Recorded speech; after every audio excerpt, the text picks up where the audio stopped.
Dreamscape presents The Entitled by Cassandra Robbins, narrated by Virginia Rose and Liam DeCosmo. Chapter 1. And in the end, we were all just humans, drunk on the idea that love, only love, could heal our brokenness. F. Scott Fitzgerald. Reed, present day, 25 years old, London, England. Deeper. Yeah, that's it. Suck me hard. Leaning my head back, I close my eyes. It's too bright for me. I should have made her turn off the lights. The warm mouth that's sucking makes me moan, distracting me. The woman squirms, her hands reaching for my tight balls. She definitely knows how to suck my cock. If I could keep her from talking, we would have a perfect relationship. The fantasy that I need, crave, is there, waiting for me. Grabbing the back of her head, I shove myself down her throat. Yeah, that's it. Suck. Like that. I growl at her. I'm way too large for her to take me comfortably. Roughly, I hold her head, watching her brown eyes widen as she starts to gag. Staring at her, I wonder why women allow me to do this. I almost ask her, but that would require her to speak. She tries again to deep-throat me, working her hardest to accommodate my size. My stomach muscles clench. Her smell fills my nose, arousal and flowers. Why does every woman wear so much perfume? Except one. One didn't. Vanilla. That's what I desperately need to smell. I should have lit some candles. It would have helped me, soothed me. Aggravated at the thought, I pull her even tighter. Fuck yeah, that's it. Breathe through your nose. Mascara and tears cover her cheeks, her nostrils flaring. Taking pity on her, I release her head. She sucks in air with a small gasp. Like a cat in heat, she frantically grabs at me. A smile is on her lips, like she is pleased with herself. Scooting forward, she pumps my cock from root to tip, then spits the thick saliva that comes from the back of her throat, making it easier for her to stroke me. Starting slow, then almost savagely she goes at it. Pleasure fills me, taking me to that place. I like that. Grunting, I lean my head back and my eyes close, blocking out all noise. Everything but her. My fantasy, my soul, my greatest regret. She starts to suck me again, and in my mind, I see her. Beautiful blue eyes stare up at me. Black, long lashes sweep down, her brown hair like silk in my hands. Up and down, she sucks and strokes. Fuck, if only. If only. Like that, baby? What the fuck? Her voice startles me back to the present. My eyes snap open, the precious fantasy gone as I blink at the lights in my penthouse, reminding me where I am. Fuck. Roughly, I pull her mouth off me with a loud pop. She reaches for my cock like I stole her lollipop. Grabbing her hair, holding her still, I give her a firm jerk, my desire to get off gone. Somewhat hurt, she whimpers, licking her lips, her brown eyes questioning. My phone rings again. Absently, my eyes drift to where I left it charging on the counter. I asked you not to talk. It shouldn't be that hard if you kept my cock in your mouth. Sorry, you're right, she whines. Can I try again? Her swollen lips almost make her look deformed with the amount of collagen she has pumped into them.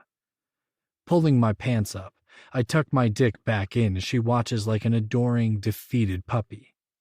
I shake my head. Lay off the injections. You're starting to look like a duck. Moving her aside, I stand to retrieve my cell phone, but still flinch when it rings again. It's probably a robocall. I grimace, shaking off the uncomfortable feeling. But I thought you liked a girl with big lips. Her question makes me freeze, and I turn toward her. Why would you think that? She shrugs. You mentioned it once, saying you had a thing for puffy lips. Looking over at the counter, I can't resist moving toward my phone. My glass penthouse, with its unending view of the stone-gray Thames, is cavernous and sparsely furnished. To a stranger, it would appear I recently moved in. Not that it matters. I've been here almost a year. But with the apartment's emptiness, every sound echoes off the white, unadorned walls. You must have misunderstood. I loathe fake lips, I say, needing to shut her down. Her eyes narrow as though she's deciding if she believes me. Shaking her long blonde hair, she runs her hands through it. My eyes take in her appearance. She is every man's dream. Fake boobs and a tan, fit body. Yet I don't want her no matter how hard I try. She can't understand my need to be cruel. After all, it's not her fault I'm miserable. And fuck it. She looks absurd. Someone needs to tell her. They're too big, Victoria. Also, I don't like your perfume. Please change it to something else. Removing the charger, I glance at my phone. 3 missed calls. My heart pounds. Frowning at the screen, I say, It's late. Get dressed, and I'll have my driver take you home. You okay? She tries to touch my arm. Christ, when did she become so clingy? Pulling away from her, I walk into the other room. As I close my tired, stinging eyes for a moment, I take a breath and brace myself for what's about to come. My past, threatening to take me over. Pressing my finger on my brother's name, I glance at Victoria, relieved that she's dressed now. I'll need to be alone for this call, and I want to be sure she's on her way out. Waiting for Jax to answer, my mind drifts to the last time I saw my twin. Don't do this, Reed. Give her time. Just give her time. He'd begged me. If only I had waited. If only. Reed. Jax's voice fills my head. I miss him. My eyes dart around my empty space while I try to compose my voice. Reed? You there? Shit, it's bad. I can sense it through the wire. Yeah, I'm here. The ominous silence over the phone makes my skin prickle. Glancing down at my Rolex, it's 3 a.m., London time. Panic grips my chest. Tess. No matter how many years go by, that's my first thought whenever a 212 area code shows up on my phone. Jax clears his throat. Fuck. The past. It's like a python slowly choking me. Reed. Sorry, I know it's early. My brother sounds tired. What's wrong? I demand. It's grandfather Ian. He had a massive heart attack yesterday and didn't make it. You need to come home. Guilt takes over as I puff out the air I didn't know I was holding. The relief that this call has nothing to do with Tess makes me sink into the chair. Jesus, I truly am a shit. How's Dad holding up? It's all I can think to say. I think everyone is in shock. 1 minute, Grandpa was laughing with a drink in his hand. The next, he's dead. I'll take the G5 jet. Be there in 10 hours or so. A hand caresses my hair, startling me. Victoria leans close, her perfume almost choking me. Should I pack too? How did I forget she was still here? The past, that's how. All my mistakes have conspired against me, dragging me back to my life before I became a monster. Jax clears his throat again. Should I warn everyone you're bringing someone? No. My voice is harsh. It will just be me. Good. Silence fills the phone. I should hang up, but I wait as if Jax is going to say something that will make it all better. Make me better. I miss you, man. Everyone does. Staring numbly at my blank walls, I say softly, Me too, brother. Me too. Chapter 2. Reed. Past, 8 years old. New York, New York. Boys, come downstairs. They're here. My mother yells from the bottom of the stairs. When I glance at Jax, he rolls his eyes. "Keep going," I urge. "Working on it." He frowns at the computer screen. We're in Jax's room since his computer is better than mine. Clenching my fist, I shift from one foot to the other. "Come on, she's going to yell at us to come meet that stupid girl." "Don't rush me. I have no idea what Dad's password is. It takes time," he says with a hiss. "What takes time, boys?" I jump and turn to stare at my dad's green eyes. They're filled with suspicion. "Nothing," I shrug, trying to play it casual. "What are you two doing?" His face tightens as he stares at the screen. Thankfully, Jax has put on some educational stuff. He's a computer whiz. I smirk. Figures he'd be ahead of Dad. "It's for school," is all Jax says. I hold my breath. Frowning at us, Dad says, "I don't know what you two are up to, but your mother's childhood friend is here with her husband and daughter." Crossing his arms, he looks at us pointedly. "We expect you both to be kind and take her under your wing. She is the same age as you two and will be starting at your school in a couple of weeks." Groaning, I say, "We know, Dad. Mom has been talking about this for a month." "Good. Come on then." He still eyes the computer screen, then gazes around the room. Jax's room is super clean compared to mine. All his games, cars, planes, Legos, and marbles are put away in their proper place. Greens with greens, reds with reds. His need for order drives me crazy. Although, he does have a bunch of Pokemon cards on the dresser, and a few of them have even fallen onto his thick blue rug. My room is so much cooler. Our mom decorated both of ours the same way, but unlike Jax, I leave all my Legos out. I mean, it takes forever to put them together. Why tear them apart, right? Plus, it's super fun and easy to make a mess, knowing someone will always clean it up for you. Both of us start toward the door, but a warm hand on my shoulder stops me. "Go ahead, Jax. I need to talk to Reed for a moment." My brother's blue eyes meet mine, and he shifts his gaze to our dad. Jax shrugs but leaves. I wiggle my shoulder free, already tuning out what I'm sure will be a long lecture. I look over at Spider-Man, who's painted on one wall. Mom hated it as it didn't fit with her color scheme. I think it's cool. Spidey is swinging from a web like he is coming right at you.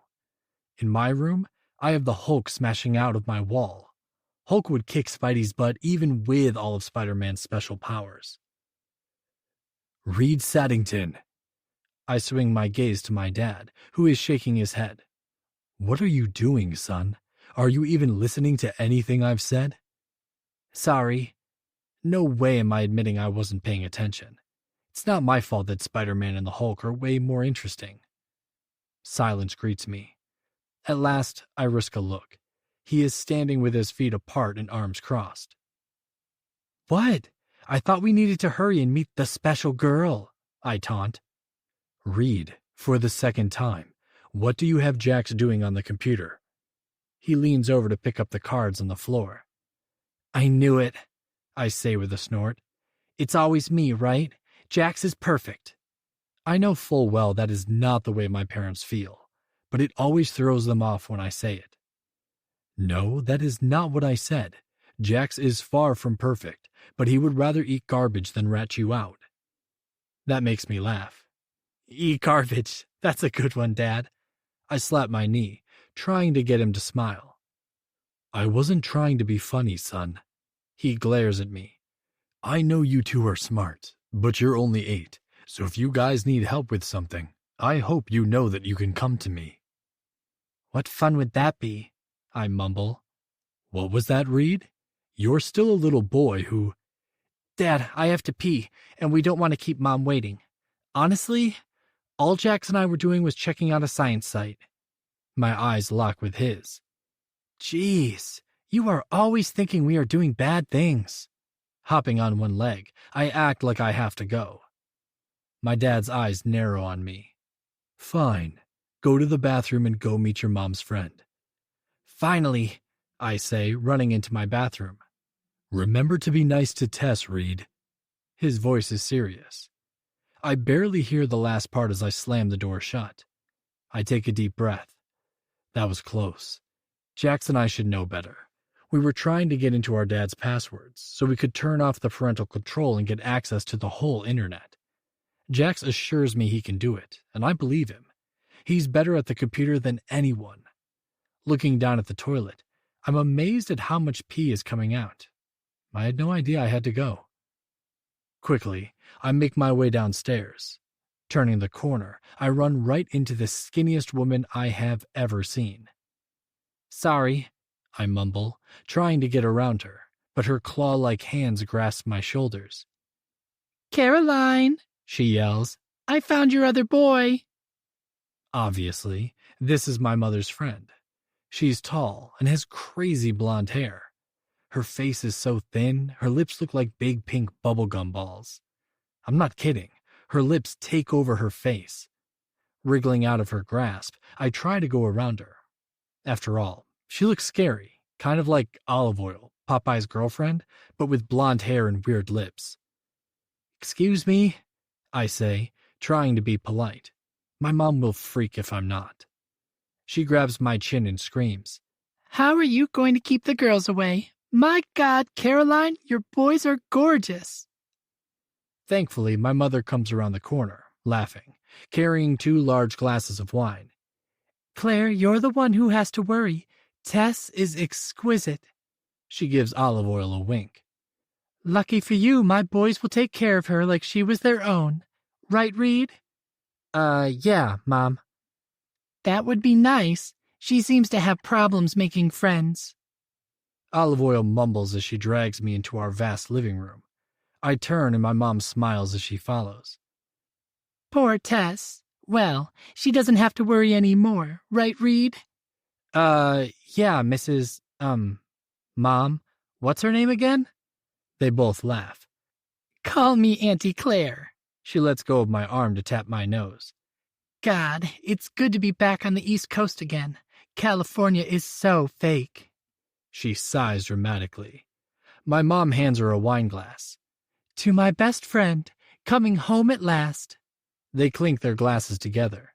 I use the clinking to move around them and spy my twin sitting next to a girl with lots of dark curls. Both of their heads are together. He's showing her one of our new Game Boys. Hey, I walk over. Hey, Jax responds, not lifting his head. Hi. The girl looks up. I almost stop breathing as I stare at the most beautiful face I have ever seen. Shyly, she stands. She's dressed in a bright pink dress that makes her look like she is ready to go out to dinner with my parents. I take another breath as I stare at the most incredible blue eyes. They look like the ocean. Shaking my head, I think, this girl cannot be from the skinny blonde woman who is giggling with my mom. She is literally her polar opposite. Her mother has a long pointy nose. This girl has a small cute nose. Her mother's eyes are a dull blue. This girl's vibrant blue eyes turn up at the ends. Cat eyes. She's like a magnificent, scared kitten. In fact, that's what I'm going to call her. Kitten. Thank goodness her lips are normal. Well, they are puffy, but at least she doesn't look scary. Son, you okay? My dad interrupts my fascination with the girl. Sure. I step closer to her. She smells like strawberry lip balm. I'm Reed, I say, flashing her a grin, showing off my dimples. Mom says girls like dimples. Lucky for my identical twin brother and me, we have them. Jax realizes the girl is no longer paying attention to him and looks up at us. An evil grin escapes his lips as he stands up so I can sit down. Sit, I motion to the girl. She does with a shy smile on her pretty lips. My name is Tess Gallagher. With a shrug, I tell her, I'm going to call you Kitten. Her big eyes widen and she nods. Okay, Reed, she whispers. So, I guess you don't have to worry about Tess anymore. Reed seems to have claimed her. My dad laughs at the guy standing next to him who must be her father. Thankfully, she looks a lot like him. He has brown wavy hair and the same blue eyes as hers. He frowns. Yeah, it appears so. Oh, Robert, lighten up. They are 8 for heaven's sake, Claire snaps. He's never any fun anymore. The room goes silent enough that Tessa's small hand finds mine. I give it a tight squeeze, and she peers up at me. My mom unexpectedly sits down on the other side of Tess, her hand stroking her long dark curls. Reed, Jax, why don't you show Tess around? Maybe show her the playroom. She smiles at us. You're making a scene. Stop drinking now. Tess's dad hisses at Olive Oil. All 3 of us look over at them. They're in the corner behind our grand piano. I wonder if they think it's hiding them? I glance back at Kitten. Her eyes almost look too big for her head as she sucks on her bottom lip. Sure. I jump up, excited to get away from her parents since they seem to upset her. Tess stands quickly too. She's wearing some type of shoes that are covered in glittering gold stuff. Jax has finally looked up from his Game Boy, noticing her shoes too. Wow, well, we can always play Nintendo or watch TV because in those shoes, he shakes his head. I don't think you'll be able to keep up with us. He grumbles as we start to show her the upstairs, where our rooms are located. Her small face looks crushed. What do you mean? You don't like my shoes? Jack stares at her. I said you wouldn't be able to keep up wearing them. He points at the heels. She looks at me as if I should tell her I like her shoes. I don't. Instead, I tell her the truth. Listen, Kitten, if you want to hang with us, you can't dress like this. First, it's stupid. And second, how are you going to be our partner in crime, wearing shoes like that? See, it just won't work. Oh, I don't have any other clothes than this. She motions to her ridiculous outfit. This is all my mother lets me wear. She nibbles on her bottom lip as if that's going to help her. What? This is how you dress every day? She nods her head yes and lets out a small sniffle as she looks at her stupid shoes. Reed, you're making her cry. I hate it when girls cry. Jax puts a friendly arm around her shoulders. I stare at them, this weird tightening in my chest. Now that she is getting comfort from my brother, she is full on crying. If I didn't want to kick my brother, I would be laughing at him. The look on his face is priceless. Enough with the baby tears. Jax, let go of her. She's fine. He glares at me as she weeps some more. Way to go, dumbass. He pats her back. I don't know why I'm angry. I mean, it's some girl I met moments ago. But I stomp over, grabbing her arm and pull her to me. She buries her head in my shirt and sobs. My brother and I are super tall for being 8, so her head comes up to my chin.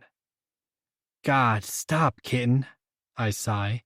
You can wear these stupid dresses if you want. I have to toughen you up. She shudders and mumbles something about hating New York, her mother, father, and being alone. Hey, if you stop crying, we'll let you in our club. It's us against the world, but you can't be a crybaby, okay?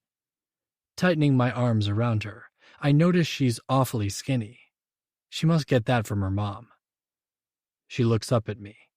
I mean, she's only a girl, but with her long dark eyelashes that are spiky with tears and her deep blue eyes, she's so pretty I almost look away. Almost. Before I can stop myself, I blurt, You don't ever have to be alone again. It's then that her big, red, puffy lips break into a smile, and I smile back. I like your dimples. She reaches up and pokes them. We both start giggling. Gross. Come on. Are we going to have any fun, or are you guys going to stare at each other all day? Oh, we're going to have fun, all right. I grab her small hand, pulling her with me. Chapter 3. Tess. Present day, 25 years old, Santa Monica, California. Lifting my head, I squint at my phone. Glaring at it like it's the phone's fault, it displays 4:45 a.m. on the home screen. I groan and lie back down. Tiredness bears down on me like a heavy cloak draped across my body. Fluffing my pillows, I turn onto my side and stare at my dark room. What is wrong with me? Something's not right. I never do this. All night I've tossed and turned, but can't fall into a deep sleep. God, I murmur, laying a hand over my eyes. Whatever this is, I'm on edge. This is ridiculous. I have to get up in 2 hours. I rarely, if ever, take Valium anymore. It is strictly for emergencies. Unfortunately, after tossing and turning all night, I wish I had taken one. Closing my eyes, I take measured, slow breaths in and out, visualizing I'm on a raft, and the peaceful ocean is all around me. The warm water soothes me. The waves gently rock me. If only this nagging unease would go away, then sleep would come.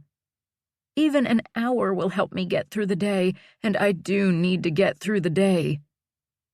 At last, I start to drift. And then I hear it. My phone vibrates as if it has a life of its own. Sitting up, I grip my sheet like a security blanket, the feeling of doom taking over my body. I know whoever awaits me on the other end of the line is what has kept me up all night. I think about ignoring it, prolonging my fate, my body in fight-or-flight mode. Slowly, I reach for it, transfixed as it vibrates, then stops. Pulling my knees to my chest, I wait. I have long ago given up on trying to make amends with myself. My pain pierces into me, and I wonder if I will ever get over it. The decisions I made will haunt me, torture me. And I own it. I'm not the same scared girl anymore. I can't be. The phone comes back to life in my hand and I jump. Blinking at the name on the screen, I don't hesitate this time. I answer it because I'm not running. Hello? My voice is gravelly and I try to clear it. I have a raspy voice to begin with. The morning makes it worse. Silence. Tess? What's wrong? I demand, barely able to swallow, my guilt threatening to pull me apart, my body starting to tremble. Oh, Tess, I hear him sigh.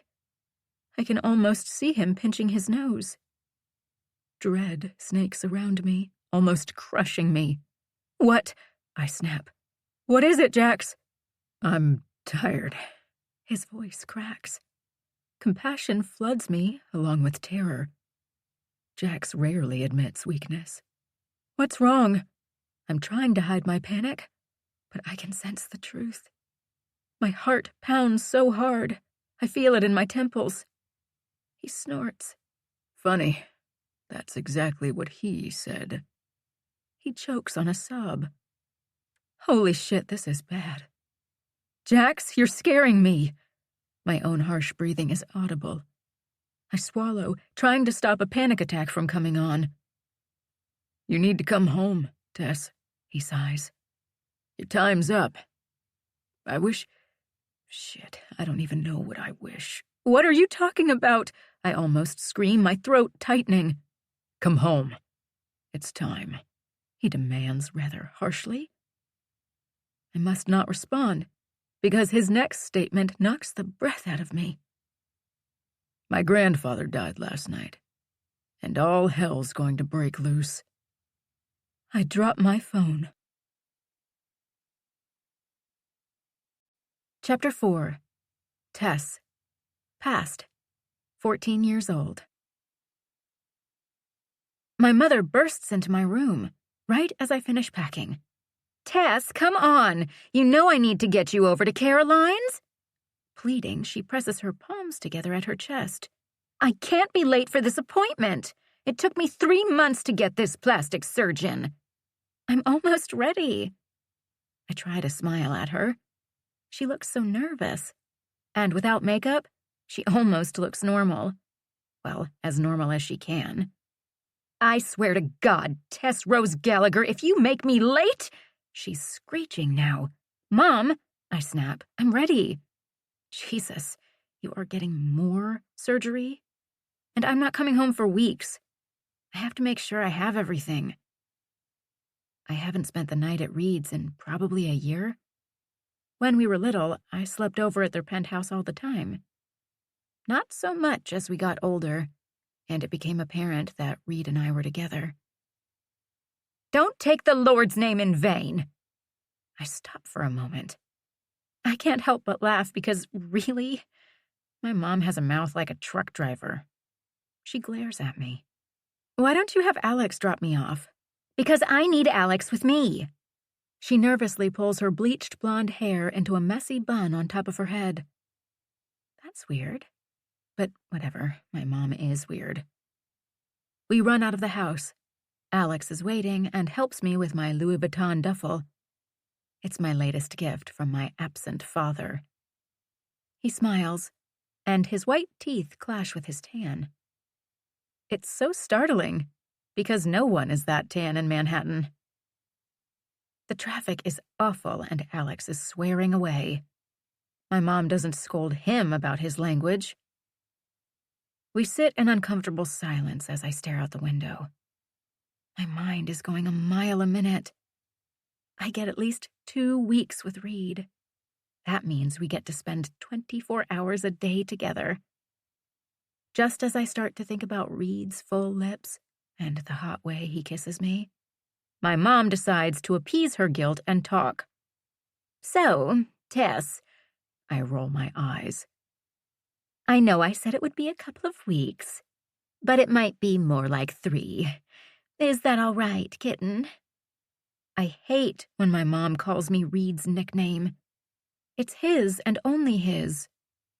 Shooting her my best disgusted look, I turn back to look out the window. It's gray, as usual, and dirty, also as usual. We have lived in Manhattan for almost 7 years now, and I still hate it. If I didn't have Reed and Jax, I would seriously be depressed. Whatever, Mother.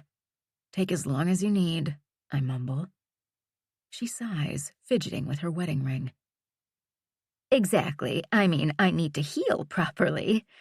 Since your father is never home, you will be happier with Caroline and Brad. I turn to glance at her, and she looks small, even though she is not a short woman. She's so skinny, she looks petite. My father has been gone for months. He left one morning, claiming he had an urgent case in London, which makes no sense because I'm pretty sure he can't even practice law in England. That was 6 months ago. And even though she hasn't said it, obviously they are having problems. As much as either one of them talks to me, they could be divorced and I would never know. I snicker at the thought. My mom would rather swallow poison than divorce my father. It's one of her few joys, tossing around his name, spending his money. See, he is a famous lawyer, or at least as famous as you can get in the legal world. He has won so many high-profile cases that he's become a bit of a celebrity. Yeah, they're not divorced. He simply can't stand her, and she won't ever give him up. Pathetic. Tess? Her nasal voice makes me cringe. Reed constantly makes fun of my mom in general, but her voice? He loves to imitate her voice. Now, anytime she sounds nasal, I have to fight back the laughter. Today, I can't help but crack a smile. You know you will almost be on summer break when I'm healed. Biting my bottom lip, I try not to burst into laughter. So I look out the window for a moment, then back at her. Yeah? Giggling, I can't help it. She tries to raise an eyebrow, but with all her Botox, it looks like her eyes are big. Am I amusing? I shake my head no, not trusting myself to speak. Staring at me for a second before continuing, she says, Anyway, I was thinking we should go to Paris. You know, buy a whole new wardrobe. Maybe go to London and visit your father. Her eyes light up. It's the first real spark of interest I have seen in them in a while. I'd rather take a bullet to my head than go to Paris with my mom.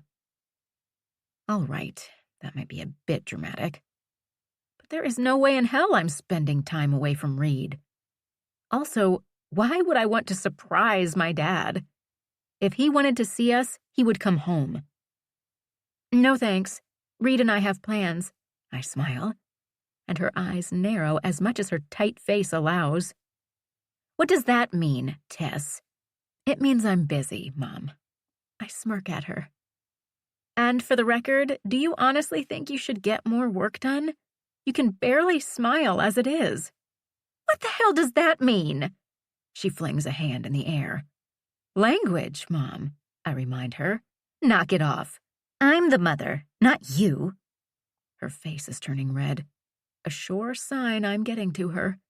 I snort in disgust at that comment. You know, Tess, I feel sorry for you. She's so fake it makes my stomach hurt. What are you talking about? I snip, not wanting to look at her when she gets ugly like this. I'm talking about your boyfriend. She sneers. He will leave you so fast. The first time you do something wrong or you do something he does not approve of, he will drop you like you never existed. She snaps her skinny fingers in my face. So, prepare yourself. Leaning back into the gray leather seat, she wears a disturbingly satisfied expression on her skinny face. I'm taken aback. Why would you say that to me? It's so mean. Shaking my head at her, I tell myself it doesn't matter what she says. But it does. Deep down, I feel it. Suddenly, I desperately need Reed. This time, she snorts. Please, Tess, you need to grow up. I don't even recognize you anymore. Her eyes sweep up and down me. You have completely changed since you've been with him. She crosses her arms over her fake boobs. I can barely react. Once again, she has stripped me of all my self-confidence. What is wrong with her? She's my mother. Shouldn't she be my biggest fan? I guess I will take my chances, I choke out. Alex clears his throat. My face heats up, and I'm embarrassed that he has heard every ugly thing. We're here. His deep voice is filled with sympathy. Thank God, I say, grabbing my purse. Turning to my mother, I glare at her. Good luck, Mother. Try not to die on the table. The door opens, and I can't get out fast enough. Strong hands reach for me. I'm filled with relief as I stare into the most intense blue eyes with a ring of green around them. Hello, kitten. I've been waiting for you.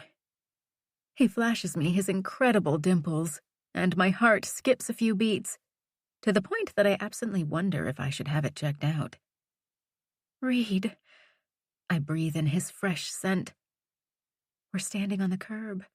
It's crowded with people, but all I see is him. You're fine, beautiful. I've got you. And just like that, I am fine.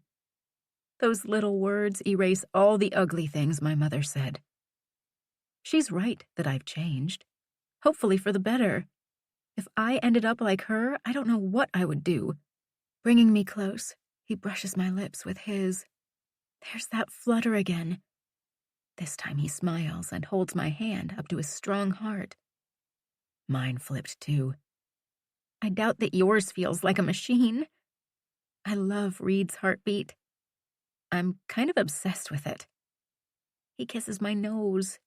Come on, he says, lacing our fingers together as he pulls me toward his massive building. My mom is waiting for you. She's got some new rules. He winks. Suddenly, I remember turning away from my mother. She's gone. Great. What if she does die on the plastic surgeon's table? And the last thing I said to her was, good luck. Now I have guilt. What's wrong? His dark brows arch at me. God, Reed, I told my mom to try and not die on the plastic surgeon's table. Putting my hands over my mouth, I swallow. I'm the worst daughter ever. He bursts out laughing as we zigzag through people. Why the hell would you feel guilty about that? All you said was the truth. See? I feel better. Reed is like a drug I can't live without. You think? I know. You have to stop letting her crazy insecurities affect you. You're too strong for that. The only thing you need to worry about is how to sneak into my room tonight. Reed? Slapping my free hand on his bicep, I wave hello to Thomas, the doorman. He winks at me, causing Reed to glare at him. What do you mean, sneak? I glance around at the elegant lobby. It's pretty much all gray marble with giant mirrors.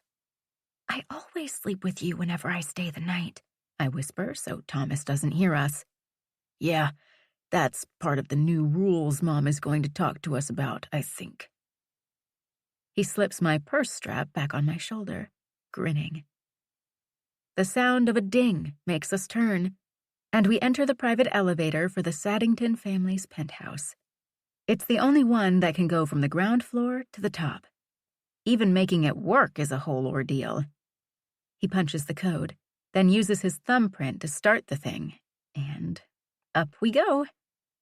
It's so smooth and fast. We are there before I can even comment. The elevator opens to vast elegance and an incredible view of Manhattan. Thank God I'm not scared of heights. Mozart's playing softly in the background. Reed stops me, caging me in. Kitten, Mom is going to try and guilt you. Do not let her. He rubs my bottom lip with his thumb, and I quickly kiss it. My pulse speeds up. What is going on today? First my mom, now Caroline? You know I hate this kind of stuff. When he cocks his head, he's so hot. His blue eyes are filled with tenderness. You're mine. That's all you need to know. She's going to give us the "we're too young" speech. He shakes his head, his eyes locked on mine. I don't care, Tess. I will not have her dictate what is mine, especially when I get you for 2 whole weeks. His warm, clean breath caresses my lips. He rubs his nose on mine, and I can't help but smile. This is practice for when we get our place together, I nod. He grins and takes my hand, pulling me behind him. I love when he gets all possessive. I have no idea why we need rules, but she is insisting. So let's get it over with, and we'll go to Zach's party. Maybe because we are only 14, Reed? Okay, so we're almost 15. My birthday is in April, which is a month away, and the boys are early August. They're tall, so they look older. We walk into Caroline's award-winning living room. She actually won an award and a big spread in Architectural Digest. I love all of Reed's penthouse, but this room with the large windows and the panoramic view of Manhattan makes you feel like you are a king or queen ruling your empire. The celery green walls and priceless art have a calming effect. You're so weird, Reed. I shake my head, teasing him. His eyes turn a shade darker. You love that about me. And I do. I honestly do. Most people would feel insulted or insecure by someone thinking them weird. Reed does not care. I envy that. His self-confidence is amazing. Also, I don't truly think he's weird. Brilliant, domineering, and intense, yeah. But weird? No. Maybe that is the definition of weird, I think. Smirking. Whatever, I want him. And unfortunately, so does everyone else. It's like his weirdness makes him more desirable. His lack of conformity makes him a leader, which then makes everyone want to please him, including me. Sit, he commands. I do, sinking down onto one of Caroline's uncomfortable couches. I'm sure it cost a fortune, but it's the worst for your back. I'll go tell my mom you're here. My eyes follow him as he leaves the room. Obviously, he is not worried about the rules, so why should I be? Sucking on my bottom lip, I look around. It's perfect. Everything Caroline does is perfect. From the huge display of white orchids to the immense Andy Warhol hanging above the fireplace.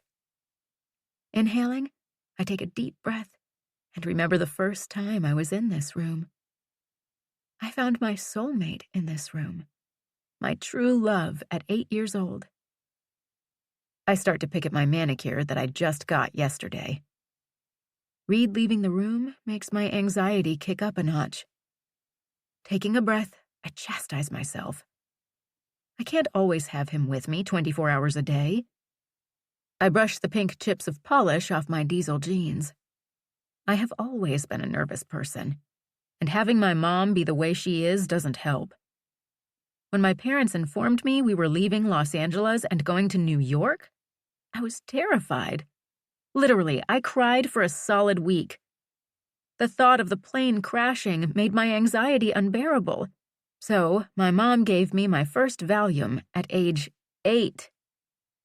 Manhattan, in general, upsets me. Too many people, which I hate. Only I hate being alone more. I despise that we go months without sunshine. Okay, the sun does shine in the summer, but who wants to be out in it with the humidity making it seem as though you can't breathe? I guess that's how I have always felt. Like I can't breathe. Like I don't know who I am. Until I looked into a pair of turquoise eyes and suddenly I had oxygen. Suddenly I knew who I was. I am Kitten, and I belong to Reed. Yes, people judge me. My mom says that you can't fall in love at 8, but that's because other people haven't met their true mate yet. That's why people are so angry. They are constantly searching for their souls to be filled. I'm lucky because as soon as I found him, I knew I was never letting him go. Tess, sweetheart. Startled, I gasp. Sorry, I didn't mean to scare you. Caroline laughs. Reed sits down next to me on the couch, pulling me close. You know how jumpy I am, I say, laughing too. I do, honey. She frowns, and her face is the picture of seriousness. Oh, God. She seriously is going to set some rules. If Reed and Jax will never follow them, then I'm not going to follow them, and I'll have guilt. Kitten, stop. Reed's hand is on my knee. I must have been bouncing it again. It calms me, but he would rather I lean on him if I get nervous. So I do. I grab his hand, and he leans back on the couch with me, completely relaxed. Caroline's hazel eyes dart back and forth from my face to Reed's, then to our hands. Clearing her throat, she goes on. Okay, here are the rules. Shouldn't Jax be here? Reed interrupts. No, this does not involve him. She starts to pace. I need to have this conversation with you two. Also, I would like to speak privately with Tess.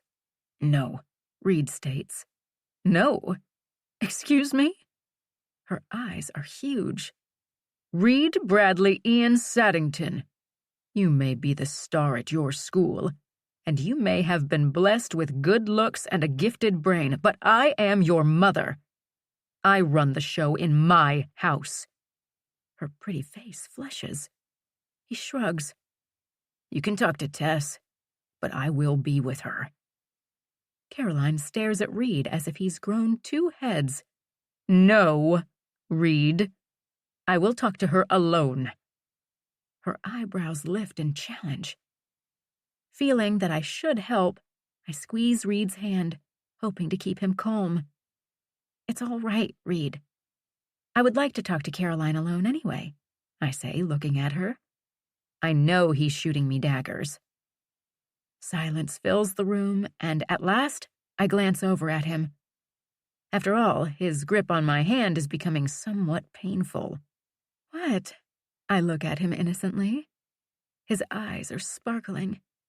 He acts like he hates it when I stand up to him, but secretly he loves it, I think.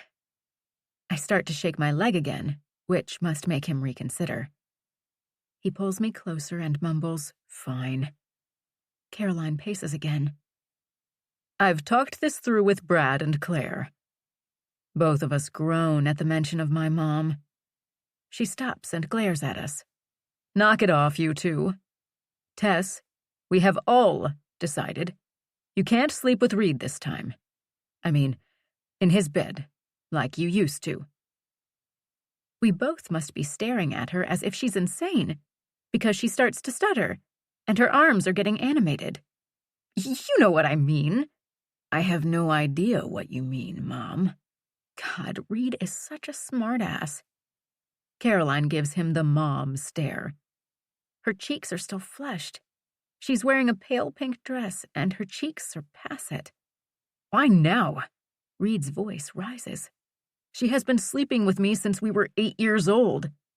It was one thing when you were little. Tess had issues with her anxiety." Holding up a finger, she continues. "She is no longer 8, and neither are you. This time, she's staying for a couple weeks, maybe longer. She will sleep in her bed, in her room." Turning to me, "Tess, you're a smart girl. I don't think I need to get into details. You must know it's not appropriate." I can sense Reed's energy. He hates when anyone tells him no. "Mom?" Reed pulls me even closer. "Do you have any idea how jealous your friend is of Tess? Her own daughter?" He's getting angry, and I put a reassuring hand on his leg and squeeze. He glances down, then continues, "Every chance she gets, she tries to make her feel like shit. You know why? Because she can't stand that Tess is beautiful, inside and out." He shakes his head in disgust. Taking a breath, I let it out, my eyes stinging with tears. If only I felt as beautiful as he sees me. Caroline doesn't move and looks down at her hands. She sighs. "I know that Claire is not perfect, but she has been going through a rough time lately." Reed jumps up. "Lately? How about Tess's whole life? I'm not going to allow her to do any more damage to Tess. You want to do something worthwhile, Mom? You should have Olive Oil give you guardianship over Tess and call it a day." Her head snaps up. "You know I can't do that, and there is nothing wrong with Tess." Reed looks at the ceiling like it holds a secret message. "Of course there is nothing wrong with her, Mom. But thanks to your friend," he points at her like it's her fault, "she suffers from anxiety and panic attacks. I'm the only one who calms her." He is literally the master of persuasion. I stare at him in awe. "Reed, she is no longer a little girl. She's your girlfriend." Caroline starts to sound unsure, then straightens her shoulders. Shaking his head, he says, "Mom, you're making a big deal out of something that is nothing.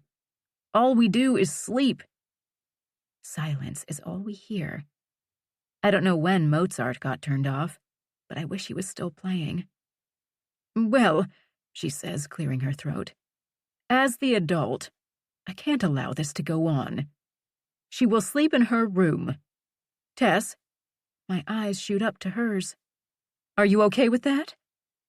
Standing up, I'm completely horrified that Caroline thinks I'm a crazy person who can't sleep alone, though she is my mother's best friend, so God only knows what she's heard. Yes, I'm fine. You're right. We aren't kids anymore. I have no problem staying in my room. Thank you for taking care of me."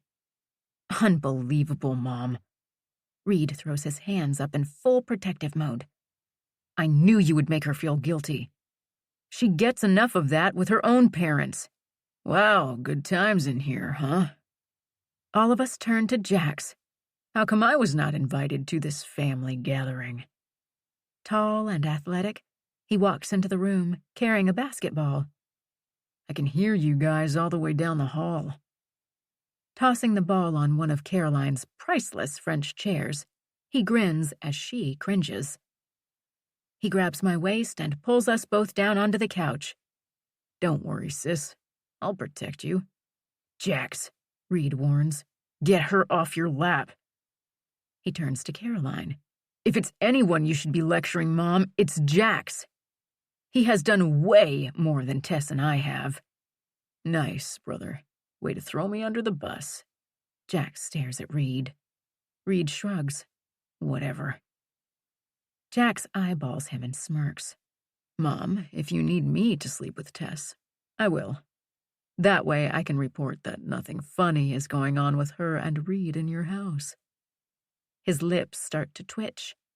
Reed looks like he wants to kill him. What? I'm only trying to be helpful. Laughter bursts out of him, and I can't help but giggle. Jax is ridiculous. Jax, I'm not kidding. Let Tess go, and never talk about sleeping in her bed again. Reed almost spits it out. That's enough. Caroline has her hands together as if she is praying, like that's going to stop them. Whoa, Mom, did you hear that? Reed called Tess. Tess. He's mad. That's it. Reed lunges for Jax, who drops me onto the couch. Boys, stop. I swear to God, if you break anything, Caroline screams, holding her antique table in place, stopping her Tiffany lamp from being destroyed. Stop it, you two! Tess, do something! Taking pity on her, I jump up. Reed, stop! They ignore me. Reed, please, I need you. It's the first thing that comes to mind. That stops him. He looks up at me and our eyes connect. Stepping toward him, I notice how intense his eyes are. He needs me as much as I need him. This is how it is with us. Neither of us is complete without the other. He roughly shoves Jax away. Don't touch her, Jax. They're both out of breath. Reed keeps his hair longer than Jax, so his dark curls fall over his turquoise eyes. The Saddington twins are drop-dead gorgeous. Both are tall, already over 6 feet. Both have dark curly hair, and both have a dimple on each cheek. So hot. And Reed is all mine. I'm not going to lie. Seeing him go crazy like that is such a turn-on. I stare greedily at his beautiful face. A small evil smirk appears on his full lips, as if he knows what he does to me. I can't look away or hold back a smile. What am I going to do with you three? Caroline is pissed, like really pissed. The last time I saw her like this was when we all snuck out, and a cop on a horse brought us back. You know what, Tess? She points at me. Come with me. Reed, Jax, knock yourselves out. I have no choice but to follow her. Turning back, I see Jax wink at me, and Reed smack him in the stomach, causing him to double over. Caroline takes me upstairs to her bedroom and shuts the door. It's been years since I was in this room. Brad and Caroline's room has always been off limits, which only made us want to sneak in. After numerous adventures of playing spies and never finding anything interesting, we quickly lost interest and moved on. Caroline must have redecorated because the walls are yellow instead of green. The ornate ceiling now has what looks to be gold inlay, and she has added a huge chandelier in the middle. It's so elegant in here. I almost don't want to move in case I mess something up. God, I need a drink. I'm sorry, Tess, do you mind? She doesn't wait for me to answer, but pulls out a bottle that was in her underwear drawer and takes a swig. Wow, Caroline, I mumble as she takes another swig, closes it, and puts it back. Holding up a manicured finger, she says, You have to promise me you will not tell anyone, especially the boys, that I have this in here. When I stand there mute, she adds, I mean it. This bottle is ridiculously expensive. I don't want them getting their hands on it. Okay. This conversation is going to be awful if Caroline is drinking already. She rolls her eyes. Do not give me that innocent look. I know my sons steal bottles frequently. Sitting down, She crosses her legs, then pats the spot next to her. Please have a seat, Tess. Reluctantly, I move to sit on a sofa that Napoleon once owned. Yes, this is my life. Caroline uncrosses her legs, then crosses them again. God. Tess. Yes? I know what you and my son feel for each other is unique. I also see that you have developed into a woman. She motions with her hand. You have breasts now, and have started your period? I only wish I had your body. She laughs, and I stare at her and start to bounce my knee again. Caroline notices, frowns, but continues. Anyway, you know I love you like a daughter. I need you to know that we, she uses air quotes, meaning women, hold the power. Leaning over to me, she grabs my hands. Never let Reed pressure you into doing something that you are not ready for. I know he believes you are his, but you have to start being smart, Tess. Do not give up your virginity easily. She gives my hands a squeeze and lets them go. I almost fall off the sofa. Holy shit. She did not just say that. Heat fills my cheeks and neck. I'm mortified, and all I want to do is grab Caroline's hidden bottle and take a sip. Maybe it's strong enough that I can forget we ever had this conversation. She must feel the same way, because she jumps up and gets the bottle, taking a huge swig. Caroline? Reed and I have only kissed. He doesn't pressure me at all. Hopefully, I can assure her. She looks at me. Well, that will be changing faster than you know. Pointing the bottle at me, she says, Be smart. You are such an incredibly exquisite girl. I know you love Reed, but don't forget that there is a big world out there, and settling down too soon. Her voice trails off. She caps the bottle, setting it on her dresser. Her eyes lock with mine. Well, that would not be healthy for either one of you. Then she takes a deep breath. I find myself following, dreading what is going to come next. And when you do start having sex, please tell me, or your mother, so we can get you on the pill. The last thing any of us needs to deal with is an unwanted pregnancy. The look she gives me is like she just ate a lemon, or something worse. I so want to crawl under her Persian rug and die with shame. Instead, I clear my scratchy throat. Caroline, Reed and I are not having sex. I can barely say the word. But when we do, I will get on birth control.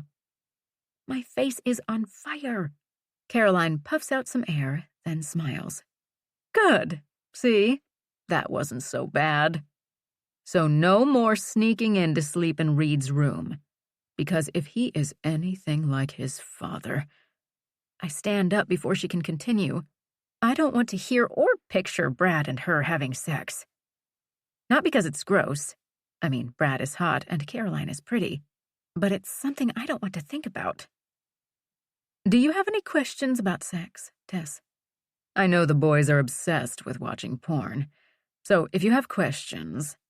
She gives me a supportive smile. Wait, what? Reed watches porn? How do you know that? She looks like she's been caught stealing something.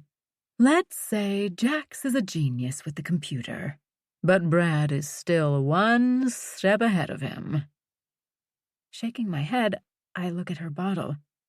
Is she drunk? What does that even mean? No, I don't have any questions yet. I try to smile. At least she's trying, no matter how humiliating. Please don't worry, Caroline. I'll be sleeping in my bed from now on. Is there anything else? I need to get out of this room and find Reed. I'm starting to feel claustrophobic. No, that's it. She slaps her legs. I am so happy that's done. I'm going to call Brad and your mother and tell them I did it. She seems proud of herself. Okay. Do you want me to send in Reed or Jax? No. She waves her hand as if dismissing me. Now that I've talked to you, I don't need to worry about Reed and Jax. After all, boys will be boys. God, she has to be drunk. Boys will be boys? Seriously? I nod as if I understand her and thankfully escape. Shutting her door, I lean against it, closing my eyes. What just happened? That bad, huh? Opening my eyes, I find Reed smiling at me. His hair wet. All of him smelling delicious. Perfect. He gets a relaxing shower, while I get unwanted pregnancy talks.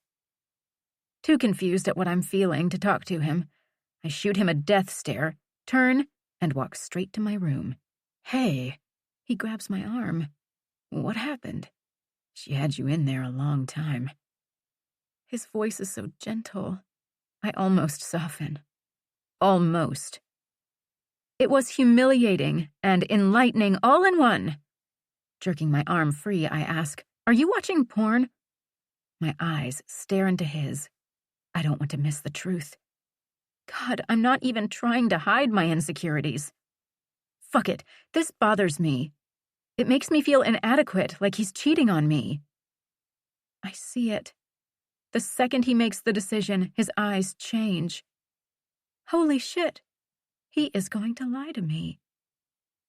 Dropping my arm, he cocks his head. What did she say to you? Whatever, Reed. That's a yes. Sneering, I breeze past him into my enormous lavender room. Throwing myself on the white lacy comforter, the bed squeaks with my dramatics. So I toss the Euro pillows across the room to make sure he gets it. He stands there staring at me, his lack of control of the situation making his energy bounce off the walls. I turn my back on him, curling into a ball. Tess! He's mad and going to try to turn this on me. I know him so well. Turn around. I'm talking to you. His voice is harsh.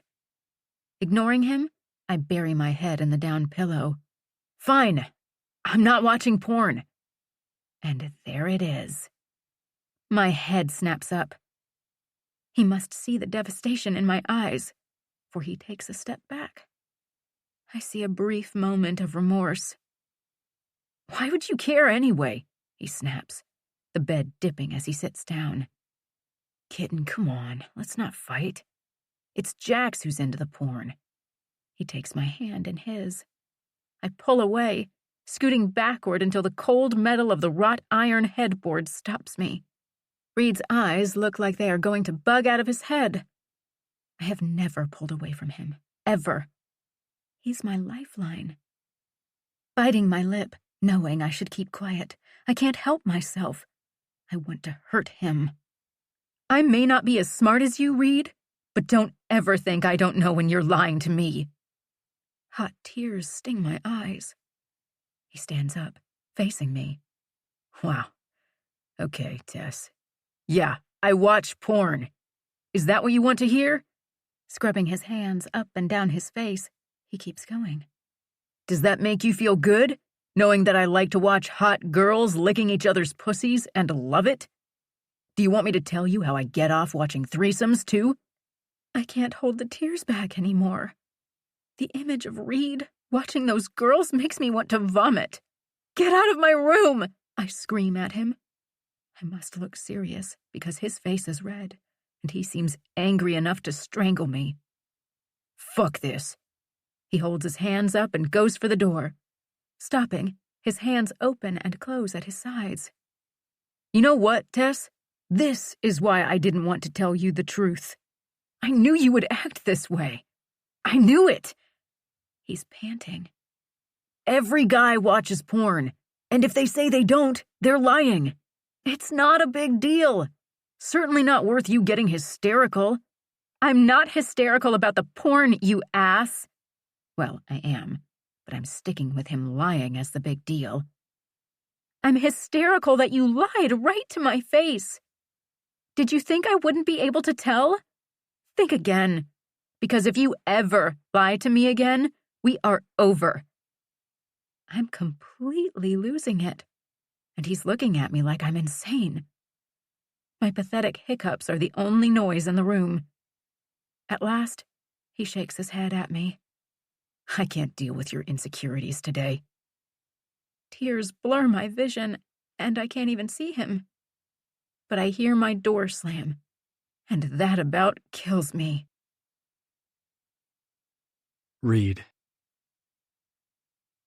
Barging into my brother's room, I practically punch the wall. Fighting with Tess has me wired. Let's get out of here. Jack swivels his computer chair around. What's up? What time's Zach's party tonight? I kick his backpack a few inches across the floor.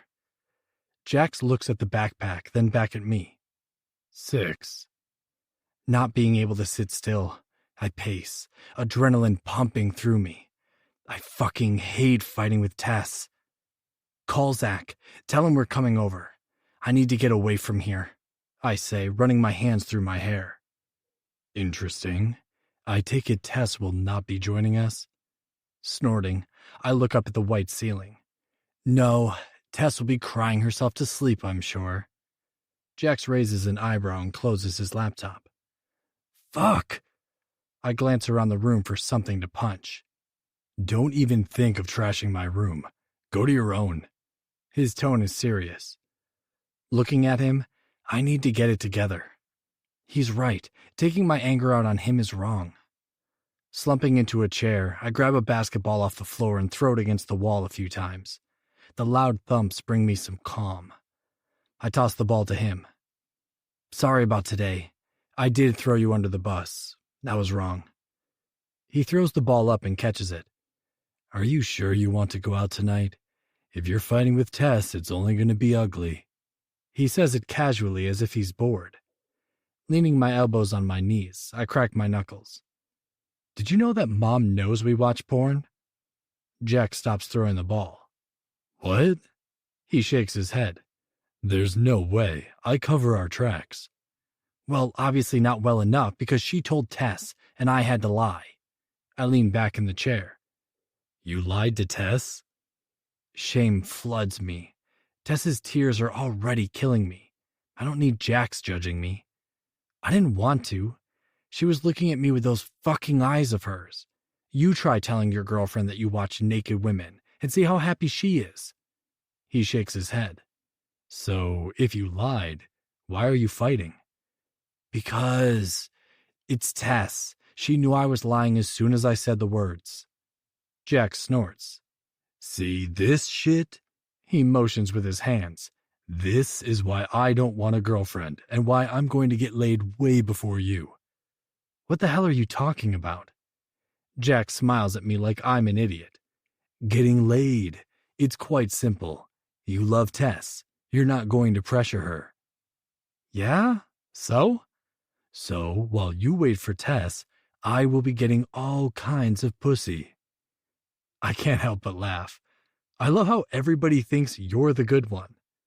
He's right, though. He is going to be having sex before me.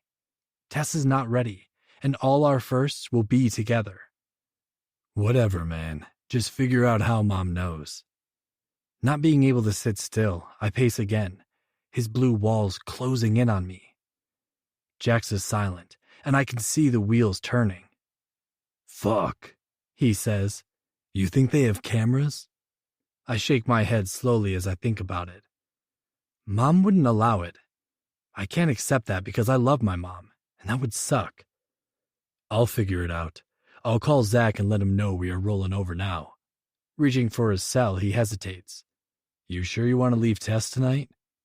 She's freaking out about porn, Jax. I can't deal with it. And don't look at me like that. It pisses me off. I want to have a good time, and when you and Tess are fighting, something always goes wrong.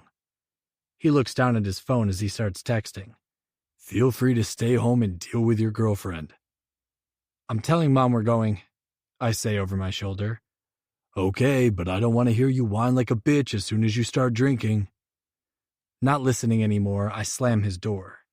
Gritting my teeth, I force myself to pass Tess's room. It's like she has some kind of voodoo spell on me. Always has. All I want to do is hold her and kiss away her tears. Screw that. She needs to learn that she was completely crazy today. I knock on my mom's door. My nerves are shot, and I want to erase this whole day from my memory. When Mom casually mentioned this morning that she was going to have some rules, I knew it would probably come up about Tess sleeping in my bed. Frankly, I was surprised it took them this long. I also thought I would be able to guilt my mom into relenting. I mean, she knows firsthand how bad Tess's anxiety can get. Now we're going to have to sneak. And if Jax is right and they have cameras? Come in. A burst of citrus overpowers me. It's so strong my eyes water. God, Mom, what's that smell? My new detoxifying mask. The whole room is slightly foggy. Jesus, I grimace, resentful that she's the reason Tess and I are fighting. It's burning my eyes. How can that be good for your face? She's starting to do all sorts of pathetic things to keep herself looking like she's in her early 30s, rather than pushing 40, and it pisses me off. Reed, what is it? She asks, pushing away the fresh oxygen machine. She sits up on her elbows. Seriously, what are you doing? What is that thing? My oxygen machine. It blows fresh oxygen on my face, healing and energizing me. Her tone makes it sound like I should know that. What do you need, honey? Jax and I are going over to Zach's. We might stay the night. Thought I would let you know. She lies down again, making sure her face is directly under her machine. Absolutely not. No staying the night. She wiggles, making herself comfortable. I just set the rules about Tess. You can't break them by staying at Zach's. She closes her eyes on me. Tess is staying home, I say, not disguising my bitterness. She opens one eye. Why? I think you have a pretty good idea, Mom. Thanks. Sarcasm drips from my voice. Reed, she sighs. I did what I had to do. I love how I'm the bad guy. Whatever. I clench and unclench my teeth, getting angrier by the second, watching her pamper herself while I feel like someone has punched me in the chest. Fine, you guys can go, but have Jay drive you and please be home by midnight. Laughing, I say, That's not going to happen. It's Saturday, Mom. We'll be home when it's over. Reed! She sits up to look at me, then waves her hand. Just go, she grumbles. Not waiting for her to change her mind, I hurry into my room. I change into jeans and a t-shirt. Then I raid my dad's liquor cabinet. Chapter 5. Reed. Past, 14 years old. I find Jax in the garage, waiting and laughing with Jay. Jay has been one of our drivers and bodyguard for a couple of years now. He used to be a Marine, so he takes serious care of his body. Jax and I have started training with him in the mornings. He pushes hard, but I like making my body burn. Let's go. We're headed to Zach's, I say, sounding like an entitled prick, even to myself. He raises an eyebrow at me, his eyes scanning the garage. Where's Tess? I'm gritting my teeth so hard my jaw twitches. I know Jay has a thing for Tess. I have no idea how much. I mean, he's in his mid-30s. I also know he would never dare do anything unprofessional. But the way he looks at her makes me want to punch him and then destroy him. I always have him drive us, so I can watch him watch Tess. Jax is convinced I have nothing to worry about with Jay and is always telling me to get over it.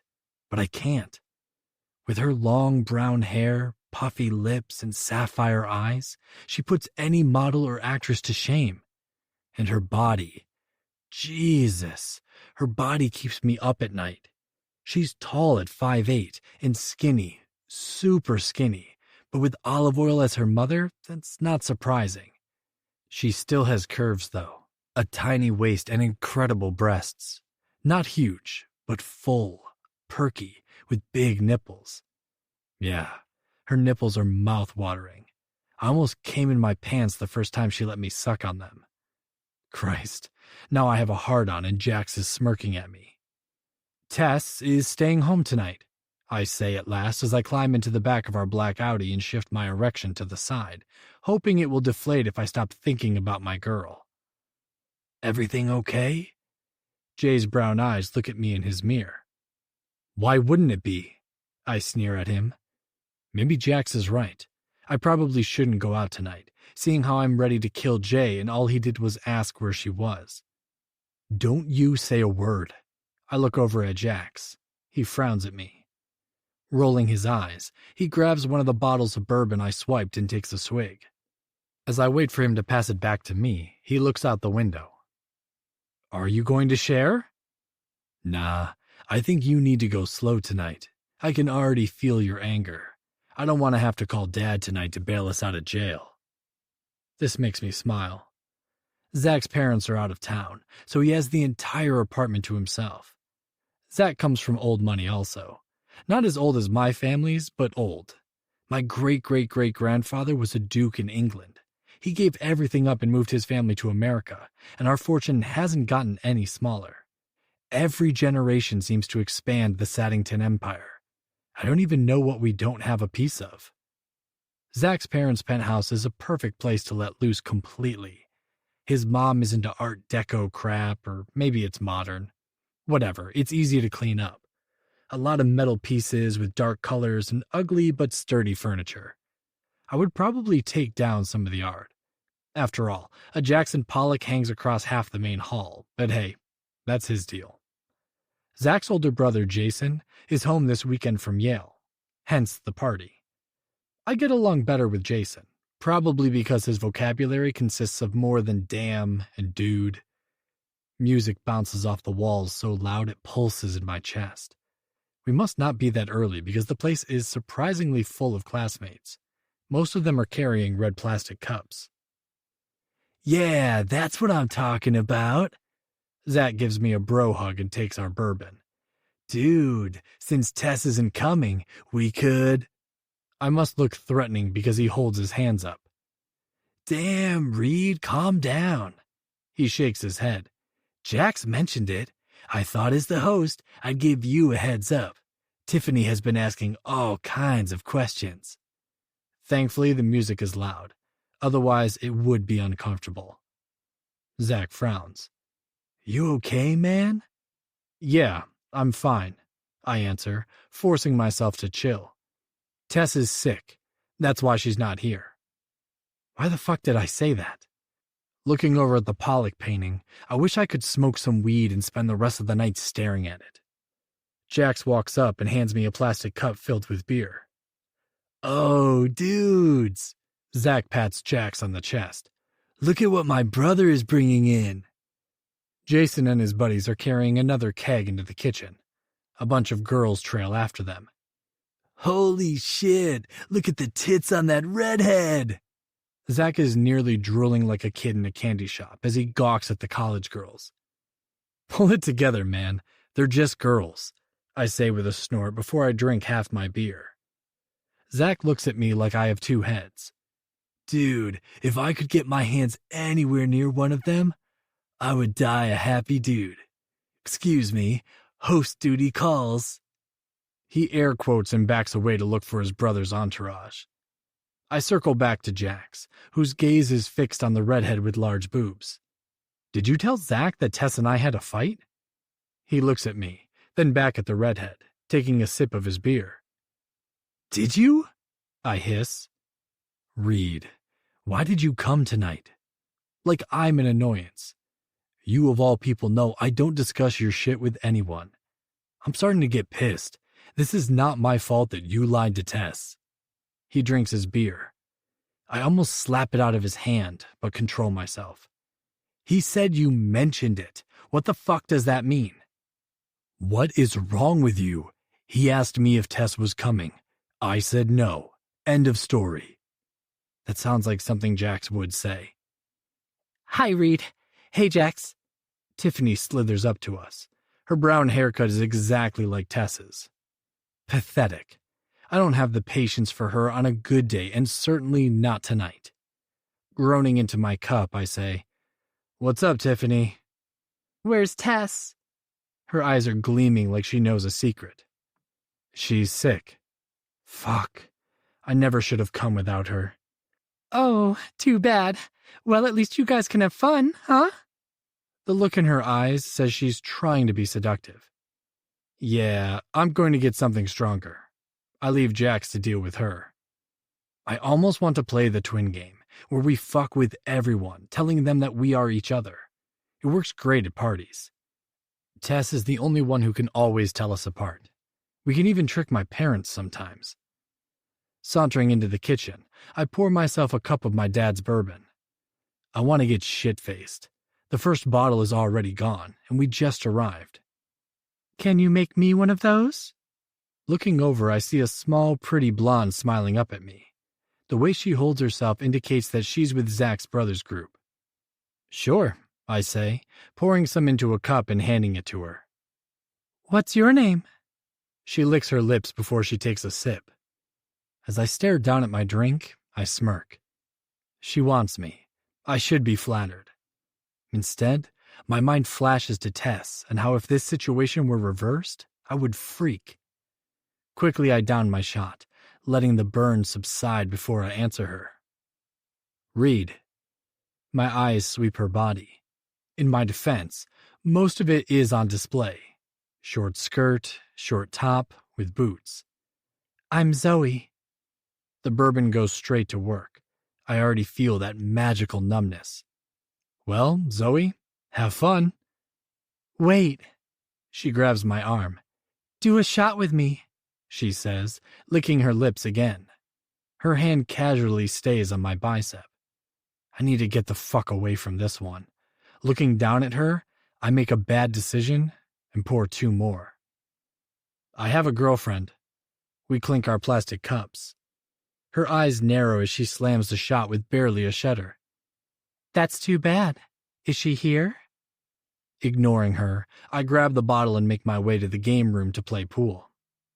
I'm next, I inform David and Kyle, choosing a cue to chalk up. How about we play partners, Reed? Zoe purrs, brushing her breasts against my arm. Fuck. Why can't girls accept when I say I have a girlfriend? That means no. I thought I left you in the kitchen. Reed, you're such a dick. David steps over to Zoe like a pathetic puppy. She doesn't spare him a glance. Can't get rid of me that easily, she coos. David's eyes are worshipping Zoe like she's a Victoria's Secret model. Taking pity on him, I decide to give him some sound advice. If you want girls to want you, you need to be a dick. David coughs, his face turning pink. Zoe wrinkles her nose. Whatever, I tried. Zoe, this is David. He wants to be your white knight. If possible, David's face turns even redder. God, I truly am a dick. I need to find Jax. It's obvious I shouldn't be on my own tonight. What if I want a dark knight? Zoe hops onto the edge of the pool table, her short skirt riding up so that David and I have a perfect view of her red panties. Averting my eyes, I try to look at anything else. The last thing I need to happen is for someone to see this girl and mention it to Tess. I'll be back with my brother, I say, leaving before Zoe can stop me. I find Jax upstairs with the redhead doing shots. Great. Jax, I yell over the music. Let's play pool. He looks over, a wicked grin on his face. Sure. Taking the redhead's hand, he follows me. Zoe perks up as soon as I return, her eyes narrowing on Jax. Wow, there are 2 of you? She's practically drooling. I want to tell her we don't turn 15 for a couple months, just to fuck with her.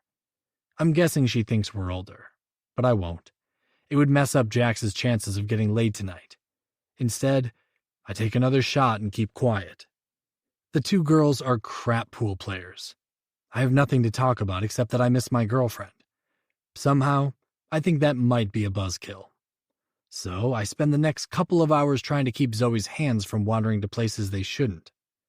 Jax has disappeared with the redhead, and I'm completely drunk. Out of the corner of my eye, I try to focus on the girls from school.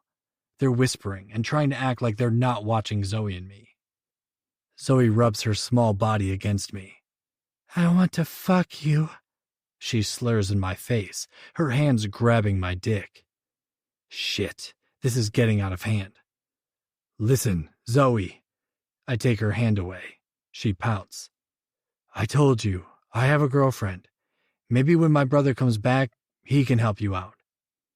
Right, the girlfriend. She starts to giggle. Although, I don't see no girlfriend.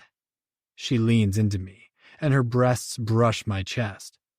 Unless you mean one of those girls over there.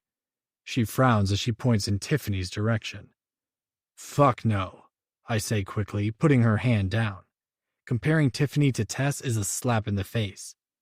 She's not here tonight, but I don't cheat. God, it's time to go home. I need Tess. My eyes scan the room as if someone could save me. But I want you, she whines. These high school girls have no idea how to fuck, but I do. Licking her lips, she gazes at me and winks. I won't tell if you won't tell.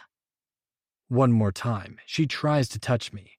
Grabbing her wrist roughly, I see her eyes dart to mine in surprise. I have a girlfriend. I let her go and she stumbles back, catching herself on the back of a chair. Her eyes are dilated. She should be pissed, but instead, she looks like she wants to drop to her knees and worship me. I'm out of here. I'm definitely regretting that last shot. Wait, Reed. At least give me a goodbye kiss. That's not against the rules. I want to tell her it is, but she trips and falls into my arms. There's no choice but to hold on to her or let her face plant. Her perfume permeates my nose, and it's all so wrong. This whole fucked up day has been all wrong. Hearing my brother's laugh, I search for where it's coming from. Finally, I locate him sitting in the corner, his whole body radiating confidence. It's obvious he talked the redhead into having sex with him. His eyes wander up and down Zoe and me. What are you doing, Reed? Disapproval covers his face. This, I say, dumping Zoe into his arms. The redhead squeals as Zoe giggles. Hopefully, he'll get lucky with both of them.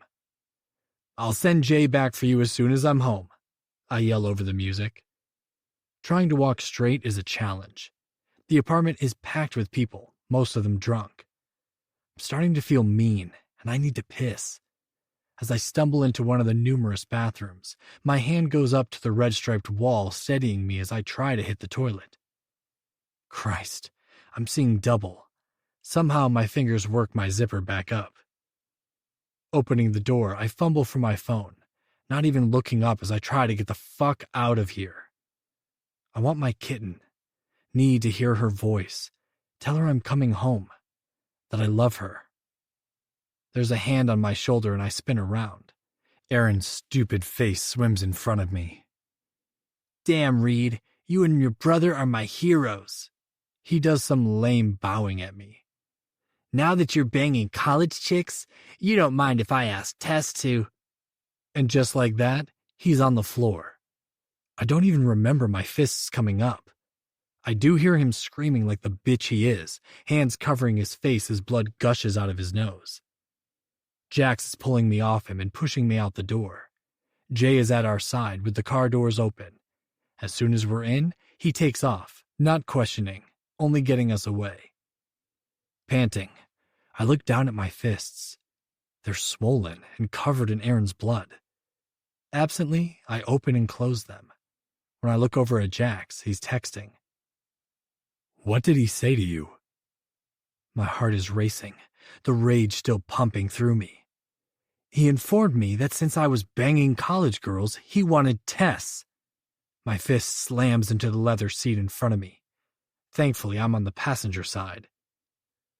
Cool down, Reed, Jay warns. I get that you're amped up, but you need to breathe, man.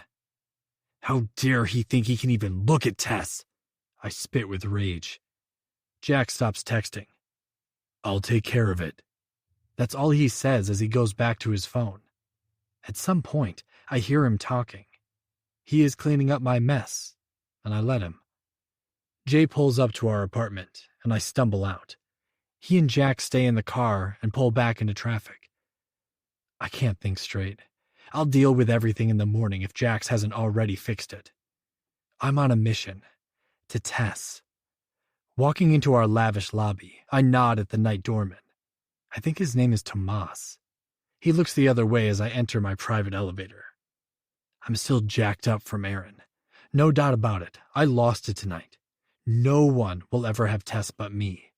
If it were up to me, I would lock her up, and only I would be able to see her, feed her, bathe her. Unfortunately, that can't happen, but it doesn't mean I have to like it. Snickering at my drunken thoughts, I try to be quiet as I navigate in between my mom's elaborate furniture. I head straight to Tess's room and lock the door quietly behind me. It's dark. The only light in the room is from the moon and the lights of Manhattan. Tess hates to be alone, so she always leaves the curtains open. She's asleep, her long brown hair curling all over her pillow. Her even breathing alerts me. When I turn on the light, she doesn't even move. On the nightstand are her pills. Reaching for the bottle, I force my mind to focus on the arduous task of counting them. 27. That means she only took 1 5-milligram of Valium. I hate that she needs it, but it seems to work the best for her. Doctors always want her to try other drugs that are less habit-forming. Xanax did nothing for her, and she is allergic to a lot of anti-anxiety and antidepressant meds. Seeing that she's a teenager, they don't want to mess with a bunch of stuff, so they monitor her. It's unnecessary since I watch her, and she rarely takes one. Right now, I feel like shit for numerous reasons, mainly that my girlfriend must have had a panic attack. I sit down next to her, watching her sleep.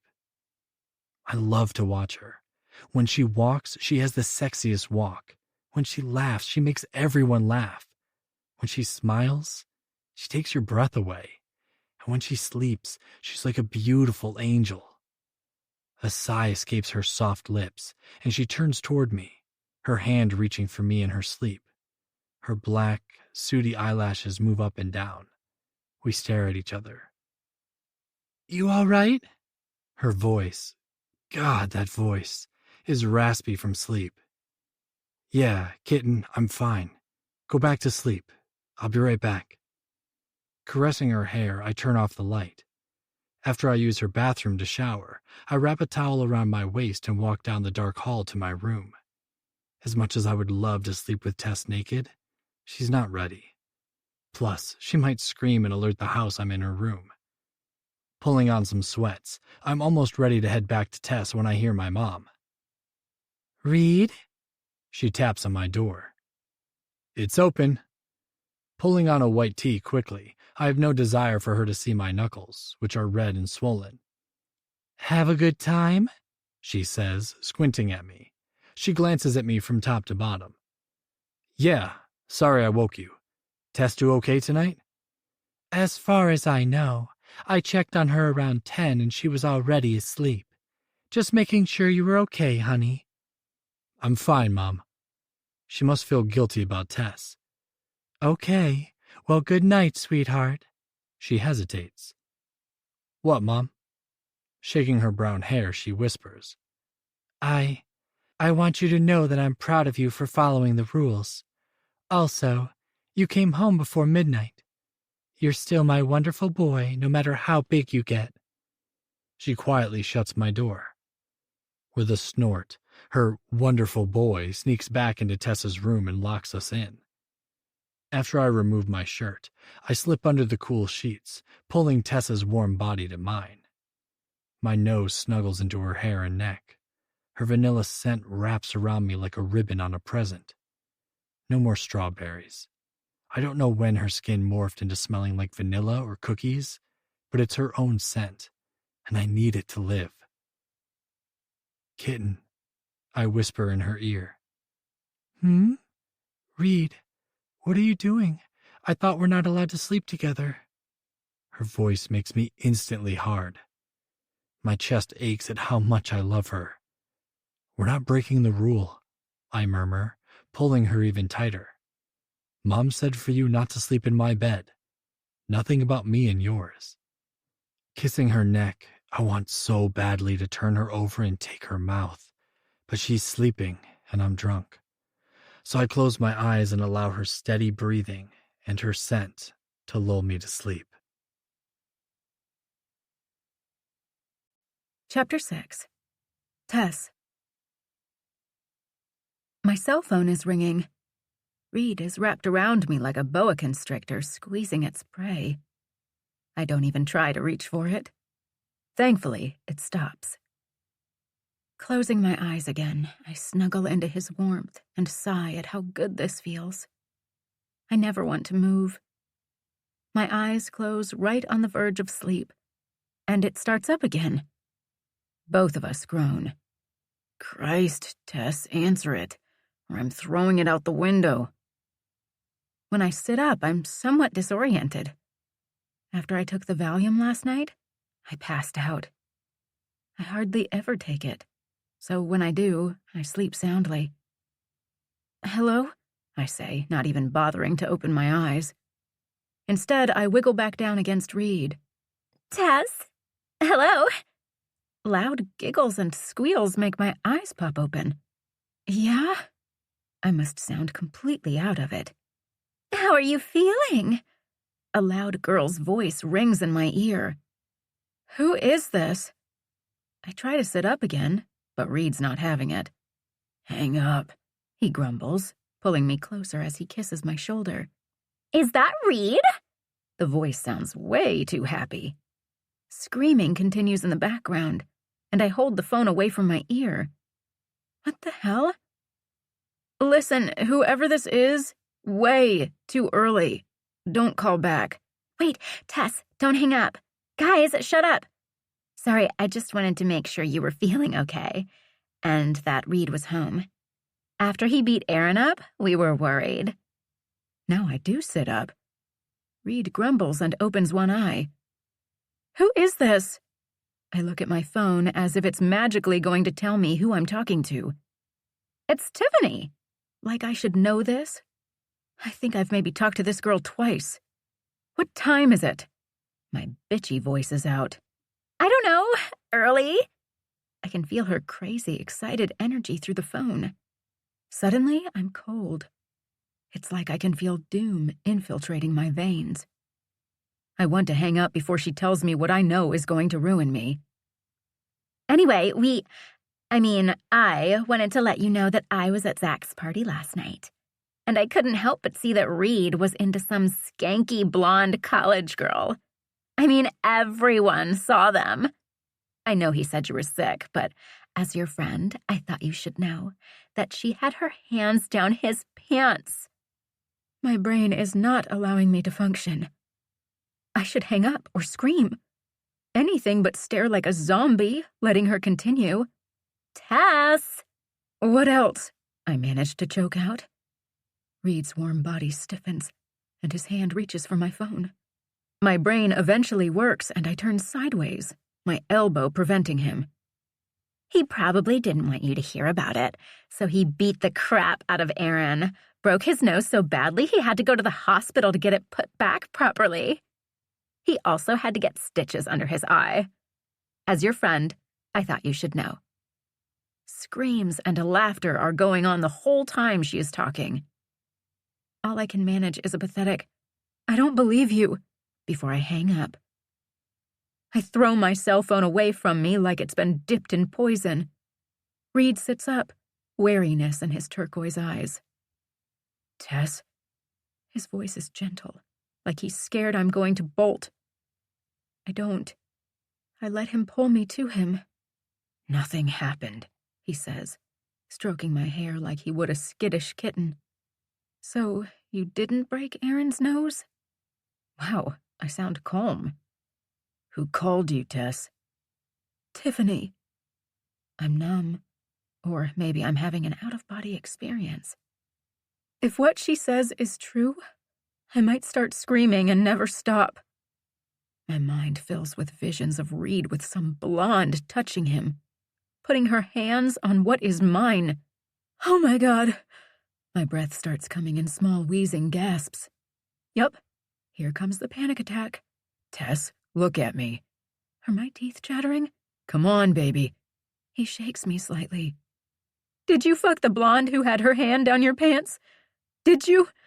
Staring at him, I give him a look that begs for him to tell me it's not true. And he does. He shakes his head, no. Thank God. My body melts into his. Kitten. His thumb strokes my lips. You never have to worry about me cheating on you. It would never happen. You're all I want. You have to know that. Reed hugs me so tightly it's hard to catch my breath. I was struggling with that anyway before he crushed me to his chest. After what seems like an hour, he lifts my face to his warm mouth coming down on my cold lips. He tastes like bourbon and Reed. He kisses me so hard, my mouth has to be swollen and bruised. With a groan, he sounds almost as if he's in pain. Opening my eyes, I find he's staring at me. I put my hands on his chest, right over that strong heart. What did you do? I got fucked up and let a girl probably get the wrong idea. But I never touched her, kissed her, or thought about fucking her. His voice is sad. Everyone saw you? Choking on the words, I lean my head against my hands, where they're still pressed against his chest. He shrugs and pulls me in tighter.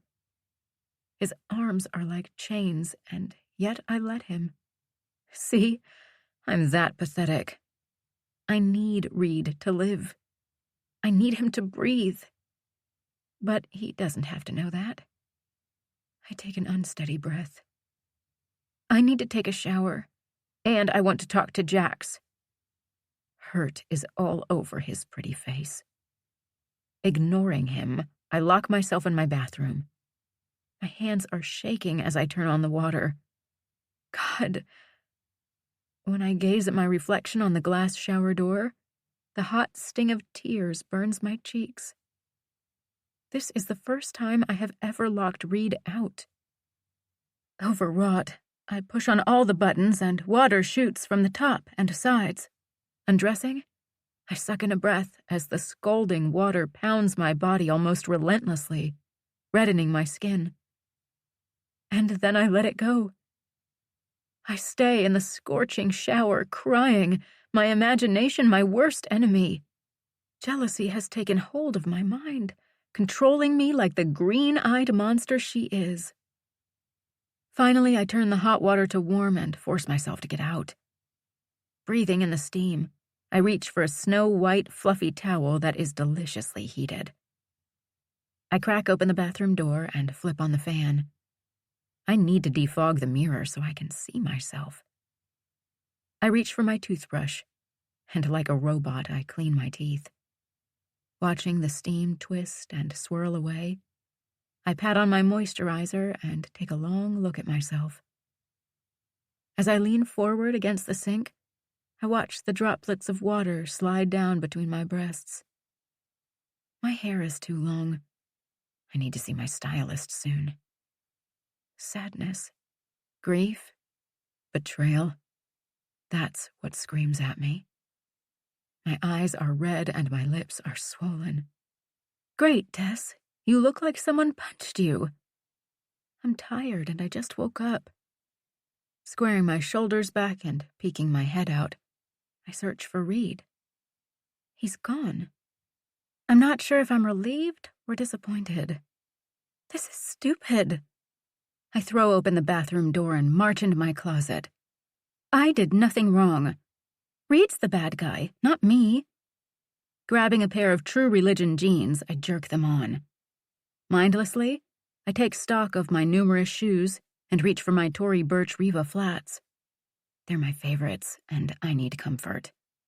Pulling open my lingerie drawer, I decide on a shimmery Calvin Klein black bra and a tight sheer t-shirt. It's also black, because I live in New York, and I hate my life. Screw makeup today. My cheeks are already flushed. I do add some MAC Ruby Woo red lipstick to my lips. Reed will hate it. He always complains that it reminds him of my mom's fake lips. But mine are real, so he can fuck off. What is happening? I never want Reed to fuck off. How am I going to go to school on Monday? Everyone will be spreading different versions of what happened like a venereal disease. I groan thinking about all the shallow people at our school. 99% of them are followers, and it takes one bad rumor to fuck up your reputation. Not that I ever cared before. But this is different. This time, Reed and I are not united. It's uncharted territory, and it terrifies me. When you go to one of the most expensive, exclusive high schools, you must accept the truth. It breeds shitty people. Reaching for my new Prada bag and phone, I wish I could call my mom. For the first time since I was 8, I feel alone again. No one's here to talk to about what has happened to me. My best friend, my soulmate, has gutted me. And my other best friend is his twin. I'm sad. I need to make a friend, my own friend. It's like an epiphany exploding in my head. Leaving my room, I walk down the impossibly long Chinese runner and stop outside Jax's room. I can hear them. Reed, you're not listening. I get that you were drunk, but come on, you can't be delusional. No matter how many people we intimidate, someone was bound to tell Tess. My pulse starts racing. I should knock. It's the right thing to do. You know what blows? What? Reed's voice sounds pissed. That I begged you to stay home. I told you that you suck without her. But you had to go, knowing in the back of your head it was not a good idea. And now Tess is hurting. Leaning hard on the door, I notice my hands are shaking. It makes me want to punch you. You know I hate when she cries. Jax's voice is so close, I almost stop breathing. Jax, I need your support right now, Reed snaps. And for the record, had you not been fucking the redhead, I would have pawned that girl off on you, saving me a lot of grief. Jax snorts. That's weak, even for you. I'm not Tess. You think I'm going to let you blame me? A thank you would be nice, seeing as I'm the one who cleaned up your shit. I did nothing wrong but get drunk. Reed's voice is getting louder. Right. And I didn't have to pay Aaron off to keep his mouth shut? That dick was asking for it. Everyone knows Tess is mine. Except everyone saw the blonde hanging all over you. My stomach churns. I can't move. When was the last time I ate? Probably yesterday. Good thing, because nothing is coming up as I stand frozen. You know I didn't touch her, right? Yeah, I was watching. I'm kind of impressed. Let's be honest, not many guys would be able to refuse that girl. One of them sighs. I'm only sorry Tess is humiliated. Collapsing against the wall behind me, my legs are shaky as relief floods me. Reed was telling me the truth. Tess will be fine, he mumbles, sounding like he's losing patience. I know everyone thought that blonde was hot, but I didn't even want her. I might have a real problem. I can almost see Reed running his hands through his dark wavy hair. What are you talking about? Jax sounds amused. I mean, I'm obsessed with Tess. I want to control her every move. The thought of anyone, even you, having her attention makes me crazy. Is that normal? Jax snorts. I always said you were pussy-whipped. What's fucked up is that I told Tess the truth, and she didn't trust me. She wants to talk to you. It's making me kind of lose it, Jax. You love her, Reed. Yes, but it's more. I don't know how to describe it other than I'm obsessed. Wait until you and Tess start fucking. Talk about obsession. I'm not joking. It felt so good. I wanted to live inside that girl. And I don't even know her name. But if I loved someone, I can't even imagine how fucking intense it would be. Holy shit. Jax had sex last night. My mind is spinning.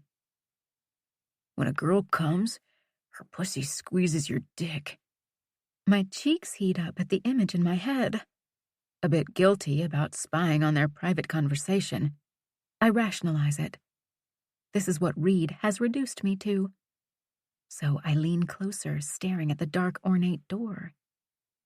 Jax had sex, and he said it feels amazing. The first time Reed and I kissed was amazing. He took control, and I had to hang on to him because it was like he was eating me alive. His lips were warm and full when he growled for me to open my mouth, and I did. His tongue took over, wet and frantic and dizzy. As though I'd become a different person, I wanted more, never wanting him to stop. He finally did because I had no self-control. At that moment, I knew I would always give him anything. "You and I are going to have all our firsts together," he whispered. Jerking back to the present, I make myself knock on Jax's door, and the room falls silent. When I knock again, Reed opens it. His eyes drift from the top of my head to my breasts, and all the way to my flats, then back again. He looks angry. My stomach does a flip. He stands aside, letting me in. Leaning against the wall, he crosses his arms, frowning. He studies me. "Why do you have your purse?" Usually I know what he is thinking, but right now, I'm somewhat unsure. I don't know. I guess I felt better having it with me. My voice is hoarse from crying. I hate my voice. But Reed loves it, so there's that, I guess. His eyes narrow like he's dissecting me. "Ask Jax what you need to know. Then you and I are going out." He pushes off the wall and leaves. An awkward silence takes over Jax's room, and I can't look at anything but the shiny Tory Burch logo on my flats. Jax sighs. "Come here." Taking my hand, he sits me down on his black couch. All his gaming stuff is neatly organized on shelves. As miserable as I am, I still can't help but smirk at how clean Jax's room is compared to Reed's. Jax pulls me onto his lap, allowing me to curl into him. "Just let it out, Tess." Grabbing a hold of his t-shirt, which smells like Downy and Jax, I bawl into his chest. As the tears flow unstoppable, my hiccups are loud. I have no pride left. He says nothing and holds me and pets my hair. I love Jax's hugs. He is one of the most affectionate people. At least he is with me, and it drives Reed crazy. But Jax and I have a special bond. At last, I take a breath and wipe my nose on his shirt. "Sorry about your shirt." My red lipstick is smeared on it. "That won't come out." Hiccuping again, I try to wipe the bright red stain. "Doesn't matter. Feel better?" "No. I've cried so much that everything on me hurts, especially here." I indicate my heart. "All right, Tess. I'm going to tell you what happened, and I'm not going to sugarcoat it." Shit, he is starting to scare me. Maybe I didn't hear the whole story. "Yes." I clear my throat. God, my voice is shut. "We went to Zach's house. His brother Jason was home, and he brought some college buddies, including girls. I hooked up with one of them." He starts petting my hair again, and my anxiety returns with a jolt. "Anyway, one of the girls decided to chase Reed. She is the one Tiffany was talking about." I grab his hand to stop petting me. I need to see his eyes. "Reed was already on edge without you, so he was drinking. She figured that meant he was interested. Now, remember, we all were pretty drunk." "So what? That makes it fine that my boyfriend allowed some college girl to give him a hand job? I'm supposed to look the other way because he was mad at me and drunk?" The wretched sting of tears hits me again. "Stop it. That's not what happened. They were playing pool. Yes, her hands were roaming, but Reed..."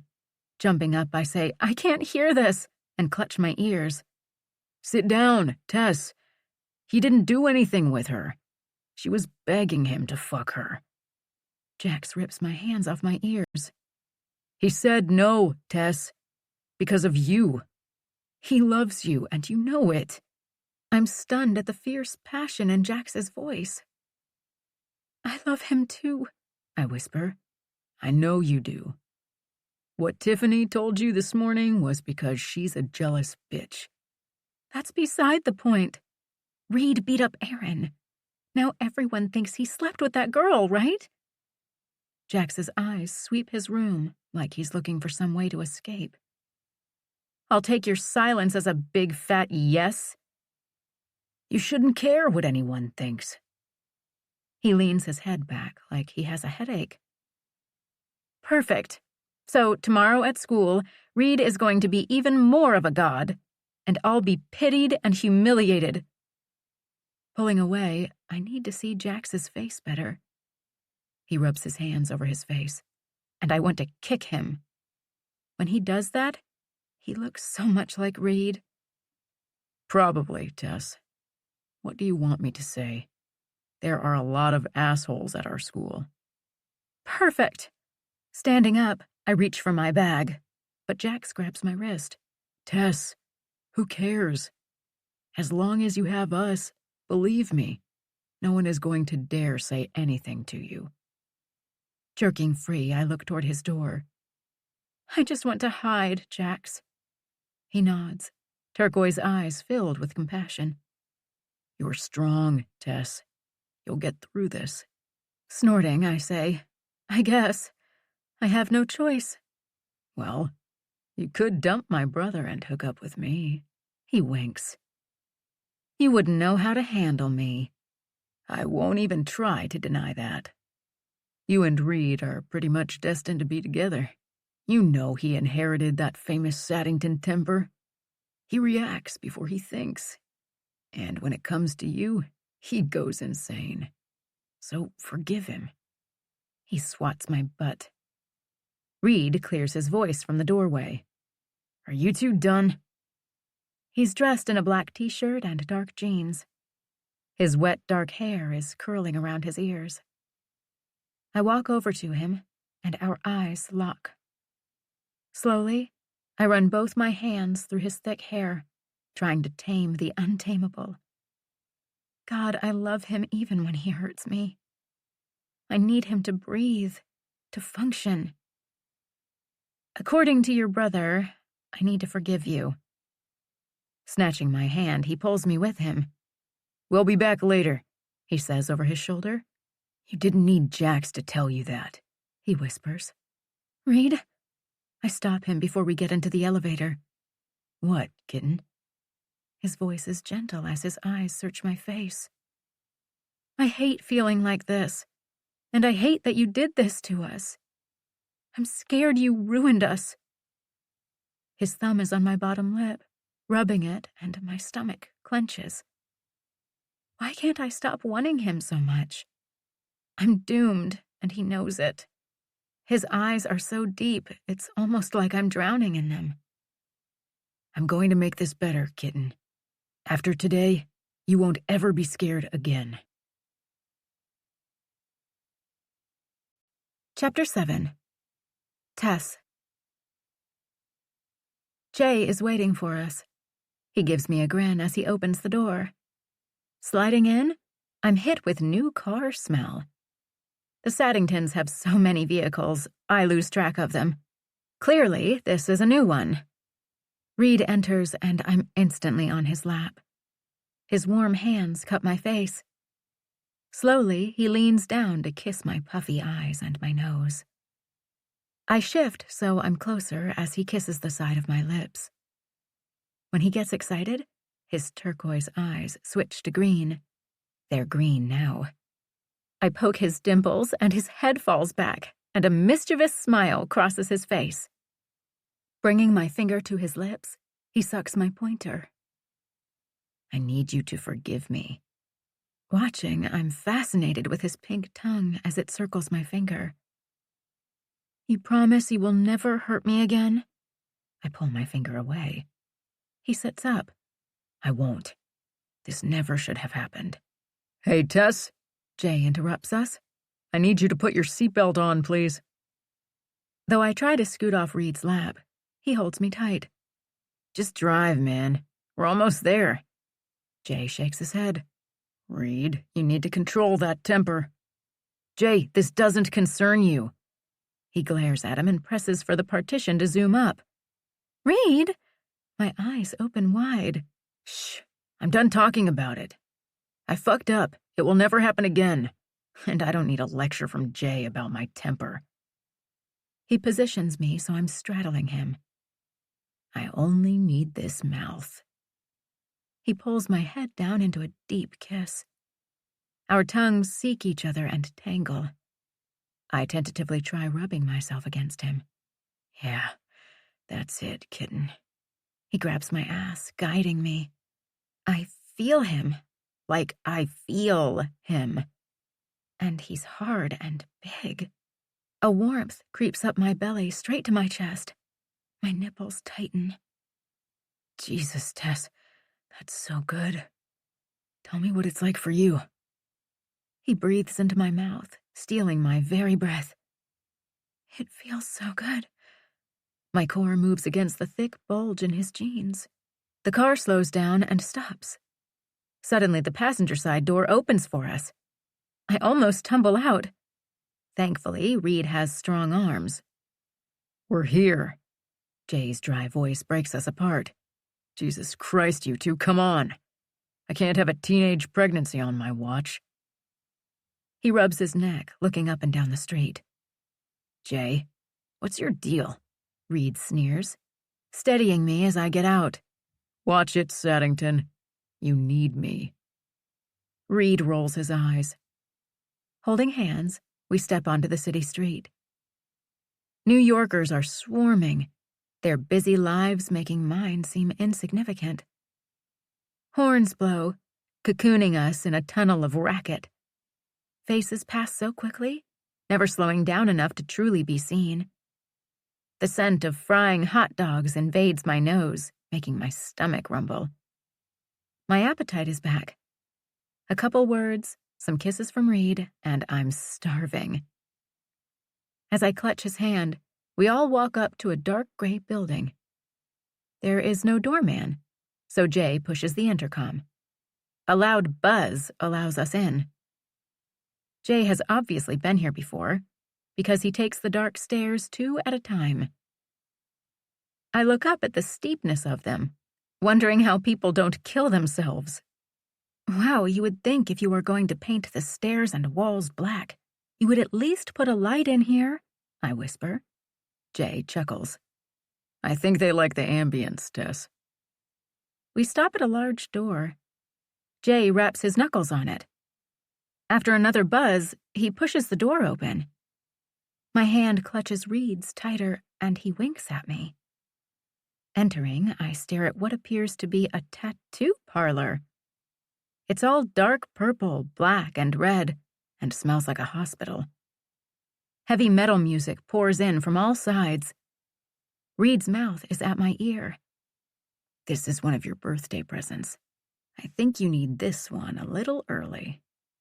Taking a little bite of my neck, he makes me squeal. My eyes travel up to the ceiling.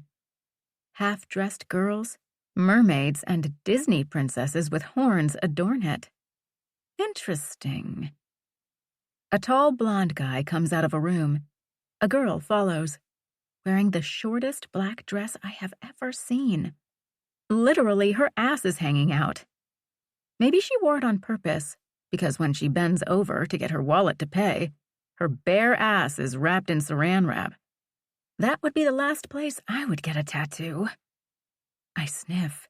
Reed grins. Good, because I would never allow anyone but me to touch this anyway. He caresses my butt. Turning toward him, I give him the warning eye. He laughs and wraps his arms around my waist, pulling me to his chest. Jay walks over to the blonde guy who is assessing us. How are we going to get tattoos? We're not even 15 yet. Money. Pushing my hair off my shoulder, he caresses my face with his eyes. It can make me whatever age I need to be. And you're not getting a tattoo. I am. What? I thought you said it is my birthday present. I was kind of excited, thinking I was getting one. I pout. He laughs and leans down to suck on my bottom lip. Don't pout. I don't want this creamy skin marred. This is for you. He saunters over to Jay and the blonde guy, who I'm guessing is the tattoo artist. Our pinkies are linked, so I follow. We ready? Reed asks. The blonde guy turns and looks at us. I blink. Holy shit, this guy is hot. He's covered in tattoos, like all the way up his neck covered. But his face is beyond cute. He looks like a young biker Brad Pitt. His eyes travel up and down my body. Biting my lip, I sneak a look at Reed to see if he's noticed, which is stupid. He notices everything, especially with me. Somewhere in the back of my head, I sense that sting of satisfaction. It's shitty to want my boyfriend to feel pain, but I do. After last night, a little reality slap is not uncalled for. The fuck? He mumbles, his caveman energy vibrating off of him. He wraps his arms around my waist, pulling my back to his chest. Property of Reed might as well be tattooed on my forehead. The inker smirks, crossing his arms. Reed, please. I wanted him to feel a tiny bit of pain, but I'm too exhausted for more drama. Quiet, Tess. His eyes are still on Brad Pitt, who must decide he'd rather take our money than get into it with Reed. He backs off and turns to Jay, then plasters on a smile and opens one of the doors in the parlor. Shocker. The room is large with black walls. A large purple velvet couch, formed like a C, sits in the back middle of the room, along with a black shiny coffee table. Piles of portfolio books lie on it.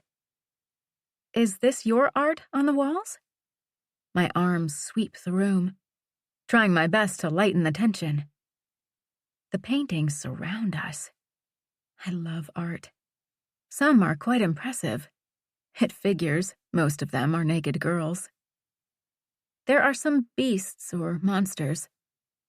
On the far wall, almost like he's ashamed of them, are 3 oil paintings.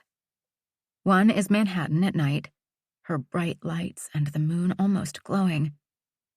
Another's of Coney Island.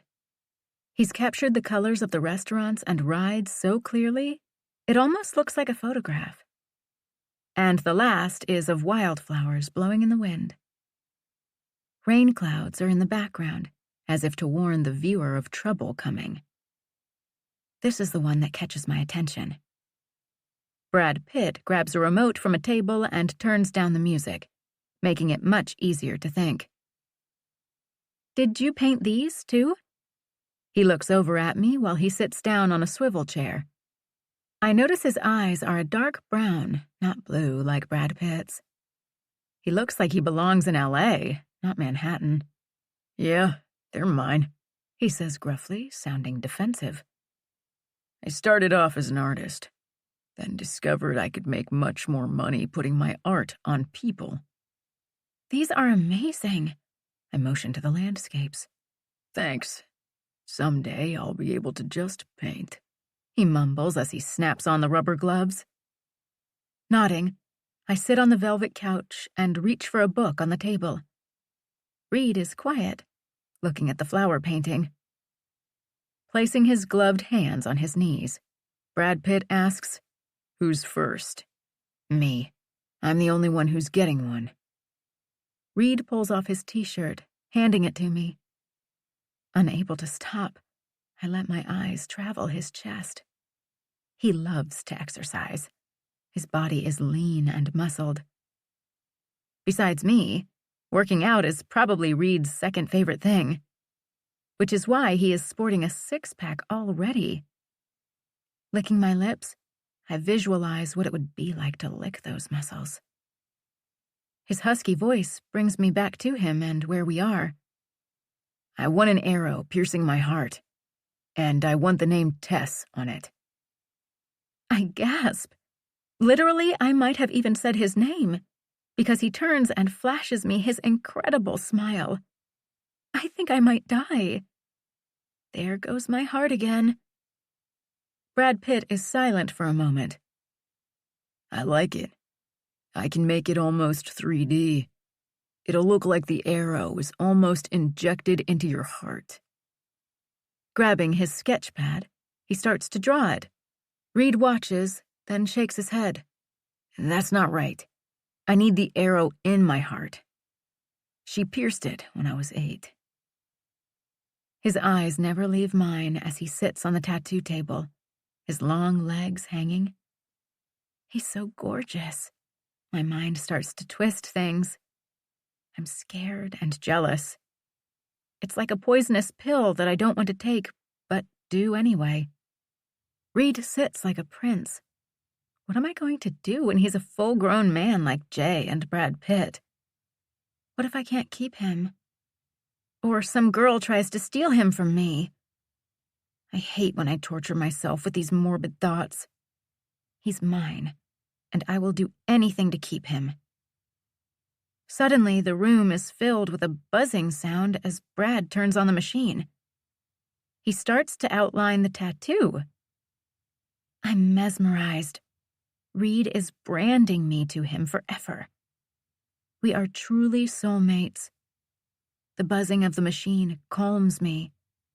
With every drop of ink that enters Reed, he becomes mine more. I have to get one. His eyes narrow. He knows. Of course he does. I smile at him. He arches a dark brow at me, but he's smirking. His tattoo takes a little over 2 hours. Brad is a perfectionist, adding details and shading until it looks exactly like an arrow has been shot into Reed's heart, with my name on it. Reed sits still, acting like he's getting a haircut rather than a needle constantly piercing his beautiful body. No longer leafing through magazines, I sit quietly, staring at him, shifting every so often on the velvet couch. I have this feeling inside me that I can't explain. It's almost like we've shared something so intimate that I don't know how to process it. Brad Pitt wraps it up. Not being able to contain my energy anymore, I say, I want one.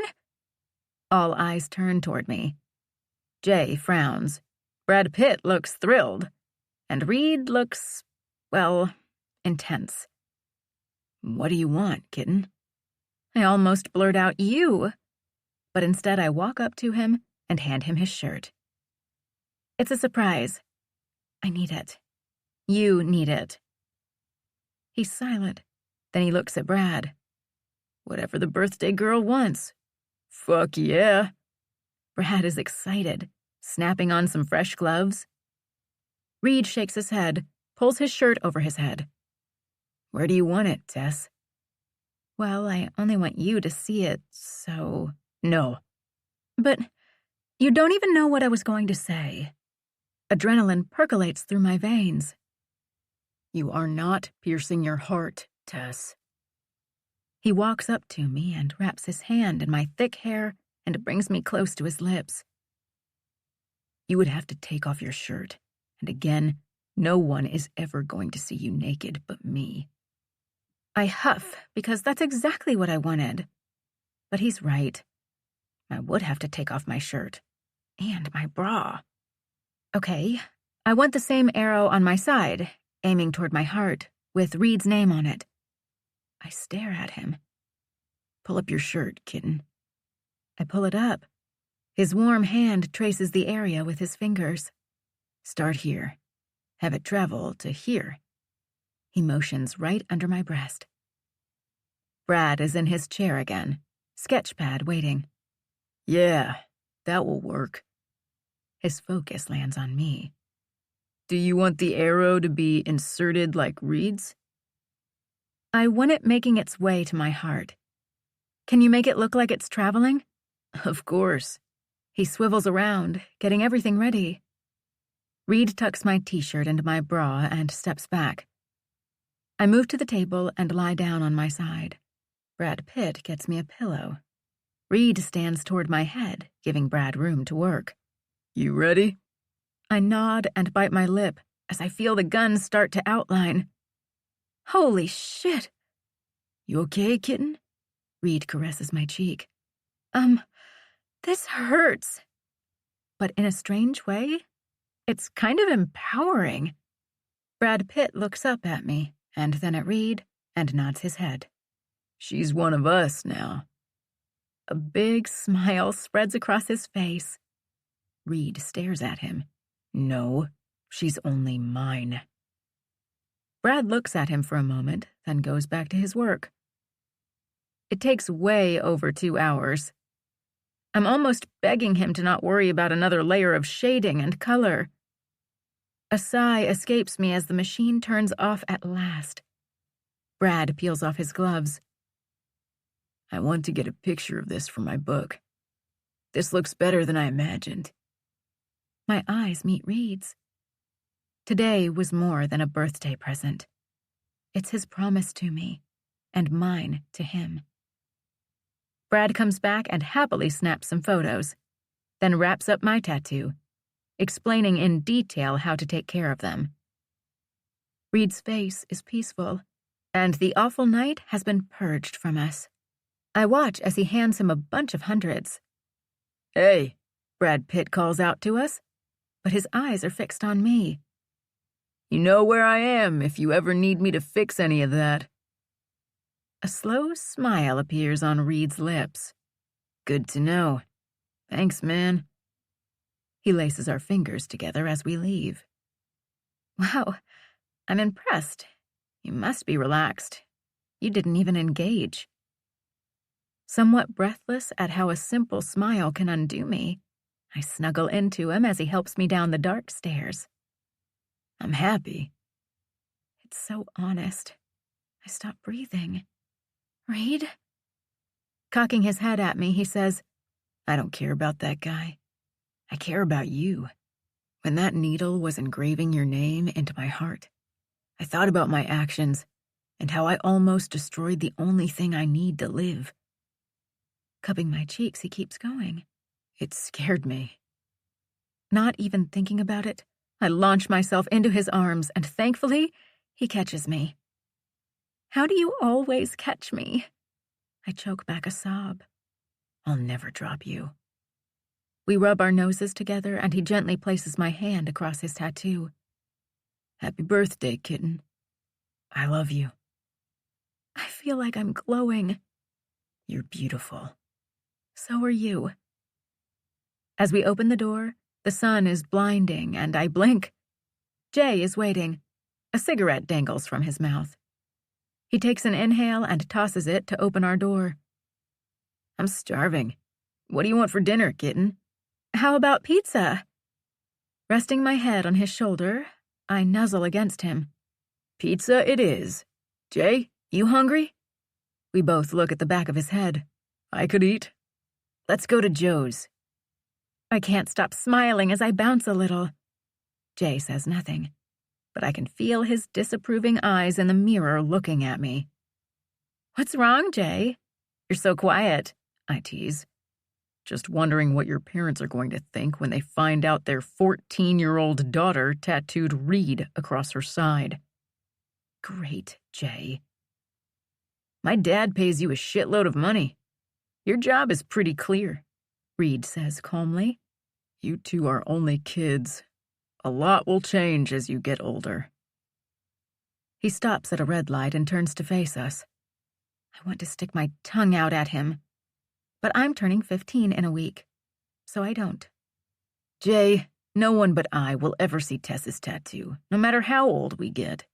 Reed's voice is dismissive. Really?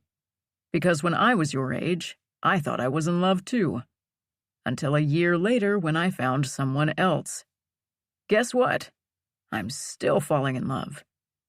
Trust me, it doesn't last. He shakes his head in disgust. I reach over and lace my fingers with Reed's because he looks like he wants to hurt Jay. Also, I was starting to feel better, and now Jay is bringing me down. I hate it. Come on, Reed.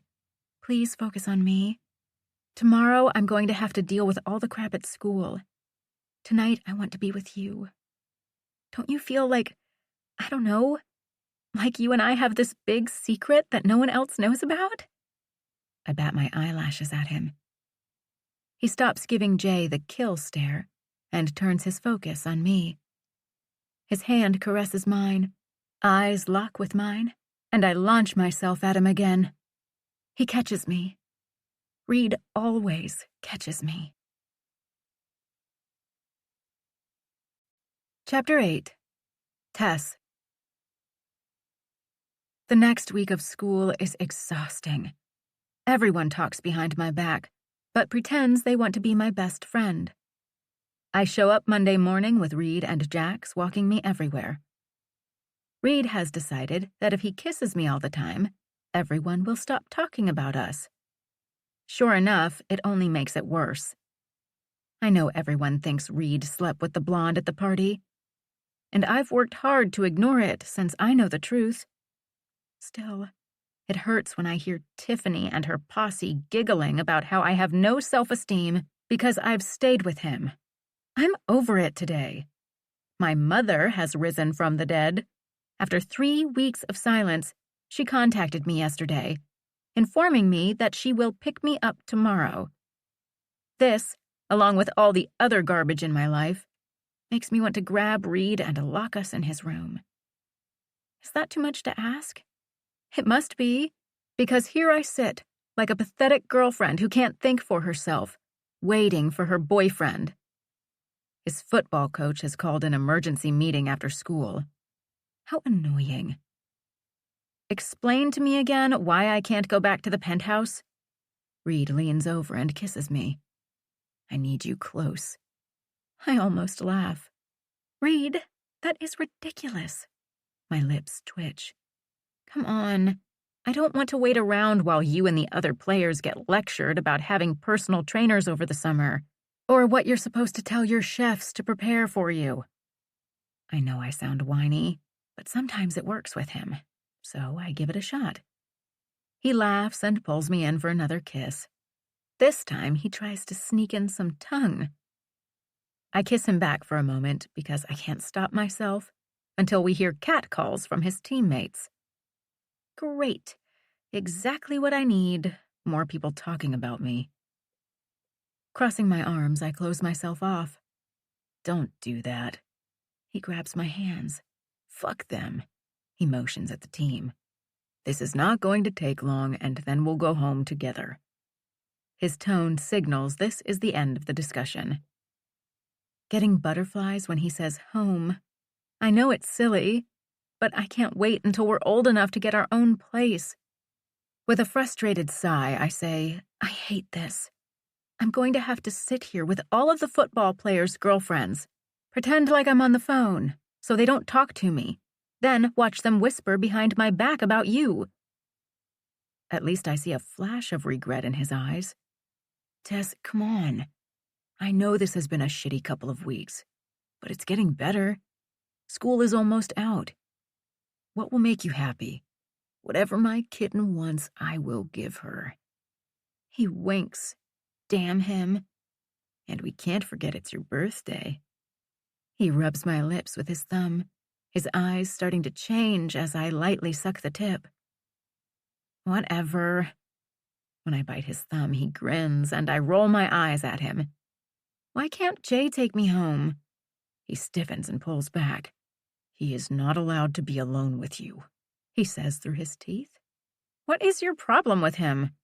He glances in the direction of the guys, filing into the locker room. I have to go. I don't have a problem with Jay, but I don't trust him, especially with you. That is crazy. All he does is his job. Don't make excuses for him. I'll be back in an hour or so. After I give him a dramatic sigh, I stomp up the bleachers, scooting into the corner. Reed grins. Perfect. Now stay there where no one can see you. That's the plan. Smiling sweetly, I wave to him. He stops and stares at me, then climbs the bleachers after me. I squeal as he grabs for me. Go, so we can get out of here, I laugh. One more kiss. A loud whistle interrupts us. Saddington, you plan on joining us, or are you going to keep groping your girlfriend? Coach scowls and walks back into the locker room. Don't move, kitten. He points at me and runs down the bleachers. You're so weird. He grins, making my stomach flutter. I wish I could control myself more. Staring at his incredible ass as he takes the bleachers 2 at a time, I tear my eyes away to my backpack and pull out my history notes. I need to focus, concentrate. Reed sucks. He always distracts me. This gym always smells like sweat and feet, and I hate it, I think, wrinkling my nose. Leaning back, I try to keep my eyes from wandering, but I start to daydream about Reed. Somehow, I'm picturing if I want to train and a veil for my wedding, or simply a veil. Groaning, I snap my notebook shut, and it echoes in the almost empty gym. I stretch and glance at the clock on top of the basketball hoops. God, it's only been 15 minutes. Why do I listen to Reed? My attention is piqued when I see a guy come out of the co-ed bathroom. He is wearing a gray sweatshirt with the hood pulled over his head, covering his face. He puts his hands in his pockets and slinks out of the gym. Creepy. It's hot and muggy out, so of course I start to visualize that the guy is a mass murderer or a terrorist. What the hell is wrong with me? Standing up, I walk down the bleachers, noticing that most of the girls are outside. Apparently, the cheer and dance squad members are having their own meeting today as well. Moving at a slow pace, I make my way over to the bathroom. I have no idea why I'm being so silly. The guy was probably working out, or he likes sweatshirts. Either way, it's none of my business. Now that I'm almost at the bathroom, I might as well go pee. The gym bathrooms are co-ed for sporting events. The lights are off. Feeling around, I find the switch, and nearly trip over a body lying on the floor. I freeze. Blood is smeared all over the white tile, and a slim body is curled in a fetal position.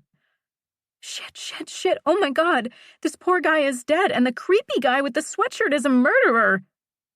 Taking a breath, trying not to let my imagination take over, I yell, "Are you dead?" Frantically, I lean down to him and gently touch his cheek, thankful that he's warm. "Don't worry, you're okay," I say, my voice soft. He starts to move and moan. I check his pulse. It seems normal. Then he opens his beautiful chocolate eyes and stares at me. At first, I'm stunned. How have I never realized how striking this guy is? Blinking, I reach for my phone. "Don't worry, I'm calling 911 right now." I smile and stroke his cheek reassuringly. He pushes up on his arms and sits up. "Here, let me help you." I help him scoot back so he can use the wall to help him sit up. "Don't call 911. Trust me, I'll be okay." His voice, which has a slight accent, sounds steady. Shocked, I shake my head. "Don't be crazy. You need medical attention. You're bleeding, and you have a black eye." Fuck. I hit my head on the sink when that dick hit me in the eye. God, what do I do? He's speaking clearly, and the bleeding seems to have stopped on his head wound. "I'm so sorry you're stuck with me finding you." I give him a smile. "I don't think I could have dreamt a better person to rescue me. Do you believe in fate, pretty girl?" "Yes, I do." "So do I." His pained eyes lock with mine, and it's like looking in a mirror. His loneliness and insecurities are all right before me. Swallowing, I say, "You're sure you don't need an ambulance? I'm a terrible nurse." He grunts. "I have been beaten way worse. I only hit my head. Anytime you hit your head, it bleeds. Trust me, it looks worse than it is. If you say so. I take a shallow breath. The bathroom is clean, thank goodness, minus the blood. God, it's all over the white floor. What do I do?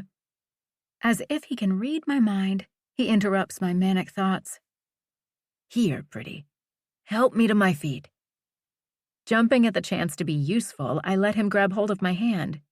Go slow and hold on to me. Puffing out some air, he seems steady. More than steady. He is stiff and angry. Can you walk? I'll be fine. Give me a second. He's taller than me, but almost as skinny. He's the most delicate boy I've ever seen. I mean, Reed and Jax are beautiful, but they are big, tall, and masculine looking. This boy is just plain pretty, with his black hair and dark eyes. He smiles, and I see straight white teeth. Well, at least he didn't hit your mouth and mess up those pretty teeth. Can't help myself. He is that handsome. He shrugs. You saved me. I will be forever in your debt. Stop it. I hardly saved you. I almost tripped over you. By the way, you could have a concussion. I chew on my bottom lip. Don't worry. I have a whole team that will fix me up. Do you know who I am? Kind of. I mean, when you came here a couple months ago, I heard the rumors. Nodding, he says, well, they are mostly true. So you can see why I don't want a hospital. But if I can use your phone, I should probably call one of my guys before I pass out. He rubs his wounded head. I must be pale because the guy tells me to breathe.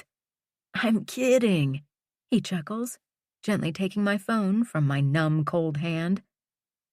He speaks what I think is Spanish into the phone, then hands it back to me.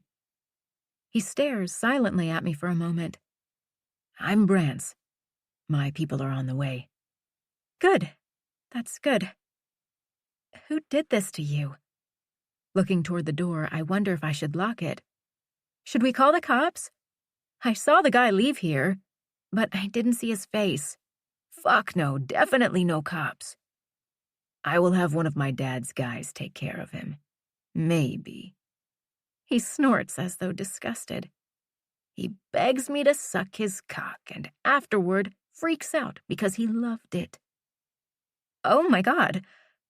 Well, I don't know what to say. I have my hands on my cheeks because they're on fire. He smiles. Come on, pretty girl. Help your new friend to the curb. One of my bodyguards should be waiting. Oh, okay. Are you sure I shouldn't go get them? I mean, are you all right to walk? I can make it. I nod. I'm Tess, by the way. Biting my bottom lip hard, I taste coppery blood. I know who you are. We walk slowly as curious looks are thrown our way. But no one approaches us or asks if we need help. Jesus, this school. The rich are grotesque, and that includes their offspring, our oh-so-elite student body. We make it outside, and two men are waiting. One of them gently takes Brance, then turns toward me. Thank you, he says, getting into the driver's seat. Wait, I call out, needing to make sure they take proper care of him. Listen, he hit his head on a sink. Please make sure he doesn't have a concussion. The man cocks his head at me, confused, and turns to listen to Brance from the back. His brown eyes take me in. Mr. Martinez is inviting you over to his place. That way you can tell his physician exactly what you saw. Oh, well... Hesitating, I look toward the gymnasium. My boyfriend is inside, I say, pointing behind me. Reed will freak if I'm gone. But poor Brance needs me. And for the first time, the thought of having my very own friend besides Reed and Jax is almost too intoxicating. Without thinking of the consequences, I open the door to the limo and climb in, sitting opposite Brance. He is leaning his head back, His eyes closed. So, you decided to be your own woman, huh? I have no idea what you mean. Pulling my phone out, I text Reed. Where are we going? I need to tell him. He sits up and motions for me to give him my phone. I do. His graceful fingers glide over my phone, like a concert pianist as he texts Reed his address and phone number. There. He smirks. He should only go slightly insane when he realizes that his kitten is with me, the son of one of the biggest Colombian drug lords. Oh, is all I can say. He is so right. Reed is going to go insane. You shouldn't admit that about your father. People might take it the wrong way. He snorts bitterly. Pretty girl, this is my life. Why lie?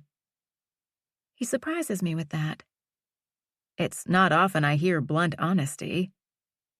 Needing to change the subject before I regret my rash decision, I ask, how do you know Reed calls me kitten? Everyone knows. It's pretty obvious that he is obsessed with you. I hope he'll be cool about us being friends. He says this like it's a done deal. The contract has been signed in blood. In a way, it has. His blood. Well, he doesn't have a say. He has tons of friends, and I never say anything. He simply looks at me, and I fidget with my nails. I am being honest, Tess. I look up to find his face full of lonely sincerity.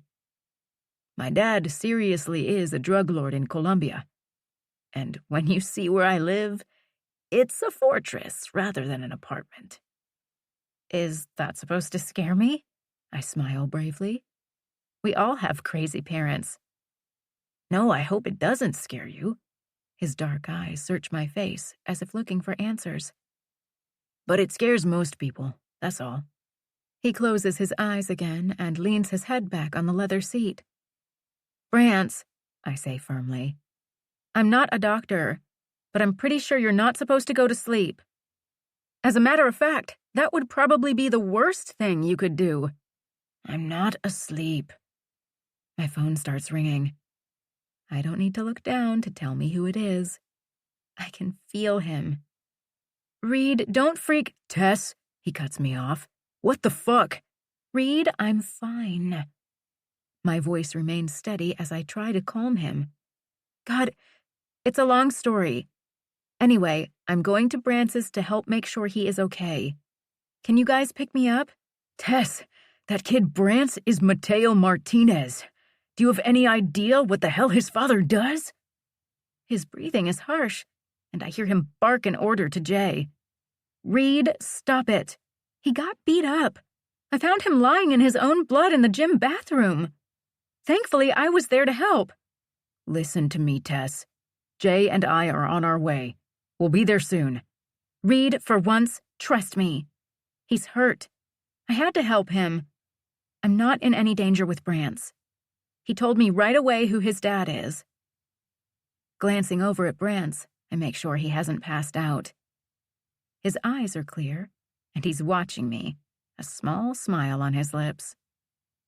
Lowering the phone, I say, Is it all right if I have Reed come to your apartment? I would love for you to meet him. Absolutely, he shrugs. I will tell the guards to let him in. Are you shitting me, Tess? Reed screams. Did you even hear what he said? He has guards. So what? We have Jay. Look, I'm gonna lose you. It looks like we are here. We're pulling into underground parking. Fine. He hangs up on me. I force a smile at a very curious Brance Martinez. He gets a little domineering at times. Of course he does. He's the great Reed Saddington. His voice is getting dramatic, and there's a spark of mischief in his eyes. Heir to one of the biggest shipping companies in the world. He can have anything he wants. And he wants you, Tess. We're soulmates, I whisper. Are you always so submissive with him? What the hell? Is that what everyone thinks about me? He holds up a hand. I'm not trying to be an ass. Look, if I had Reed Saddington as my boyfriend... The limo door opens, and our conversation is brought to an end, thankfully. A bald Hispanic man leans in to help him out, then pulls back a fraction to look at poor Brance. He's a mess. His clothes are covered in blood. His head looks awful, and his eye, which is seriously swollen and red, is rapidly changing to black. Jesus, Mateo, who did this? Brance groans as the man helps him out. I talked to your father. He wants me to see to it, he says quietly, looking over at me curiously. Thanks, Alejandro, but it's kind of my mess to clean up. This is my new best friend, he says, winking at me with his good eye. Tess Gallagher. Her boyfriend will be arriving soon. Reed Saddington. Let him up. Brance kind of spits this out as he straightens himself up. Slowly, we walk into the building. My apartment is the penthouse.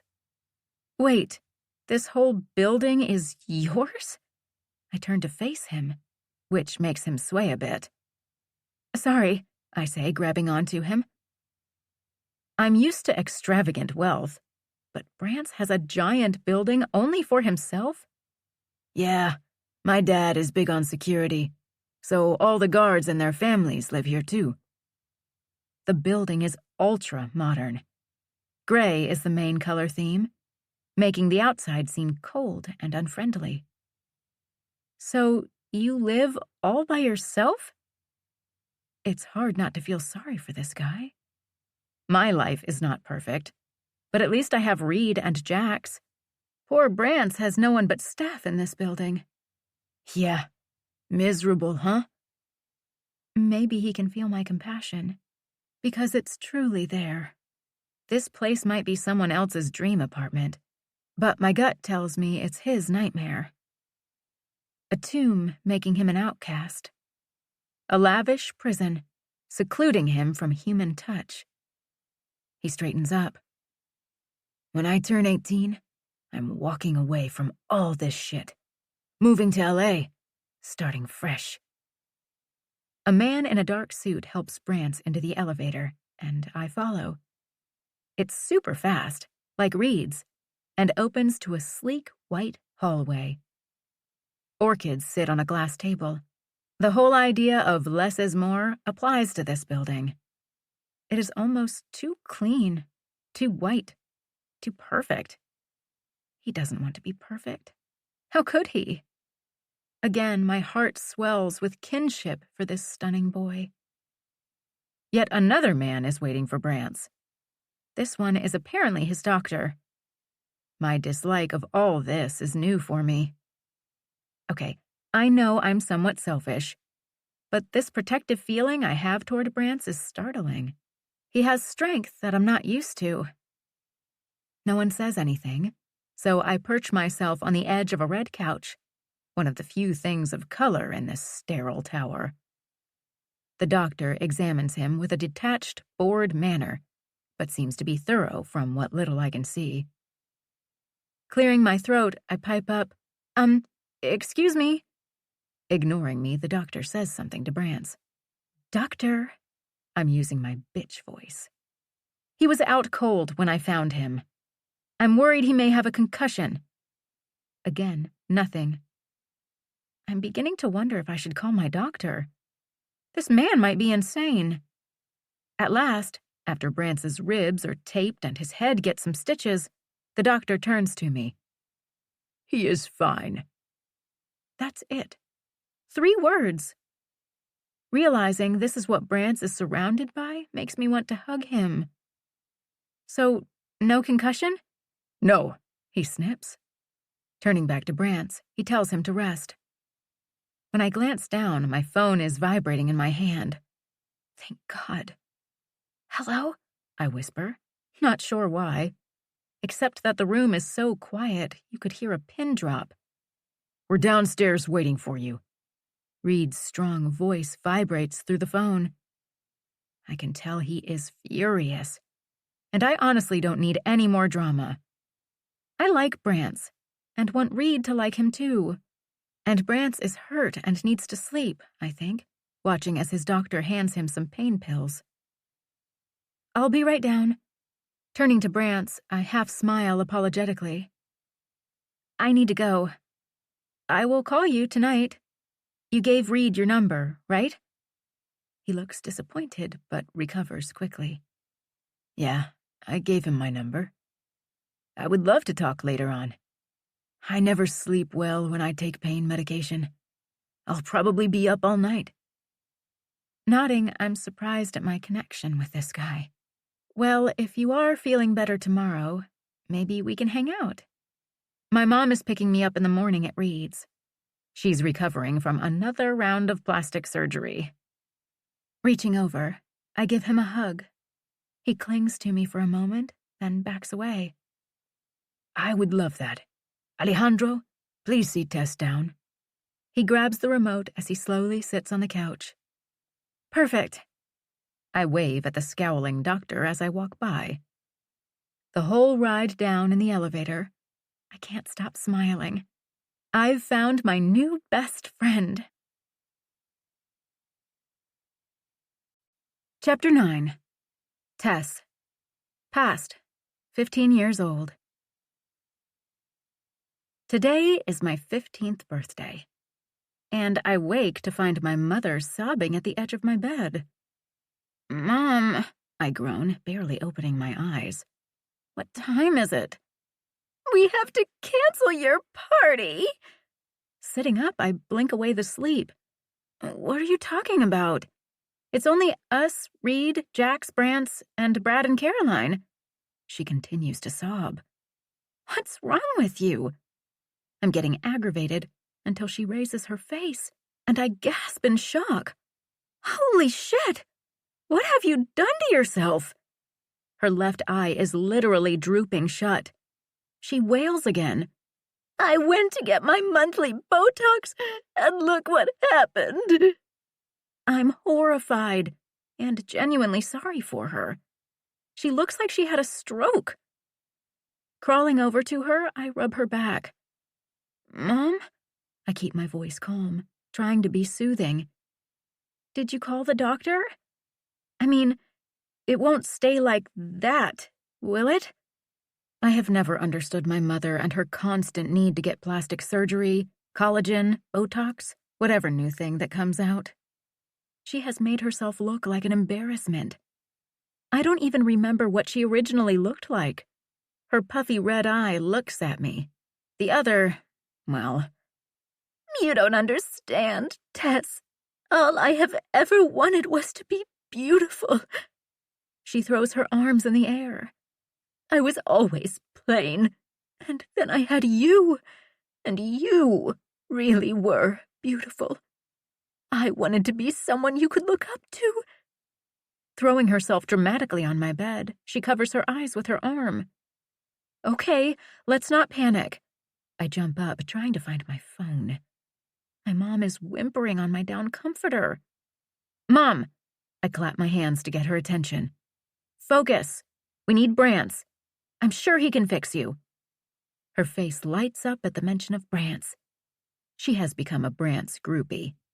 From the moment I introduced him to my mother, she loved him. He encourages it, too. I think it's because Brance's mother died when he was 5. So he has basically moved in with us. He dresses me and picks out how I should wear my hair and makeup. It's like having my own personal stylist, and I love it. After he discovered that my mom was completely hopeless at making herself look good, he took it as a personal challenge to help her. We have done more shopping and spent more time together than I have ever spent with my mom before. I guess I have Brance to thank for that. Unfortunately, besides shopping and spa days, I have nothing in common with her. At long last, I locate my phone at the bottom of my purse.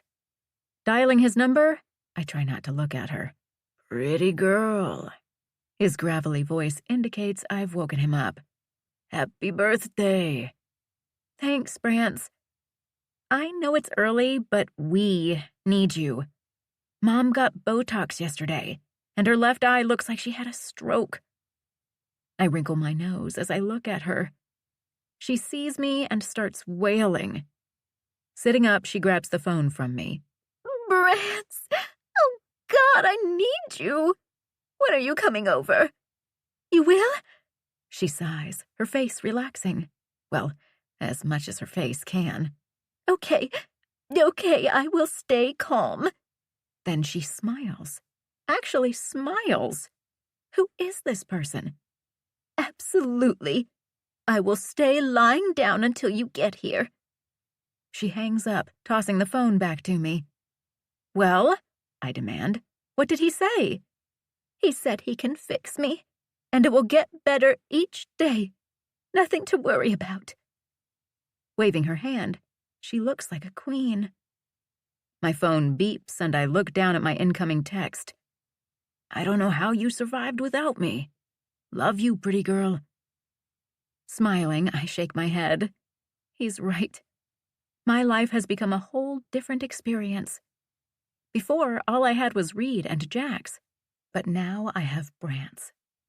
And he is all mine, loyal only to me, and I am loyal to him. We're like peanut butter and jelly.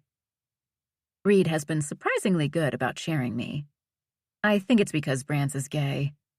He is happy to let Brance take care of all the things he hates. The doorbell rings. I glance over at my mom, who has passed out on my bed. Obviously, she was up all night, hysterical about her face. Now that Brance is on his way, she seems at peace. Grabbing one of Reed's sweatshirts, I pull it on over my black sleeping slip. When I call down to the front desk, I'm informed that there is a delivery guy with flowers. Fighting my way past shiny balloons and decorations, I can't help but smile as I open the door. The delivery guy stands there with a flower arrangement that is almost as big as me. Well, maybe not that big, but it's impressive. There are numerous long-stemmed red roses in the middle, with white and pink hydrangeas surrounding the bottom. The vase alone probably cost as much as a cheap car. I hold out my hands for it and thank the delivery guy. "Holy shit, heavy," I say, barely making it past an onslaught of silver and gold streamers to place the vase on the table. My stomach has butterflies as I search for the card. No card? A knock at the door makes me jump. Skipping over to the door isn't easy when I'm swarmed by a jungle of ribbons hanging from balloons. But when I answer at last, I discover the frazzled-looking delivery guy who stands holding a red card. "Sorry, I have never had to deliver anything this expensive. My boss made me a nervous wreck. Here's your card." He shoves it at me. "Oh, perfect. I was looking for that." I laugh. "Hold on." Grabbing my mom's purse, I pull out $100 and hand it to him. "You deserve it." He grins, handing it back. "I got a huge tip already." He turns, then stops. "Wait, you're right. I do deserve this." He takes the $100. "You have a great birthday. Someone really loves you," he says over his shoulder. Shutting the door, I excitedly open the card. "Kitten, happy birthday. You are my everything. I love you. Reed." I sigh and clutch the card to my chest. Best birthday ever. Well, aside from my mom's face. Twirling, I know 2 things. Reed has money, and I love him. But at this moment, the emotion almost takes me to my knees. He is my everything. It's almost impossible to breathe as I run to my room for my phone. Glancing at my mom, who is still in the same position as earlier, I roll my eyes, and my hands slightly tremble as I push on Reed's name. "Kitten." My stomach flip-flops at the sound of his rough morning voice. "I love you," I blurt. "I love our tattoos. I love my flowers." I'm breathing rapidly, my eyes stinging with tears as I walk into the living room. He chuckles. "That's a lot of love, birthday girl." "It is." I smile. "When are you coming over?" I look around the room Brance and my mom have been redecorating. My mom's taste is far from elegant. "Soon. I hear him groan as he stretches. I picture him all warm and hard, his dark curls a mess. Which makes me remember my mom. Oh my God, Reed! I can't hide my excitement. Mom got Botox yesterday? Her face looks like she had a stroke. You have to be nice, though. A twinge of guilt swims over me. I shouldn't be happy at my mom's expense. Wait a minute, what? He sounds distracted. Are you listening? I demand. She looks crazy. Just act like you don't notice it. You're kidding, right? What the hell is wrong with her? I thought you said she was looking better now that she has this sick codependence thing going on with Brance. Well, he's not with her 24 hours a day. Although she is begging for him to move in. I twirl my hair around my finger. Well, he can't. He kind of grunts. You don't have enough room for all his security. He's joking, I think. Ignoring his comment, I zero in on his breathing. Reed, what are you doing? My core clenches and cheeks get hot. What do you think I'm doing? I hear another harsh breath. Reed Saddington! Are you... You know? I check to make sure my mom hasn't materialized. I'm shy whenever I have to verbalize anything sexual. He laughs. Well, I was trying to rub one out listening to your sexy voice, but you ruined it with the visual of olive oil and her stroke eye. I knew it. My voice sounds shaky. I should be chastising him. Instead, I'm all tingly, thinking about him touching himself. Reed? Are you alone? His voice is harsh. Suddenly, I wish Brance wasn't on his way over. Yes, it comes out like a whisper. Clearing my voice, I add, but Brance will be here any minute. Lately, all Reed has to do is say my name, and I start to flush. Trying to distract him and myself, I keep talking about my mom. She looks bad. I kind of feel sorry for her. She was crying, and I had to hear this whole speech about how she was always plain and I'm beautiful. It makes me feel bad for her. Kind of, I say slowly, listening for any sounds indicating Reed is still masturbating. He's silent for a moment. Then it sounds like he's moving around. I can't lie. I'm a little disappointed. Kitten, you are one of the kindest people I know. There's the sound of a door shutting. Now, olive oil? She's pathetic. Serves her right. She makes herself look like a freak. You have to stop calling her olive oil.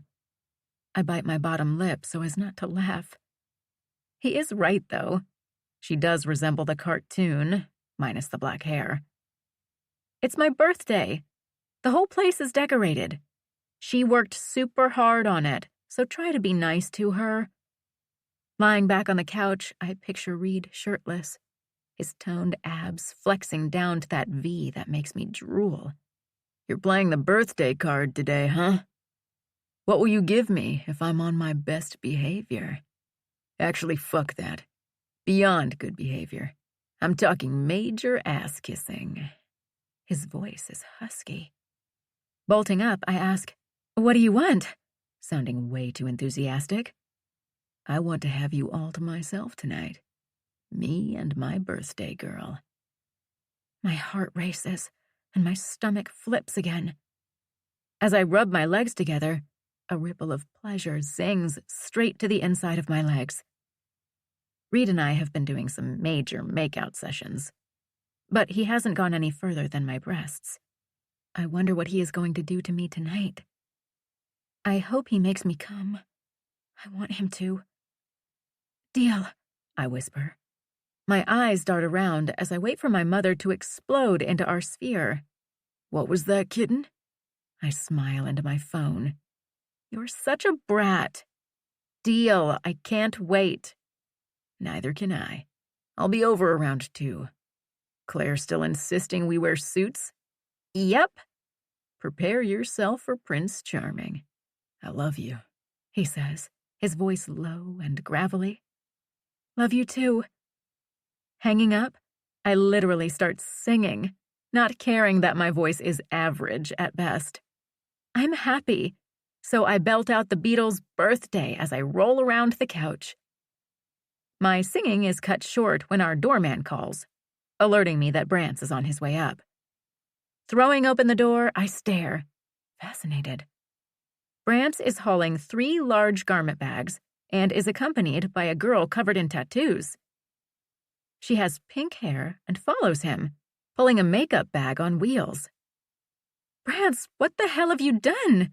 It's just us. He pushes some metallic streamers out of the way and kisses me on the lips. No arguing with me, Tess. It's your birthday. Claire is going to need all of my attention. He huffs. Tess, this is Tilly. He wraps an arm around Tilly's shoulder. This woman is mind-blowing in the art of makeup. Between the two of us, I am confident we can tape up your mother's eye. Where is she?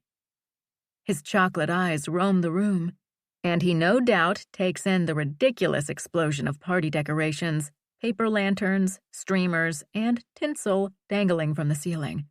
Thank God. Is that coffee I smell? He veers toward the kitchen. Laughing, I say, What would I do without you?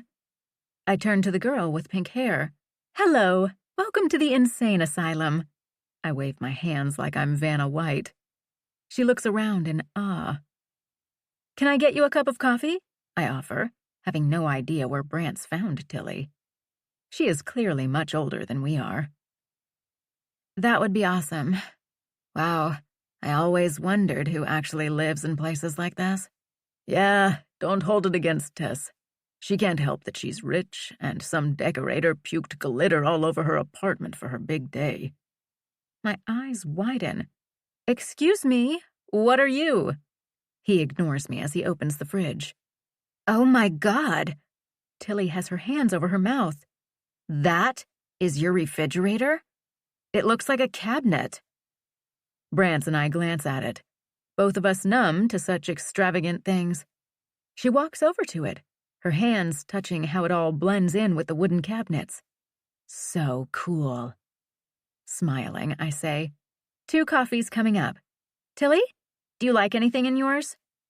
I'm already scooping 2 large spoonfuls of sugar into Brance's cup. Just a little cream, if you have it. Of course. I hand them both their cups.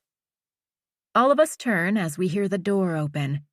Maria and her sister Letty bustle in, carrying all kinds of bags filled with food and alcohol. Hola! I skip over to them. I have grown up with these 2 women and love them like family. My mother is not an easy woman to work for, so I always make sure they know how much I appreciate them. Hola! Happy birthday, my beautiful girl. Maria drops the bags on the counter, pulling me into a warm hug. Thank you. Turning, I hug Letty, who hands me a small wrapped present. I'm touched. You 2 shouldn't have. And I mean that. I have more than any 15-year-old could ever want or need. But this little gift means they care. My eyes well with tears. It isn't much, but we love you, and it's a special day. Maria winks at me. A loud gasp fills the room.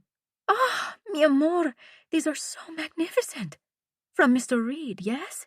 Letty praises my flowers, her fingers fluttering over the roses. She loves Reed. Yes, Letty, from Reed. It's impossible to stop my goofy smile. Jesus, Tilly breathes out.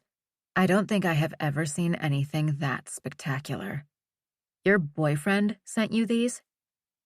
Starting to feel self-conscious, I wonder, what must this woman think? He likes to spoil me. Yeah, he does. They smell amazing. Her whole face is almost engulfed in them. Brance chokes on his coffee. Spoil is a nice way of saying her boyfriend is obsessed. Lucky bitch. He pinches my butt as he walks by, and I squeal. Come on, my beauties, let's go find Mama Bear. I smirk at him as he walks by. You're fantastic, you know that, right? Undoubtedly. Wait until you see the dress I've picked for you tonight.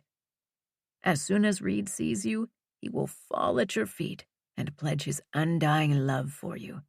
Placing his hand on his heart, he drops it and dryly demands for me to go take a shower. Thank God I had the good sense to make you get waxed a couple of days ago, he mumbles. Yes, master. Or should I call you sir? His eyes twinkle. Oh, I think master is fine. Have you had breakfast yet? Here it is. Posing, I hold up my cup, as if it's a gourmet meal. That will never do. Pulling out his phone, he starts ordering tons of pastries from the bakery down the street. He knows it's my favorite. I happily follow Brance into my bedroom, letting him take charge. He hangs up and sighs, hands on his hips as he studies me. Music, please. 4 hours later, I stare at my mom, and I'm not exaggerating. I might fall to my knees and pledge my undying devotion to Brance and Tilly. They have taken a skinny woman who looks as though she had a stroke and somehow magically taped up her eye so that she looks normal. Tilly's makeup skills are brag-worthy. She went with pretty pastels. My mom appears softer, younger. Brance has straightened her bleached blonde hair stick straight and parted it in the middle. The last piece of putting my mother together is getting her into the dress. Brance unzips the garment bag and pulls out a lavender-ruffled, skin-tight ball gown with a full-length train. My phone rings. Glancing at my mother, I reach for it. It's my father calling. I haven't heard from him in a week or so. Last time we talked, he promised to make it to my party. Then he and my mom had a horrible fight, so I haven't been holding my breath. I will be right back to help you guys, I say. Put her in that. I motion to the couture gown. We've got it, Tilly nods. She does better with us, anyway. It's the truth. I wince at her easy acceptance of it. A complete stranger has our relationship figured out, right down to the way my mother's mood swings seesaw up and down when she's with me.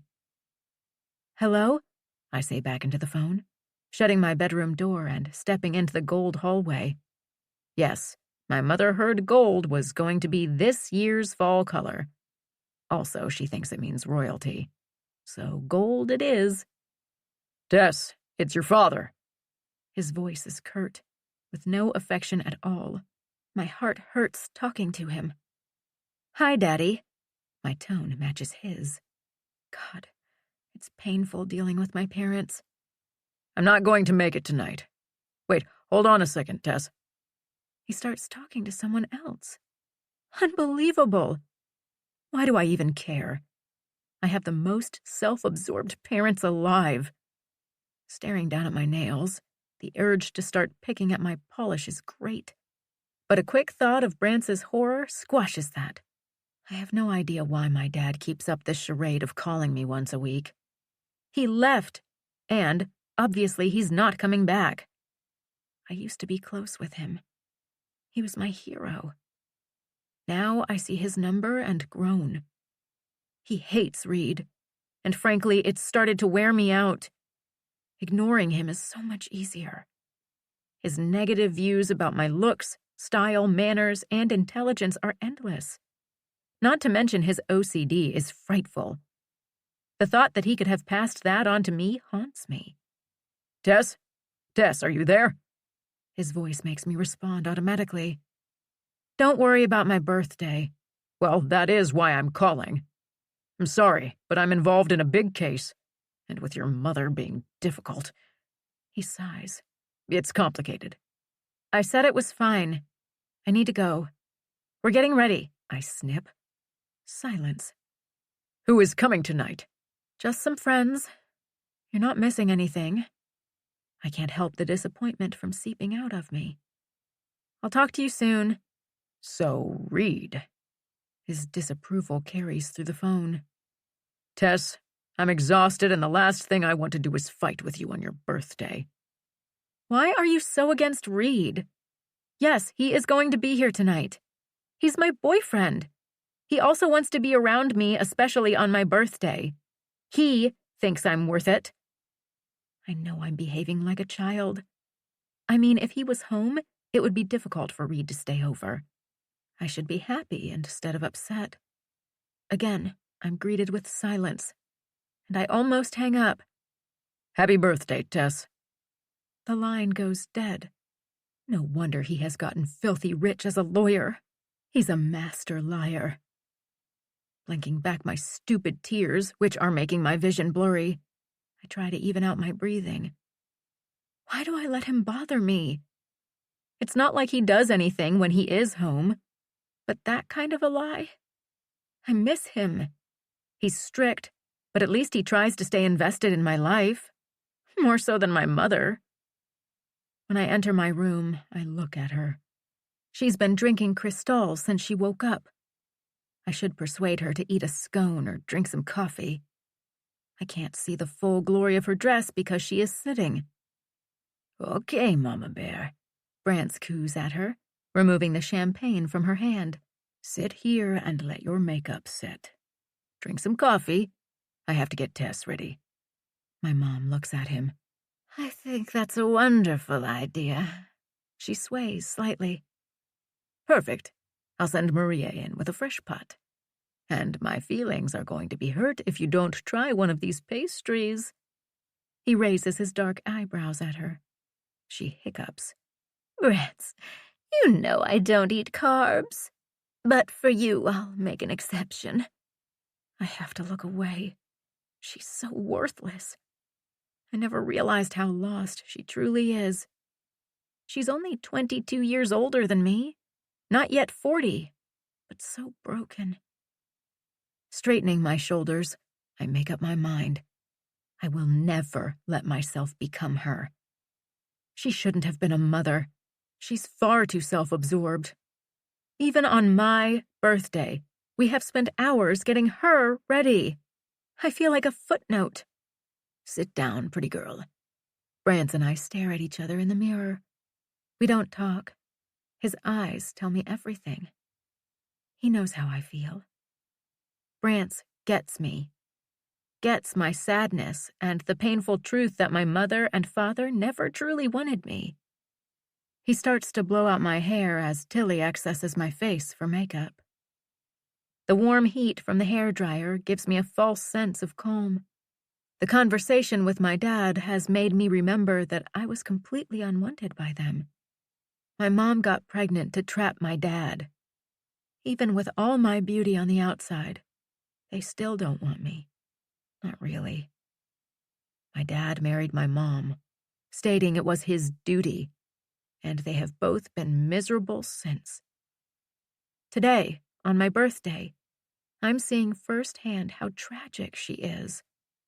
I guess when all you do all day is live in extravagant regret, you start to lose what little sense you have of yourself. I don't think I will ever have children, Brance. Do you think Reed will be upset? I say it loud enough for him to hear, but not my mom. Closing my eyes, I don't need to wait for his answer. Of course he will be upset. Turning off the blow-dryer, he taps me on the shoulder and I open my eyes. He frowns as he squats down, unplugging the hairdryer and plugging in the styling iron. Crossing his arms, he looks at me through the mirror, his dark eyes filled with understanding. I think you're getting too deep on your birthday. No, I disagree. This is the perfect time to embrace the truths about myself.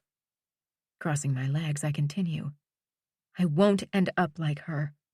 I motion at my mother with my eyes. I don't want children. I'm going to stop the insanity with me. As long as I have Reed, Jax, and you, I will be fine.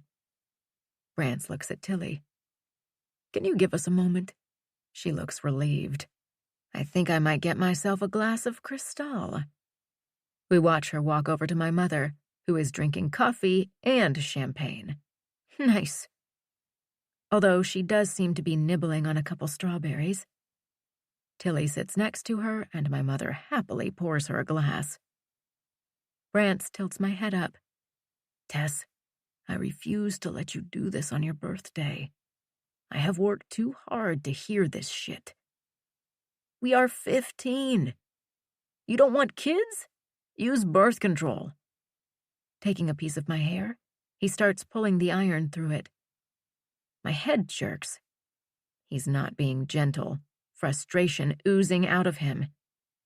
For a skinny, delicate guy, his hands are awfully strong. My lips twitch at his passion. He is like my fierce dragon, ready to breathe fire on anyone who dares to hurt me. Rance, he raises his dark eyebrows. What? I'm so happy that guy beat you up. His grumpy frown starts to twitch. Damn right, baby. He breaks into a smile. The last yellowish blackness around his eye is almost gone. Since that is how we found each other, we're now thankful for that guy. Wait until you see your birthday gown, and wait until you see my tux. With a hand on his hip, he gives me a sassy pose. You're crazy. Leaning over, he kisses me on the lips. Tilly, turn up the music, and don't even think about getting smashed until all makeup has been applied. That includes me. I want you to highlight my eyes tonight. Chapter 10. Read. Past, 14 years old. Glancing over at Jax, I start to laugh. He gives me the evil eye. Don't fucking start. He grabs at his tie as if it's strangling him. Screw this. He yanks it loose, unbuttoning the first 2 buttons on his starched white shirt. You read the invitation, man. Black tie, I say. Nah, I love Tess, but she's yours. That means you have to look good. All I have to do is show up. Scowling at him, I'm pissed because he's right. Also, I made a deal and I plan on cashing in on it. Jax looks good enough. We're in Tom Ford black suits for fuck's sake. As I glance out the window, I am at one with New York City and its animal energy. It's alive and breathing as the sun starts to descend. I had wanted to be at Tessa's earlier, but Jax wouldn't get off the phone with that girl. Apparently he's still hooking up with the redhead from Zach's crappy party. I should have said screw it and hailed a cab, but for reasons I can't even verbalize, I need my twin tonight. Jay is driving us. We decided to take the Maybach. Sometimes it's easier to get around in it. I know that sounds arrogant and pretentious, but people always give you room when you've got a driver. Rubbing my neck, I interrupt Jax and his texting. What'd you get, Tess? I have way too much nervous energy. Jax doesn't even look up from his phone, though his mouth twitches, which aggravates me. Another thing, Tess wants you to be super nice to her mother and Brant's. I slip this in casually. His eyes slowly go from his phone to me. Raising an eyebrow, he stretches his long legs out, crowding mine. If I didn't need him to help me tonight, I would kick his legs to the side. Instead, I lean forward, nervously cracking my knuckles. Jax's eyes laser in on my hands. Really? Why would she worry about me? I'm 10 times nicer to Claire than you are. He pockets his phone. Just be on your best behavior is all, I grumble. His knowing smirk makes me want to punch him in the gut. Suddenly, Jay slams on his brakes. Sliding his window down, he curses out a cab driver who cut us off. I bump my head on the back of the driver's seat, but Jax barely registers the car's movement. Why? Tess promise you a blowjob? None of your business, man, but act right, okay? He snorts. Whatever you need, brother. Our midnight blue Maybach glides up to the parking area of Tess's building. My heart starts pumping faster. The anticipation of seeing my girl makes me smile. Jay is cursing away at the tight fit of her garage. Dude, let us off here, and you can take your time parking, I tell him. Waiting for the elevator, Jax leans over, putting his annoying face in front of mine. I got her a giant crystal ball. What? With a blank stare, I shove him backward. Get your face out of mine. He laughs, then acts like he's doing sign language. I got her a crystal ball for her birthday present. Dropping his hands, he puts them in his pockets and shrugs. It's a rare crystal, and it's huge. Cost me a fortune. They told me if you hold it, it's supposed to calm and heal you. I think Tess will love it. Knowing he kicked ass on her present, he smiles broadly. Yeah, that's right up her alley, I say, taking a quick glance at my reflection in the mirrored elevator. I look good tonight. The black suit is tailored to a T. I also allowed my barber to cut my hair, though I did leave some curls. Tess likes them. I catch Jack staring at me, one eyebrow raised. Rubbing my hands on my pants, I admit it. I'm nervous. He starts laughing. Why? Because you know she's going to like my gift better? He waggles his eyebrows. Why are you being a dick tonight? No way am I admitting that is exactly what I was thinking. Jax doesn't answer, but keeps that smug smile on his face all the way to her apartment. Glaring at him, I pound on the door. Brantz opens it, and I almost take a step back. He's wearing a shiny silver tuxedo. And is that eye makeup on him? Hey, hey, hey, welcome you gorgeous men. He waves us in. Brantz, tone the gayness down a notch or two, I snarl. Tess said you were going to be a Prince Charming tonight. He shrugs, dismissing me and leaving us to enter alone. Sexy Back by Timberlake is blasting. With a deep breath, I take in the scene around the apartment. What the fuck? I feel like I'm in the Twilight Zone. The apartment has been completely refurbished and repainted in reds and golds. Velvet couches mixed with metallic gold pillows line 2 walls. And that's in addition to the ridiculous number of Chinese lanterns, silver and gold streamers, and metallic balloons drifting from the ceiling. Looking at Jax, I point around the room. The whole place has changed. Did Tess mention this to you? He shakes his head. Wow, Claire might actually be losing it. I can't wait to see Robert's face when he comes home after months of being gone and finds his multi-million-dollar apartment is a gay man's dream. Jack snorts. Jesus, I think that's insulting to most gay guys, I say. It's more like Liberace's wet dream. Leaving Jack speechless at the decor, I head straight for the kitchen where I know I'll find Maria and Letty. Their dark heads are close together, and they speak in hushed Spanish, checking to make sure the appetizers are warm. Their eyes light up when they see me. Grabbing and kissing me, they make me feel instantly welcome. What has happened to this place? They both smile and shrug, a knowing look in their eyes. What, you don't like it, Mr. Reed? Letty acts shocked. Rolling my eyes, I grab a bacon-wrapped date before Maria can stick a toothpick in it. I pop it in my mouth, almost groaning out loud as it burns my tongue, bursting with goat cheese and the bacon's salty sweetness. Holy God, that's so good. Kissing Maria's forehead, I reach for another. She slaps my hand. No more, Mr. Reed. You have to wait for everyone. Just one more. I need to make sure the bacon is fully cooked. She eyes me up and down. One more, and don't get any on your suit.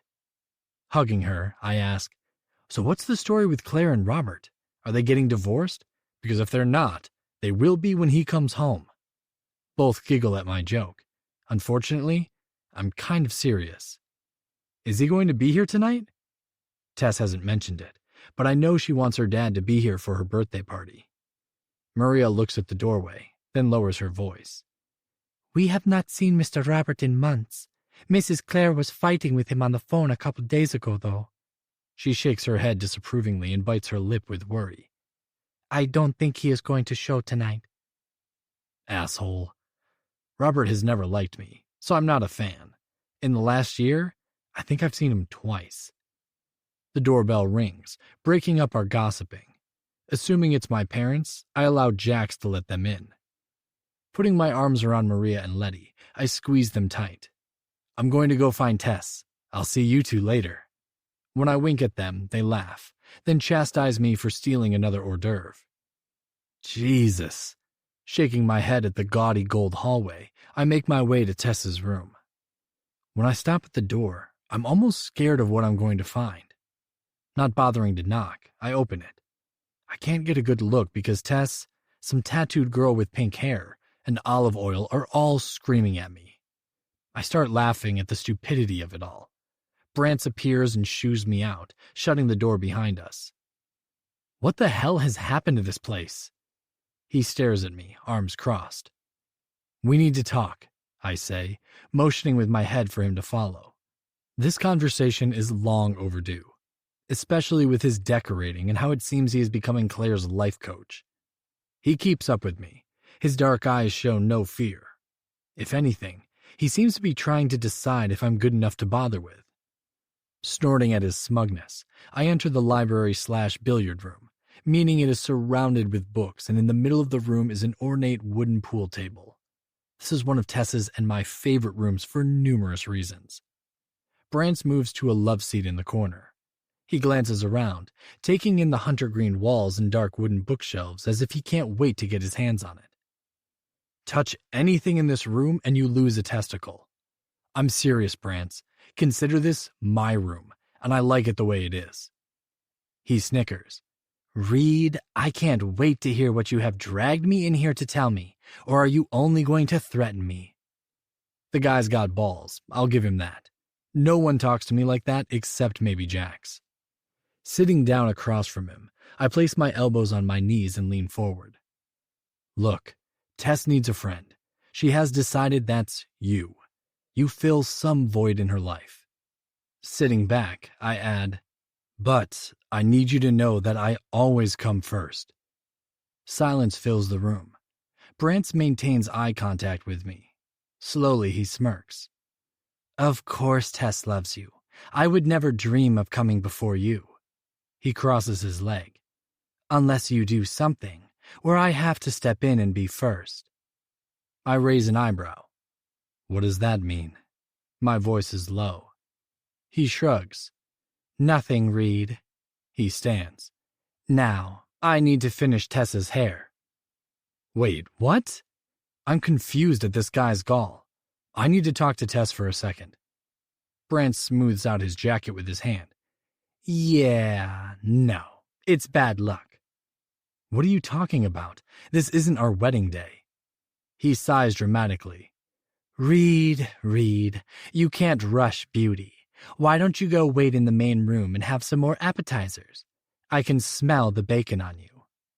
He shuts the door on me, and I stand there staring at the closed door for a moment, replaying what just happened. Brantz may play the flamboyant gay guy, but I'm starting to think the real Brantz is somewhat sinister. Taking my time going back, I try to shake off my unease. Tess is mine, and I have nothing to worry about. I'm expecting to see my parents, but instead, I see Jax talking to a tall, skinny blonde girl in a tight black dress. At first glance, I confuse her with Olive Oil. As soon as I take a closer look, I realize my mistake. Grabbing a crab tart from the round bistro table, I shove the whole cake into my mouth. God, I love Maria's cooking. The caviar and cream on top are mind-blowing. Hey, I nod at the girl, turning my attention to Jax. I really need you to be enthusiastic. Brantz is going all out. Dude, what is wrong with you? I'm here all dressed up, being charming, having manners. Did you even realize there is another person here? Or are you so far up Tess's ass you can't even comprehend that you rudely interrupted us? He motions at us with his hands. I look at the girl, who shyly looks at her feet.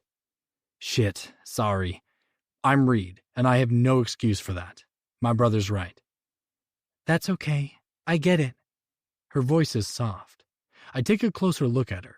She has long blonde hair and bangs. The bangs cover most of her eyes. Or maybe it seems that way because she hasn't looked away from her feet. She's tall, and I think I can detect small pink lips. This is Lexi. Her father is in business with ours. Apparently, she'll be starting school with us. Jax looks around the room, bored. I think that's the door. Excuse me, he says, leaving me with her. Perfect. Asshole. Staring at the girl, I have no idea why she won't look at me. She seemed fine with Jax, but if she wants to not talk, that's great with me. I'm about to use the same weak excuse Jax did when she decides to lift her head. I hope it's all right that I came tonight. I was right. She has small bow-shaped lips and blue eyes. She's quite pretty, if you like blondes. I happen to dislike them. They always remind me of Claire. She's thin, with delicate bones and pretty much no boobs. But with all my mother's friends having fake breasts, I kind of hope she's one of the few who will let herself be. Clearly, if her father is doing business with my father, she comes from money. More than likely, as soon as she turns 18, she'll run to the nearest plastic surgeon. I smile at her, and she exhales. Wow, this is almost painful. Is she terrified of me or dumb? Lowering my voice, I try to be reassuring. I'm sure Tess will be thrilled to have another friend. You guys just moved here, right? My mind is already elsewhere, completely tuning this girl out. How the fuck did Brantz redecorate this whole apartment so fast? I was here only 2 weeks ago. At least I like this room. It's got a sophisticated, pleasing feel to it. The dark, putty-colored walls have been replaced with crisp white ones, accenting the tall ceilings. A couple of large gray round rugs have been added, and a large gold spiky chandelier hangs in the middle. A little too upscale for me, but at least it's an improvement, unlike the other rooms. Yes, she answers, jolting my attention back to her weirdness. Shit, what was I even talking to her about? Thankfully, I'm rescued. My mom breezes in wearing a green ball gown, with my dad following in a black tuxedo. Fucking Brantz. I shake my head. Pardon? She bats her eyes at me. Chuckling, I say, nothing. My girlfriend's best friend is unique, that's all. She looks confused. It was his idea to have us all dress up. She nods. That's all she gives me. Suddenly, I cringe, almost like someone has dragged their fingernails across a blackboard. Unfortunately, it's Claire's high-pitched, annoying laugh piercing the large room, making me want to duck and run. Of course I can't.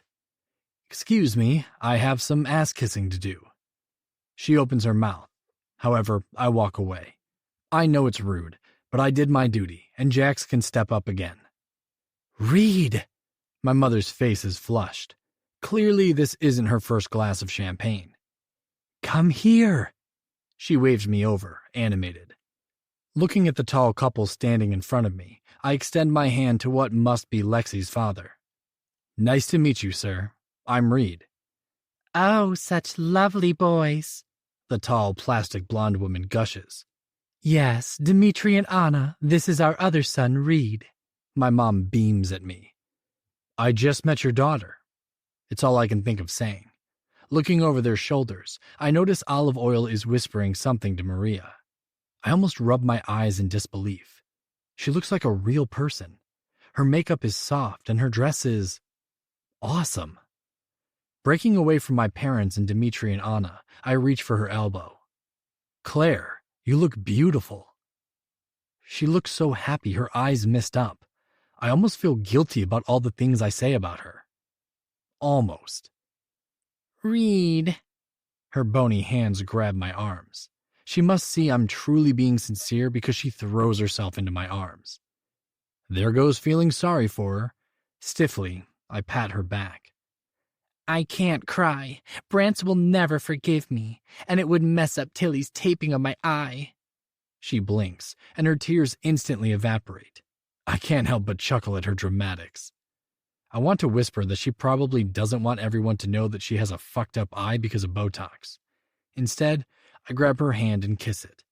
A bit over the top, but the room seems to love it besides Jax, who snorts loudly. I'm being honest. You are a vision tonight, Claire. Reed, you charmer. I know she loves that I'm giving her my attention since I never do. Mother, I say, turning toward my mom. Looking lovely as always. I kiss her cheek. She smells like peppermint. Must have been drinking her favorite coffee drink. The main ingredient is peppermint schnapps. Oh, sweetheart, you look so handsome tonight. You're not a little boy anymore. She strokes my cheek with her hand.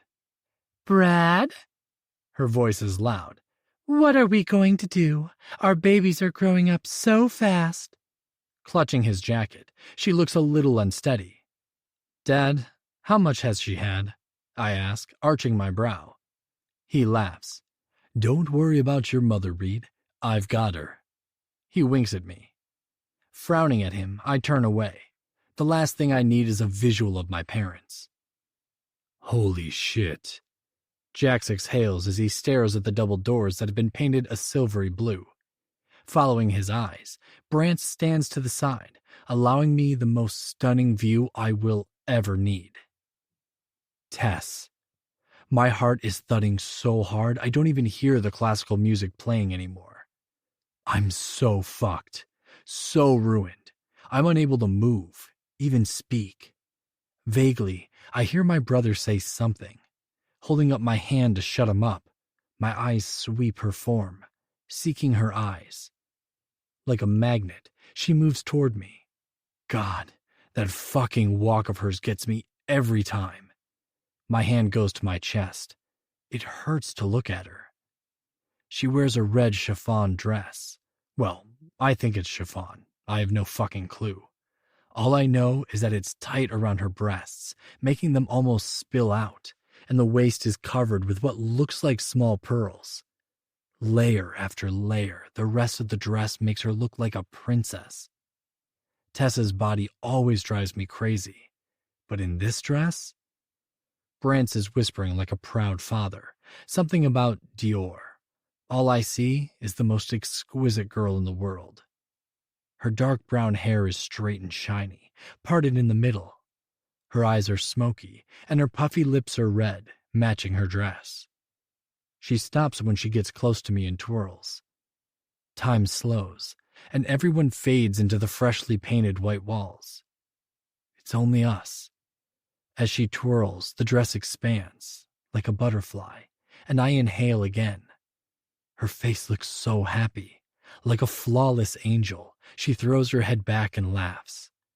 My eyes latch onto her long neck, and the pulse. I swear I can hear it from here. Reed, you okay, son? Swallowing, I sense the room is once again invaded by unwanted family and friends. My dad is chuckling with Brant and Jax. I don't even care if they think I'm crazy, because, are you kidding me? Grabbing Tess by the waist, pulling her close, I lean into her, the scent of vanilla filling me up. How are you going to top this when you marry me, kitten? I can't use enough adjectives to describe how stunning you are, I whisper in her ear. Reed, my mom says. Let Tess breathe. Smiling, she widens her eyes at us in warning. Yet I ignore her. Right now, the whole world could end, and I would be fine. I told you, you would be happy with the weight. Brant gloats. You are right once again, Brant, I say, not taking my eyes away from Tess's.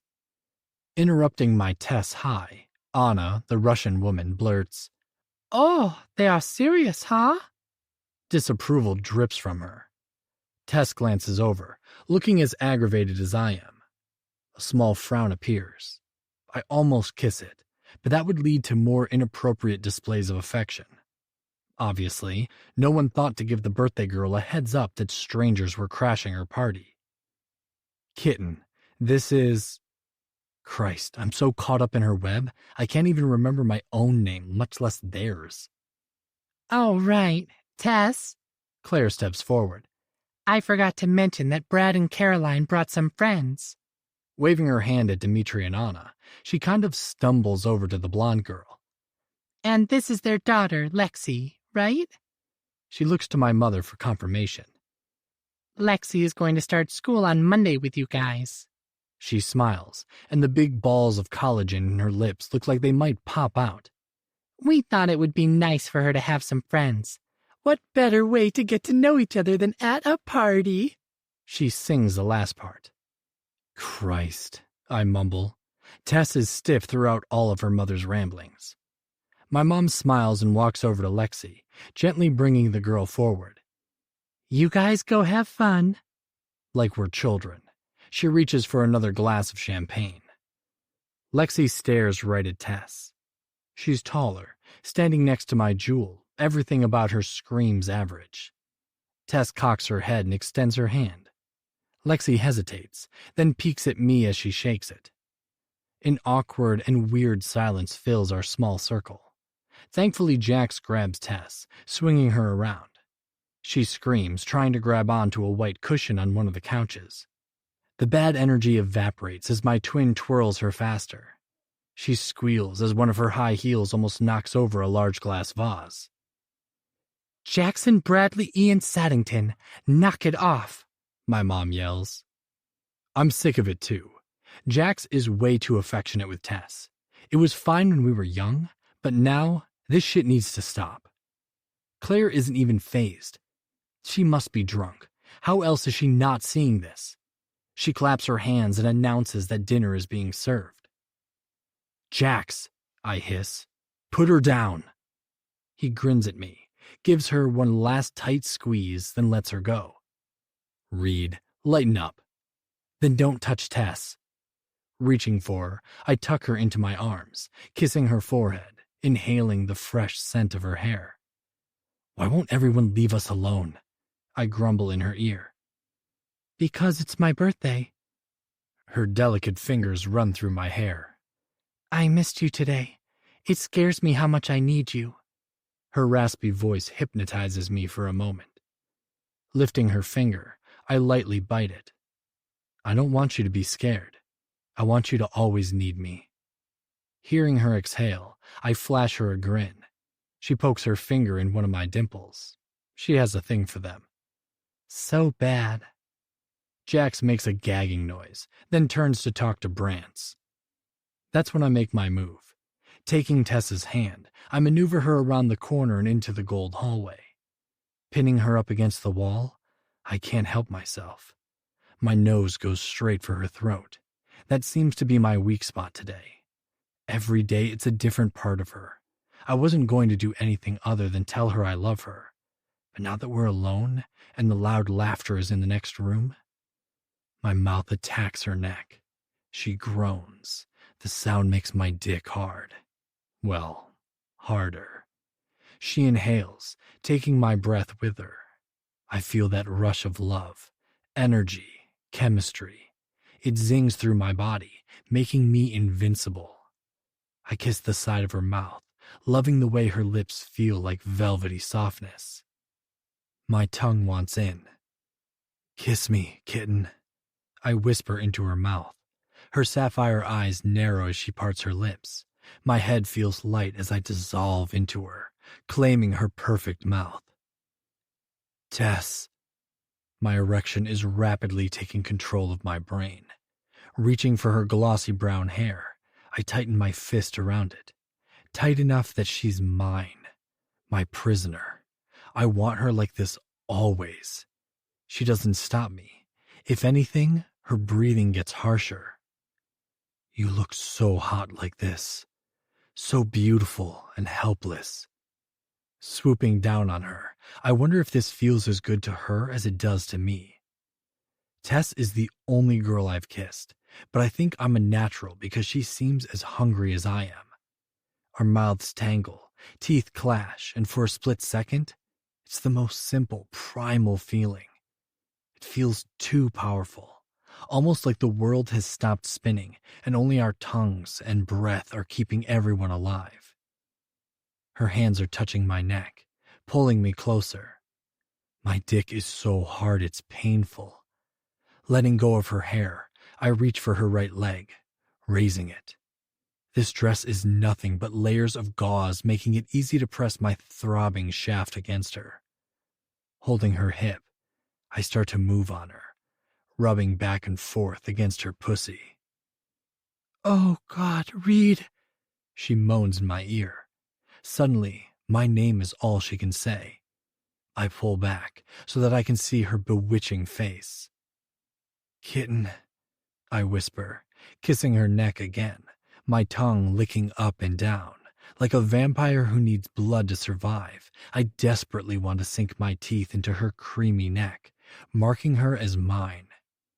I'm rubbing her hard, wanting to explode, to take us to a place I have never been with her. I drag a shaky breath in. Somehow, this has spiraled out of control. Lifting my head, my voice is gravel. "We have to stop." Don't stop. I need to be strong and pull away. Instead, I move my tongue so I can lick the bottom part of her lips. She groans loudly. I cover it with my mouth. Grabbing her hips tightly, I give one more rub because I can't help myself. Tess makes me weak, which scares me enough to stop. Tess, we have to stop before you come. Jesus, I'm panting. Her eyes darken. This feels... Reed, I want you to do this to me tonight. All of it. Please. At least she's panting too. Her hands frantically pull at me like she's possessed. She tries to rub herself on me again. I feel like a god. Would it be that bad to give in? Then she groans loudly. Covering her mouth with mine, I smile. Shh. I can't wait to make you come, but not right now. Why not? She whines. Because you're too loud. That stops her, and she lifts her head. I am not. Her cheeks turn pinker. Stop it, Reed. I hate that arrogant grin. You are, I laugh. Her face glows. Her love, her hopes, her heart, all of it mine. Her nails dig into my arms, clinging to me. Her chest flushes, and there's an almost desperate look in her eyes. Kitten, have you ever come before? She looks horrified and somewhat angry. Of course not. You told me all our firsts would be together. I puff out some air I was holding because I might just jet off in my pants. Having Tess tell me that might push me over the edge. All I want is to take her over my shoulders and lock us in her room forever. Grinning at my caveman thoughts, I stroke her straightened hair. I did say that. But come on, I wouldn't have been upset if you had gotten yourself off. Rubbing my nose on her cheek, I move toward her ear. But now that I know, I shake my head. I can't wait to watch you come on my mouth. She shivers. Wait, how do you know how to do that? Her eyes narrow. I can't help but laugh at her cuteness. Porn, baby. Hours of it. I can't wait to try everything. Big eyes stare at me. I take her hand and place it on my erection. She squeezes, gently tracing the outline of my penis in fascination. I moan, wondering why I'm torturing myself. I should take her into the dining room and wait until later. I should, but my hand seems to have a life of its own as I reach for her breast. It's her turn to moan. Her head falls back with a small thud. Leaning into her so that her warm hand is tight on my aching cock, I fondle her breast. Tess's nipples are so hard, they poke through her gauzy dress. That feels really good. She moves her other hand to cup and explore my throbbing dick. Yeah, that's it, I say, turning to kiss her neck. I freeze. Lexi is standing in the hallway like a creeper staring at us. Tess raises her head, sensing the change in me. Her hands stop rubbing, and I cover her scream with my mouth. She wiggles, then pulls away. What the hell? She hisses, horror all over her face. Lexi looks at her. A glimmer of something I can't explain flashes, then is gone. Wow, this girl is a serious freak. I was wondering where the bathroom is? Tess's nails are latched into my forearm. I reach for her hand and gently try to detach them. Taking a step back, I motion in the other direction. That way. My hand rubs Tess's back. I don't need this shit tonight. Dealing with our parents is bad enough. Now we have some weird voyeur chick messing with my plans. Come on, breathe. She didn't see anything. I help straighten her dress, smooth my hair, and lead her away and into the dining room, hoping we don't look as messed up as this feels. How long was she there? Not long, I assure her, although I have no clue how long it was. I couldn't care less if that girl gets her kicks from watching people. If it upsets Tess, then I have a problem. For a small group, we are quite loud. I think it's safe to say all the adults minus Maria and Letty are shit-faced. Dinner is delicious. Maria and Letty made salmon and prime rib, both with mouth-watering sauces, along with a creamy spinach and cacio e pepe as the pasta. I'm distracted, which sucks because I love Maria's cooking. But my body won't cooperate. I'm still hard. If I was sure Tess wouldn't scream, I would take her hand under the table. A few strokes are all I need. The older crowd seems to be getting along famously like the phonies they are. Unfortunately, Jax is the only one out of us who looks like he's enjoying himself. He is seated next to Dimitri. Both of them seem to be having a wonderful time talking about the latest software Dimitri is launching. Brance is on Jax's other side. He and Tess have spent a large portion of dinner whispering. Pulling her chair closer to me, I say, "Tess, you need to let this go." She gives me a dirty look, then stands. "Excuse me, I need to fix my makeup. Brance, are you coming?" Fucking great. Leaning back, I throw my napkin on the table. Now that Tess and Brance are gone, Lexi is the closest one sitting on my other side. I'm forced to turn to her. "Did you find the restroom?" I wait to see how she reacts. "I don't think your girlfriend and Brance like me." She sits demurely, but her voice is snippy. Wow, not even an ounce of remorse. Interesting. Picking up Tess's knife, I spin it on the table. Don't take offense. Brance is obsessed with Tess. "What about you?"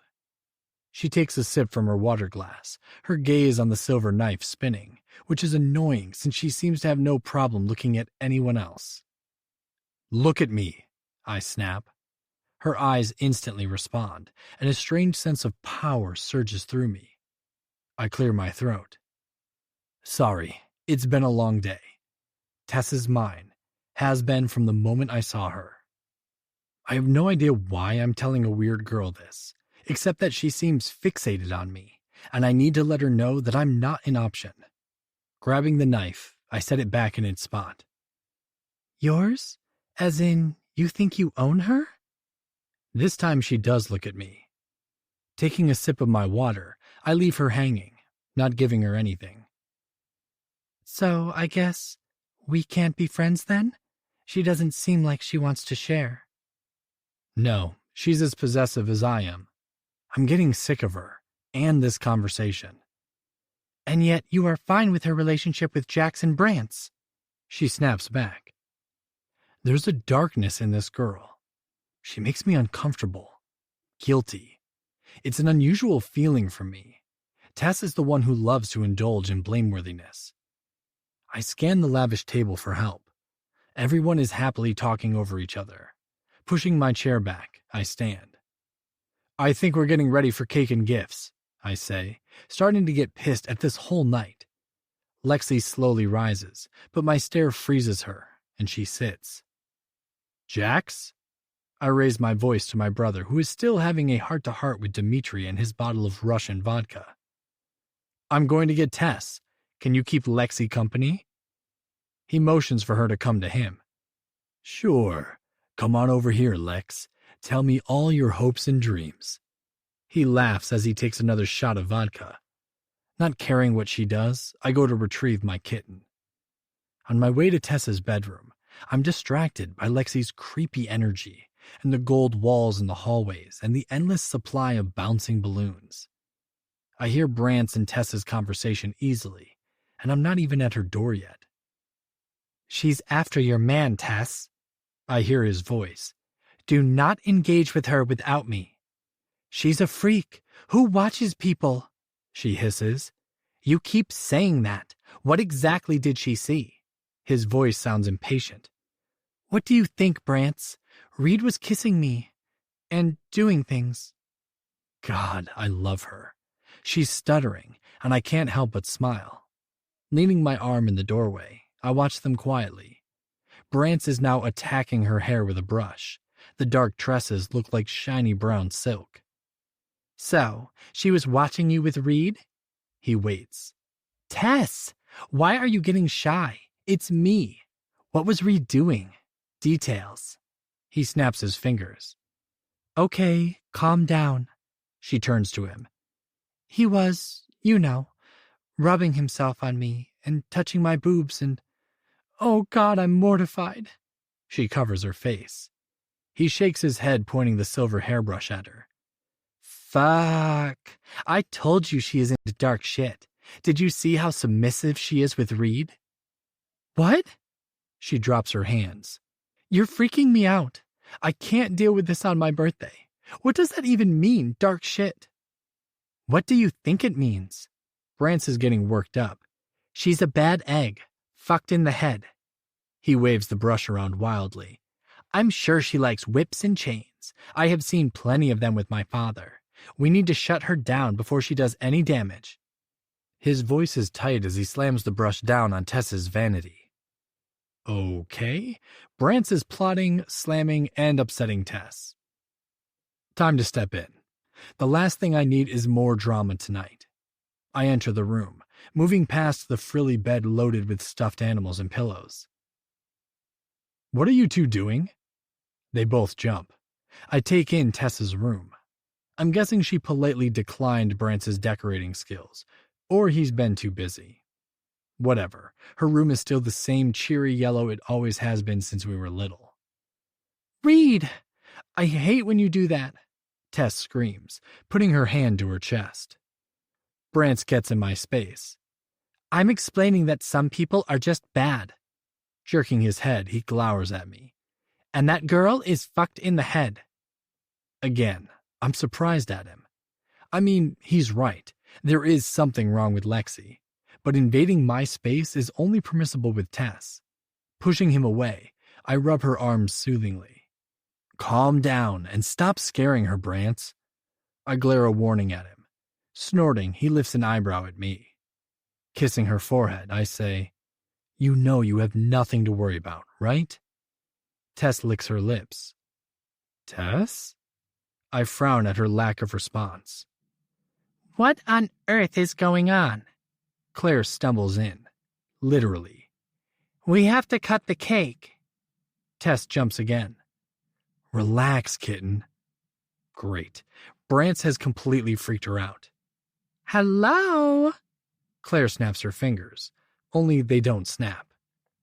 God, Tess groans, watching Claire grab hold of the dresser for support. If it wasn't so pathetic, I would give her credit.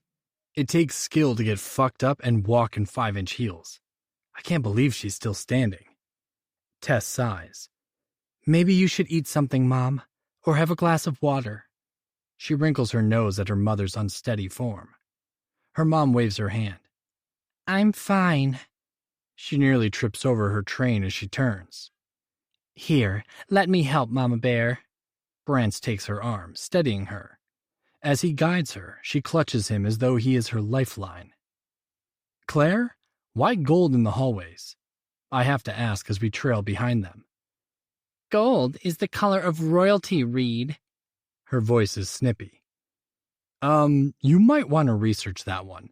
I'm pretty sure it's purple. Snickering, I can't help myself. She stops, and without Brance supporting her, she would have face-planted. Wait, what? Claire, Reed is just aggravating you. You like gold. Don't worry about what other people say. His voice is soft, like he's talking to a baby. But she doesn't get any more out since my mother is waiting with Tess's cake. There you all are. My mom practically dumps the cake into Claire's hands, who still looks confused about my purple comment. Thankfully, my dad scurries over to help them with the cake. They set it down, and we all admire it.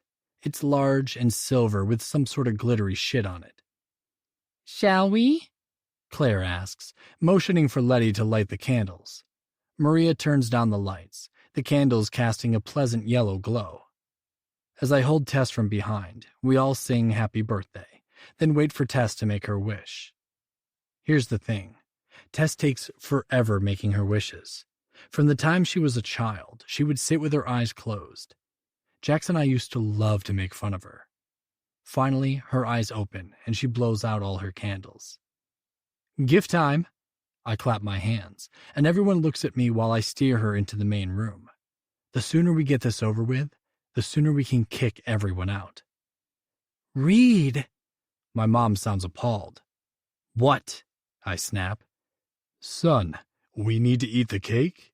My dad chuckles. I look around the room and run my hand through my hair. I completely forgot about eating the cake. Sorry, of course, cake. Letty has turned on the lights and the music is back on. Maria is happily cutting the cake. Reluctantly, I take a piece. God, Jax moans. This is fantastic. He has a serious sweet tooth, and he's a bona fide chocolate fanatic. Looking down at my cake, I realize I got a piece with a T on it. With a smile, I take a bite. Jax is right. The cake is amazing. The chocolate is dark and not too sweet, so I eat it. Wait. Claire stands up. Before we open gifts, I would like to make a toast. Christ, I say under my breath. Letty? Claire calls for her. She comes out with a silver platter, filled with champagne flutes apparently for all of us. I glance at Maria, who shrugs and rolls her eyes. Now, I know that some of you are not old enough to drink, but a little champagne never hurt anyone. She giggles. In Russia, you are raised on this stuff. Come, Claire, make the toast to your beautiful daughter. Dmitri chimes in. His bloodshot eyes are a good indication he should probably not accept a glass. Brent finds his way to Claire's side. She raises one of her skinny arms.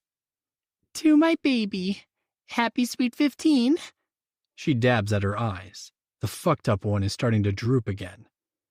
I know it's been a rough year for us. What with your lying, cheating bastard of a father gone. Whoa, Claire. Brant leans over and whispers something in her ear. Tess turns to stare at me, her eyes wide but her lips twitching. Anyway, I love you and hope that you have a better life than me. She starts crying, clutching Brant's. Jesus Christ, Claire, I say. Read language, my mom responds, reaching for Claire. She hugs her, stroking her hair. Brant steps back and takes a glass of champagne. Shaking his head, he raises his glass. To Tess, happy birthday, pretty girl. I wish you nothing but joy and happiness.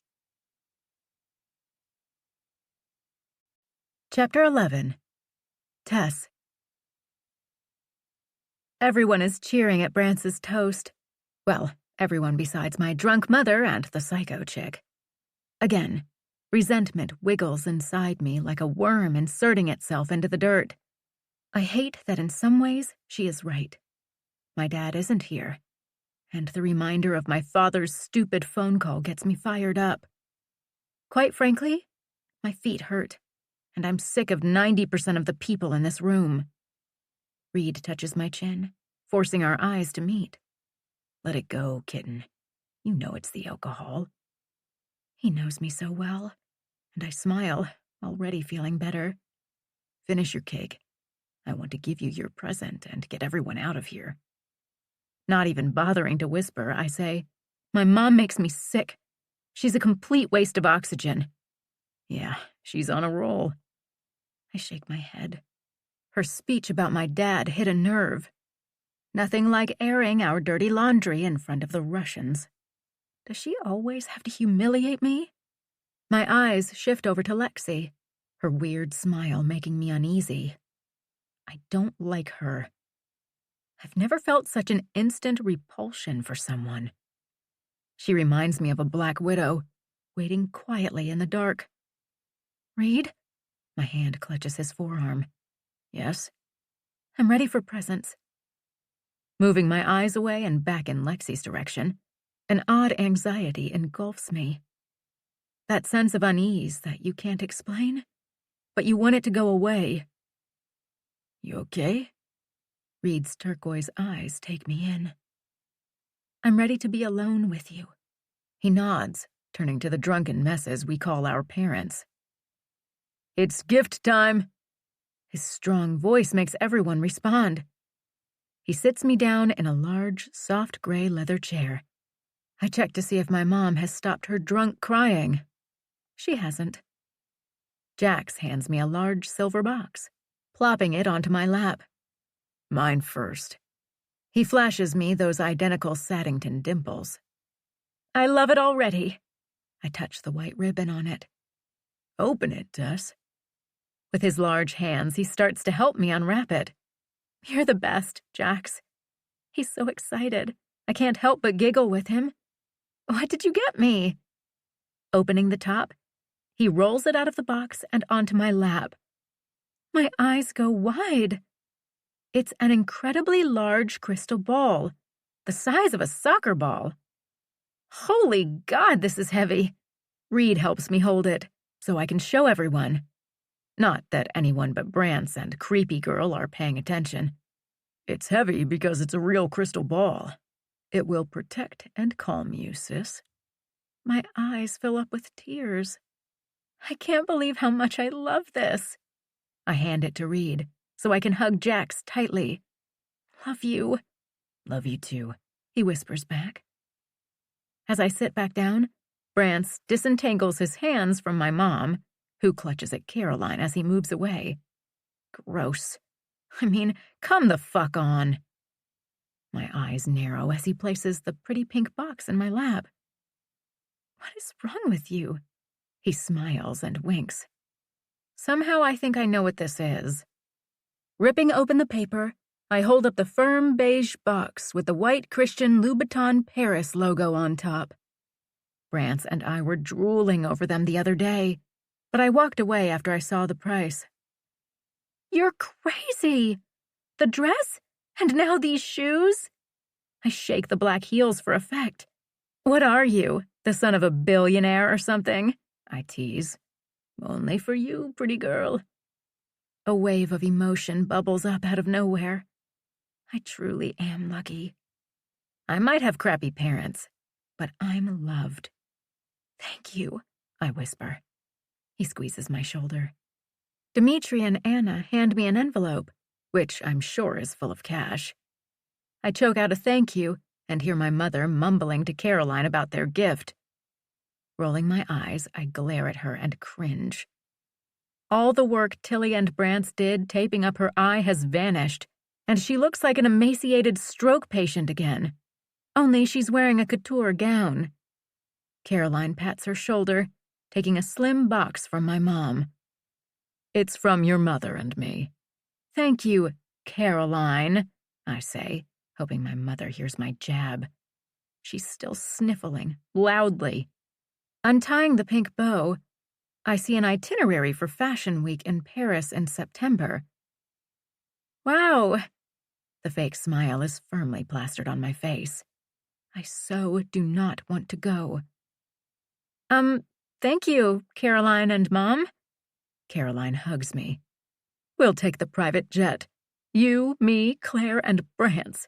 We are going to have so much fun. Clapping her hands with joy, her eyes suddenly fall on Lexi. Oh my goodness, would you like to go, Lexi? She grabs at my arm like she's a genius, or getting ready to pass out. Either way, I want to scream. Tess? I must not be breathing, because Reed has to instruct me. She did not just do that, I whisper as I take a breath.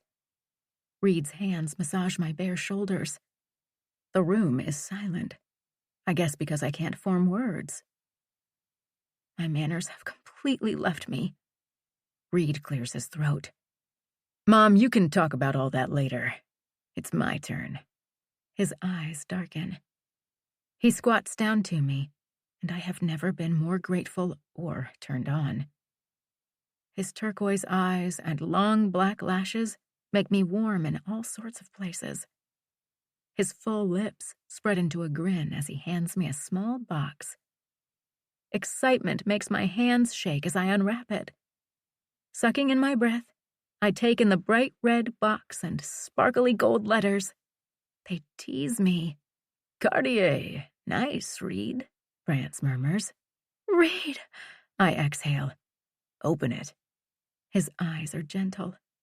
He reaches into the red velvet case and pulls out the white gold diamond-paved love bracelet. Unlatching it, I blink back the tears as I gaze at the sparkling, precious bangle in my hands. Oh my God, Reed, it's magnificent. My eyes lock with his, and for a moment, I don't know what else to say. I love you, I say at last, throwing myself into his arms and crying. He kisses me. I love you too, he whispers into my ear. Tess! My mom's screech makes me jump. He did not give you that for your birthday. You have to put that in our safe. Leave it to Cartier Diamonds to revive her. Claire, Reed turns to her. I had this made the exact size for her tiny wrist. When I put it on, it stays. He pushes it on. It's tight over my knuckles, but once it's on, it dangles perfectly. Brance is dabbing at his eyes. Stop it! You're going to make me lose it, I slap at him. I want Reed, he whines dramatically, then starts laughing at himself. You're crazy. I can't help my own laughter from slipping out. I look over and give Lexi a fuck you stare. The girl looks me right in the eyes and smirks. Smirks! What the hell? I'm done. I want Reed alone. I smile sweetly and clear my throat. Everyone, thank you all for the beautiful gifts and sharing my birthday with me. I love you all so much. I look at everyone except the Russians. Caroline and my mom stumble into my arms. Reed helps steady me so that I can steady them. It's been a long day, so I'm going to— Come on, Tess, don't kick us out, Jack says. I throw him my I'm going to kill you stare. He chuckles, but shuts up. You look tired, Jax. Sarcasm drips from my voice. Whatever. He rolls his eyes at Reed and me. Mom, Dad, I guess I'm heading home. He gives Dimitri a salute and winks at Lexi. I almost kick him. Wait up. Reed holds up a hand. I'm just going to say goodnight to Tess, and then I'll join you. I'm beat too. He kisses my nose. Brance, he calls over his shoulder. Why don't you help Claire to her room? I almost start laughing. We're so completely obvious. Thank God they're drunk. Chapter 12. Reed. Dimitri and Anna eventually take the hint and say their goodbyes. I give a quick nod to creepy Lexi, who is back to staring at her feet. Nice to meet you, is all I can think to say. Yes, she whispers. Not having time for her kind of crazy, I move on, a man on a mission. After kissing my mom, I give my dad a bro hug and stride into the kitchen, looking for Letty or Maria. I find Maria, putting the mountain of leftovers into the refrigerator. Trying not to startle her, as she has earbuds in and is humming away, I tap her shoulder. She whirls around, hand on her chest. Mr. Reed, you scared me. Sorry, Maria. Listen, I'm going to see everyone out. Can you do me a favor and not lock the side door? I give her my puppy eyes. They always get the job done. She hesitates, then smiles and pats my cheek. Thanks, Maria. I owe you one. Yeah. Go be a good boy and let me finish. I'm tired. I will be on my best behavior. I make a big show of saying goodnight to Tess. I'm not an actor, and if all the adults in the room were not drunk, it would be painfully obvious that we are up to something. Jax and I take the elevator down. My pulse is racing. In 10 minutes or less, I'm going to be with Tess. I can't decide what I want to do first. Go down on her or finger her. I'll do both. Reed, hello. Jax is waving his stupid hand in my face. Knock it off, I snarl, pushing it away. Dude, have you heard anything I said? I must give him a blank look because he sighs dramatically. Do not take her virginity tonight. She's not ready. You're drunk, Jax. My eyes meet his and I speak tersely. I have no intention of doing that. I'm serious, Reed. You should wait a little longer. It's my job as her future brother to take care of her.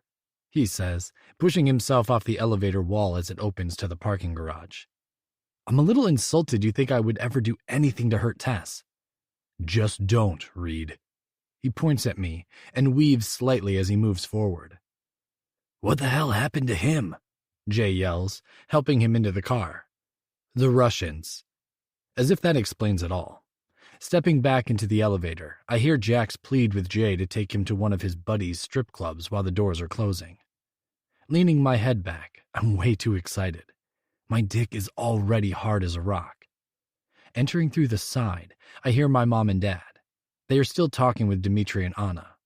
Thankfully, Claire's obnoxious voice is absent. Brant's must have been successful in putting her to bed. Avoiding that side of the apartment, I head straight to Tess's room, enter, and lock it. Tess is sitting on a black and white striped ottoman at the end of her bed, talking on her cell, still in her dress and heels. Brants, you just left here. At my entrance, her face lights up with relief. Absolutely. I'll support you 100%. Her sapphire eyes take in my appearance as she eyes me up and down. She mouths Brants, like I don't know who she's talking to. Rolling my eyes, I drop to my knees. My hands start at her ankles and travel upward. Her breathing changes as she watches. I grab the back of her knees and pull her forward. She squeals. Maybe you should say goodnight to Brants now, kitten. Glancing up, I take in the tiny little lights that she has strung up all over the wall. She bites her lip, then bolts up. Shit, Brants, sorry. She almost drops the phone. Look, Brants. God, I have to go. I'll call you tomorrow. Hanging up, she turns toward me. Reed! She pushes against my chest. What? I'm here now, and when I'm with you, it's only you and me. My hands explore her long legs. I love how soft you are. Leaning forward, I grab her right leg and lift it over my shoulder. I'm nervous, she whispers. That stops me. Placing her leg down, I crawl over her so that I can look at her. It's just us, kitten. I reach for her neck and trace my thumb over her racing pulse. I love being Tess's everything. Yes, I know I sound like an ass, but it turns me on. We're doing this together. My hand gently caresses her breasts. Long, dark, chocolatey hair spills over the end of the ottoman. My cock jumps with excitement. Tess. A small groan escapes me. All I can focus on is her scent, her lips. Dropping back to my knees, I slide my hands up her legs, not stopping until I reach my goal. Fuck, your panties are wet. It comes out harsh, but I'm 2 seconds away from coming in my pants. I need to focus on my task. Willing my mind to stay calm, I pull her underwear down and over her heels. Jesus. I swallow and slowly pull her legs open. She hasn't spoken, and her big eyes remain focused on me as her body responds to my touch. You okay, kitten? We don't have to do anything you don't. Before I get to finish, she snaps. If you stop, I will kill you. Raising an eyebrow, I grin. Just checking. I stop talking. My fingers have found her pussy, and it's wet and slick. Tess. Laying my head on her stomach, I gently explore her with my fingers, fascinated by her wet folds, her scent, the way my fingers touch certain areas, and she almost screams. Does it feel good? My voice doesn't even sound like me. Unbelievably good. Her eyes flutter shut. That's it. My patience is wearing thin, and I pull my fingers away. She sits up, her brows drawn together. We need to get you out of this dress so that I can see this. Otherwise, I think I might rip it off you, and I don't want to deal with Brants bitching at me. Stand up.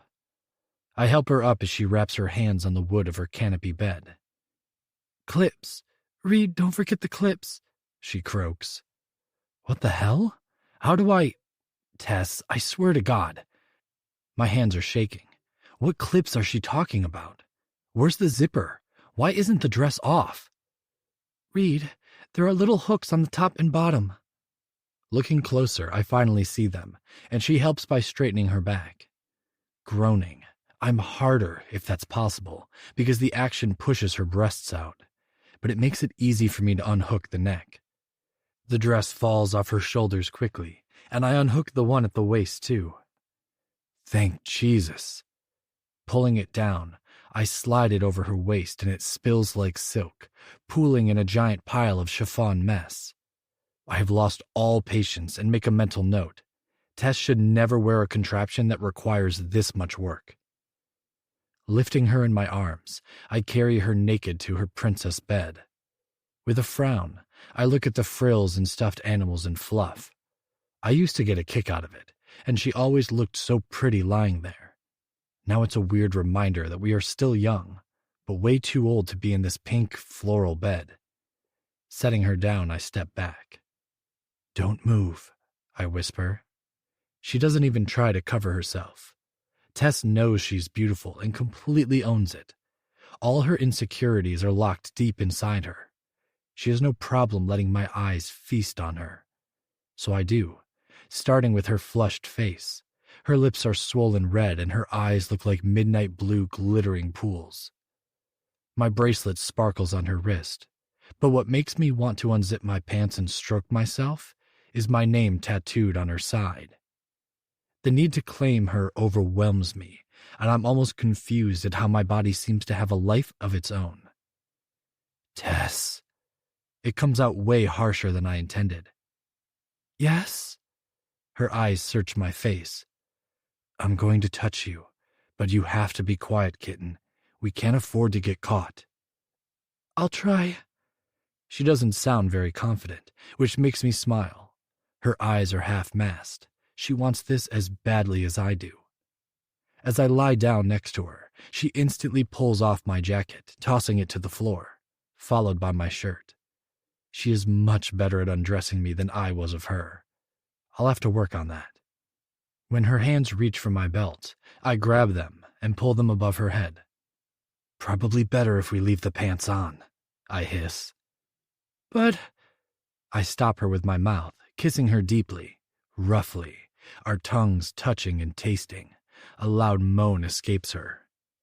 With reluctance, I pull back. Tess, you have to do better. No noise. The last thing I want to deal with is your mom going crazy.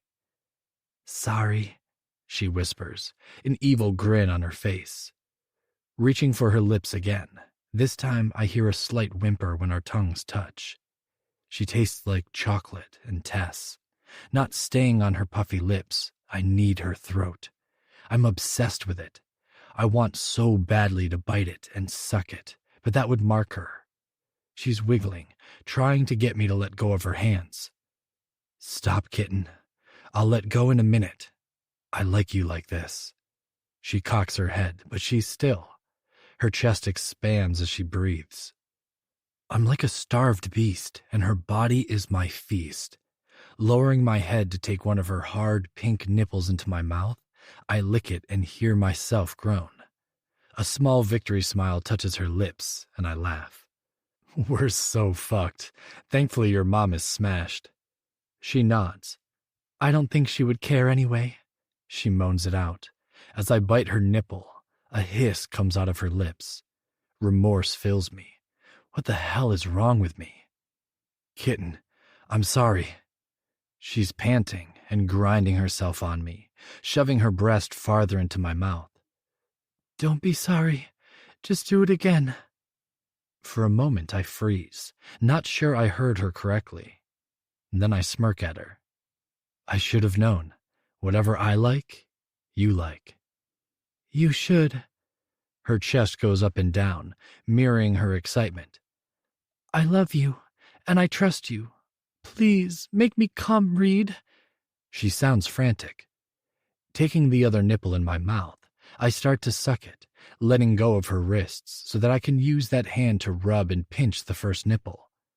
Her hands seem to be fluttering around, trying to find something to grab hold of. I grind on her, and she groans, encouraging me. My hand grabs the post of her canopy so that I can rub her pussy hard. It feels unbelievable. Thank God my pants are soft. Before I even realize it, I'm pulsing and shaking. I fucking come in my $1,000 Tom Ford pants. I sit up shocked. Tess sits up, her eyes filled with wonder. Reed? I can't believe that just happened. She reaches for my cock and starts to rub, feeling all the wetness. Oh, Reed, it's okay. Cutting her off, the last thing I need is for Tess to try to make me feel better. I need to get out of these, take a shower, and then we will continue. But I want you to keep doing what you were doing now. She pouts. I'm already stripping out of my slacks and boxers, shaking my head. Turning on the water in her shower, I step into the freezing water. I'm beyond caring as the cold water pierces my skin like little knives. In a way, it feels good. I need a moment to process the fact that I just came in my pants. I have lost complete control and hate that. I reach for the soap and take a fast rinse off. Wrapping a towel around my waist, I go back to Tess. She's removed her heels and is under the covers. We look at each other. I love you so much. Promise me it will always be us. Only us. I nod as my hand instinctively rubs my tattoo. I promise. Dropping the towel, I'm starting to get hard again. Tess breathes roughly, and her eyes are huge and staring at my cock. Leaning over, she grabs for one of those frilly pillows to shield herself. I guess from my penis. Reed, that... She points at my penis. Looks huge. He's big, right? She whispers the last part as she licks her lips. Yep, I was right. She's scared of my dick. I should be modest, but fuck that. I have been blessed with a big, thick cock, and since this is the only one she's ever going to see, I answer truthfully. Yeah, it's impressive, huh? Slowly stroking it, I feel it harden and bob past my belly button. She watches me almost like she is taking notes, then raises her head. I want to suck it. No way. I'm sucking on you tonight. Lie back, I demand. My need to do everything is starting to fuck with me. I'm like a boy in a candy shop. All I want to do is taste her, eat her, suck her, the way I've seen it done on the videos. Taking a calming breath, I pull the sheet away from her. I don't even try to kiss her. I'm on a mission, and since I'm rock hard again, I need to get started. Inching down, I grab her hips. Her legs open for me and I blink. She's pink and glistening and so perfect.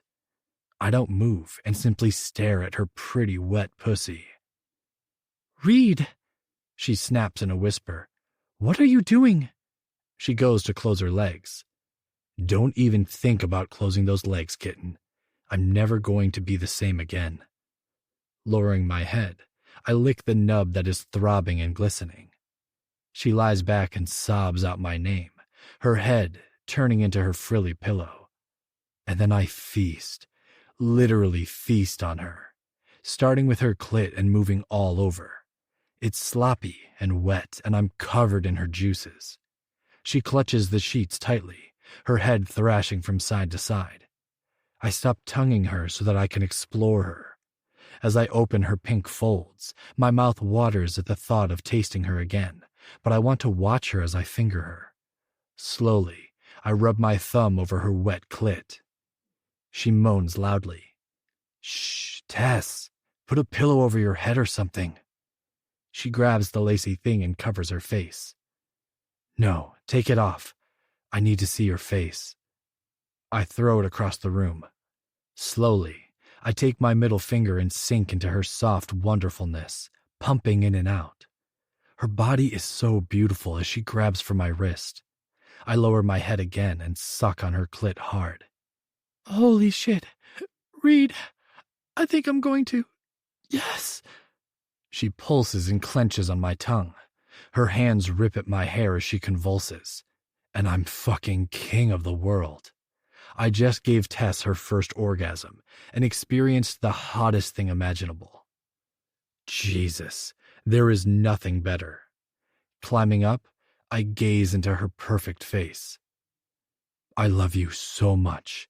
You and me, we're going to experience everything together. Kissing her nose, her eyes, her wet cheeks, I am undone. I can't put into words the depth of what I feel for her. Obsession. She cries softly as she reaches for my face. Her fingertips trace my bottom lip. We will always be together, right? I can't live without you. I stare at her, my finger rubbing her side where my name permanently marks her.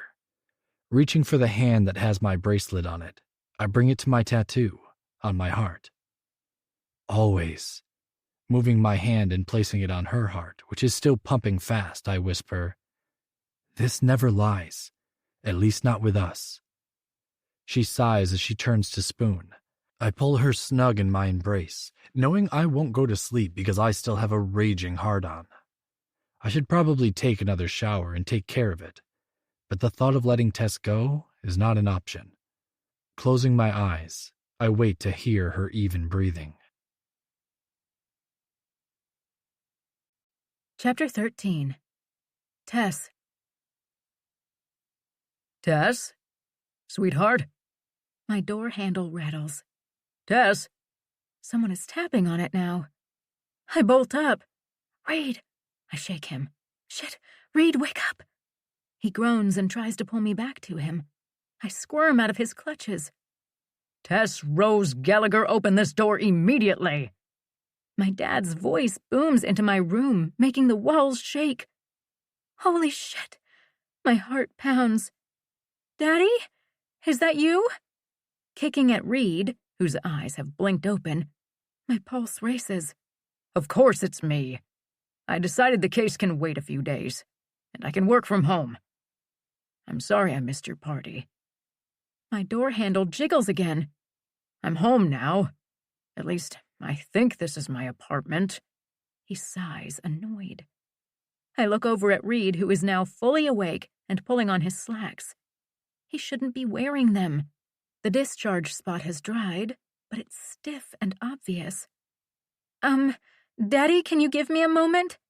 I'm just waking up. Tripping over Reed's jacket, I catch myself on my dresser. It rattles with all my perfumes.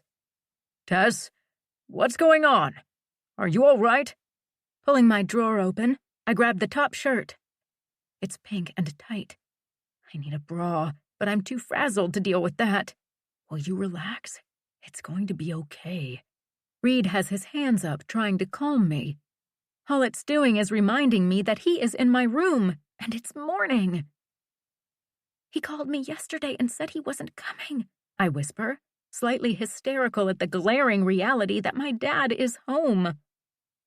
Reed looks around my room and at me, running his hands through his dark curls. Tess, what has happened to my apartment? I jump up and down, shaking my hands like a crazy person until Reed stops me. Pull it together, kitten, he whispers in my ear. Taking a deep breath, I respond. Well, Mom and a friend of mine have been redecorating. Where is Mom? Trying my best to distract him, I'm still hoping for a miracle. I get down on my knees to pull Reed's shirt out from under my bed. Here, I almost throw it at him. Thankfully, he is holding it together better than I am. He shakes his head at me and slips his arm into a sleeve. I'm completely losing it. Obviously, stressful situations are not my strong suit. Your degenerate mother is passed out. What the fuck has she done to herself? She looks like a truck smashed into her face. Open this door. I need to speak with you. Shit. I spin around, freaking out. Again, I search my large room. The morning sunlight is slowly poking through the clouds, its light seeping in through my one big window. And for the first time, I hate that my room has such an open floor plan. There is nowhere for someone as big as Reed to hide. And with his feet firmly planted on my plush carpet, something tells me he is not in the mood to hide in my walk-in closet or bathroom. Oh my God, Reed, He is going to freak, I mumble, shaking my hands again, as if they are asleep. My dad is known to be a major fit thrower if he doesn't get his way. Also, he has certain ideas that he thinks are right. One is me. He expects perfect grades, so I don't end up miserable like him. In other words, he does not want me getting pregnant and trapping Reed like my mom did to him. Reed grabs my hands, stilling them. Just step aside, Tess. He sounds aggravated, then tosses me my black yoga pants that were draped on the edge of my chair. I look at his crumpled white dress shirt from last night, and yes, thankfully, it's covering his stain. My eyes go wide, grabbing his bicep. Are you crazy? I hiss. Try to get under my bed. He rolls his eyes. Fuck this, Tess. I'm not hiding under your princess bed. Tess, open this door now. Is Reed in there with you? My dad pounds. The pictures on my wall move with the force. Screw this. I watch in slow motion horror as Reed unlocks my door. Before I can even grasp what is happening, I'm looking at my father's face. He looks good for a guy who has been traveling 9 hours. My dad is a handsome man. I look a lot like the girl version of him. Right now, he looks like he is going to attack Reed. Daddy, this isn't what you think. I hold up my hands. His fists clench and unclench as he throws the door open and stalks into my room, straight for my wrinkled pink sheets. My mind spins with excuses, but nothing comes out of my mouth. Reaching for the sheet, he rips it back, tossing the pillows across the room, inspecting the bed. My face must be bright red because I feel like I'm on fire. He turns to me, his eyes wild, looking at my appearance. Pack a bag. We're leaving. He spits out. I grab for Reed. What? His arm tightens on me. Pack your bag. His voice is like ice. I'm clutching Reed's hand, as if it can somehow merge me with him. Daddy, please. I almost sink to my knees. Instead, I face him head on. He's furious, and his cheek is twitching as he looks around my room. Mom! I scream. Suddenly, she seems like the best person in the world. I let go of Reed and run down the hall to her room. Bursting open her door, I almost take a step back. It's like a tomb. As my eyes try to adjust to the darkness, I cringe at her appearance. Dad's right. She looks like shit. Worse than yesterday, if that is possible. It doesn't help that her makeup is still smeared on her face and pillow. Her Botox eye is still sporting the look of someone who's had a stroke. Mom? I jump on the mattress, shaking her. Wake up! Dad's home! She sits up and grabs her head. Tess, please, she snaps, lying back down. Suddenly, we both jump. Don't bother getting up, Claire. I'm not staying. My dad walks into his large walk-in closet and pulls out a fresh suit. Robert? My mom holds up her hands, kind of reminding me of a vampire trying to keep the morning light from burning her up. Christ. His eyes move around his bedroom. Besides the walls being painted a deep rose color, she also got rid of the dark wooden bedroom furniture, replacing it with white. You're a fucking disgrace, he snarls down at her. If I had any sense, I would divorce your drunk ass. Look at you. He nearly spits in her face. Grabbing my arm, he shakes me slightly. I just caught our 15-year-old daughter locked in her room with Reed. Who the fuck lets her daughter fuck her boyfriend in the room next to hers? He waits as if my mom is smart enough to spar with him. She only stares at him with her one eye, looking dazed. I'm taking Tess with me. You can sit here and drown in vodka for all I care. I'm done. With that, he releases me and steps away, walking into the bathroom. Scrambling over to her, I grab her cold hand. Mom, this can't happen. You need to get yourself together and tell him no, okay? This is it. My moment of truth with her. Her time to be a real mother. Please. My voice is raspy as I beg. I need you. Don't let him take me. I'm borderline possessed, and I guess crying because everything is blurry. Backing off the bed, I scream, "You're going to let him take me, aren't you?" I shake my head at the pain and betrayal. She stares at me, then at the closed bathroom door. "If you let him do this, I will never forgive you." "Tess?" I turn to Reed's voice. He stands in the doorway, looking at my disgusting mother. "Come here. No one is taking you away." Running to him, I leap into his arms, crawling on him like a monkey. He wraps strong arms around my legs, and I bury my face in his neck as he carries me back to my room and sits on my bed. "She's not going to stand up to him." I clutch at his neck. "This is bad, Reed." My throat is getting tight. That feeling like something is stuck in it, making me panic. My eyes dart around my childhood room. It's my sanctuary. I love it. I can't leave it. Reed, I can't breathe. "Come on, baby. Breathe with me slowly. In and out." Taking my hand, he puts it on his heart. "Take it, Tess. It's yours. Take it and keep it." Air fills my lungs and brain. My throat opens up. "That's it. Like that. It's almost over. Breathe with me." I'm sweating, but at least I can breathe. Sagging into his chest, I lean back as he holds me tight. "Better?" His turquoise eyes search my face. "We have to stay calm, Tess. It's going to be all right." My father walks into my room smelling fresh from his shower and cologne. His blue eyes narrow on us. "Tess, if you have anything that you can't live without, I suggest you pack it. We will be leaving within the hour." His eyes sweep my room. "Actually, just take some clothes. Svetlana can help you pick out your room." I spot my mom in her robe, crying.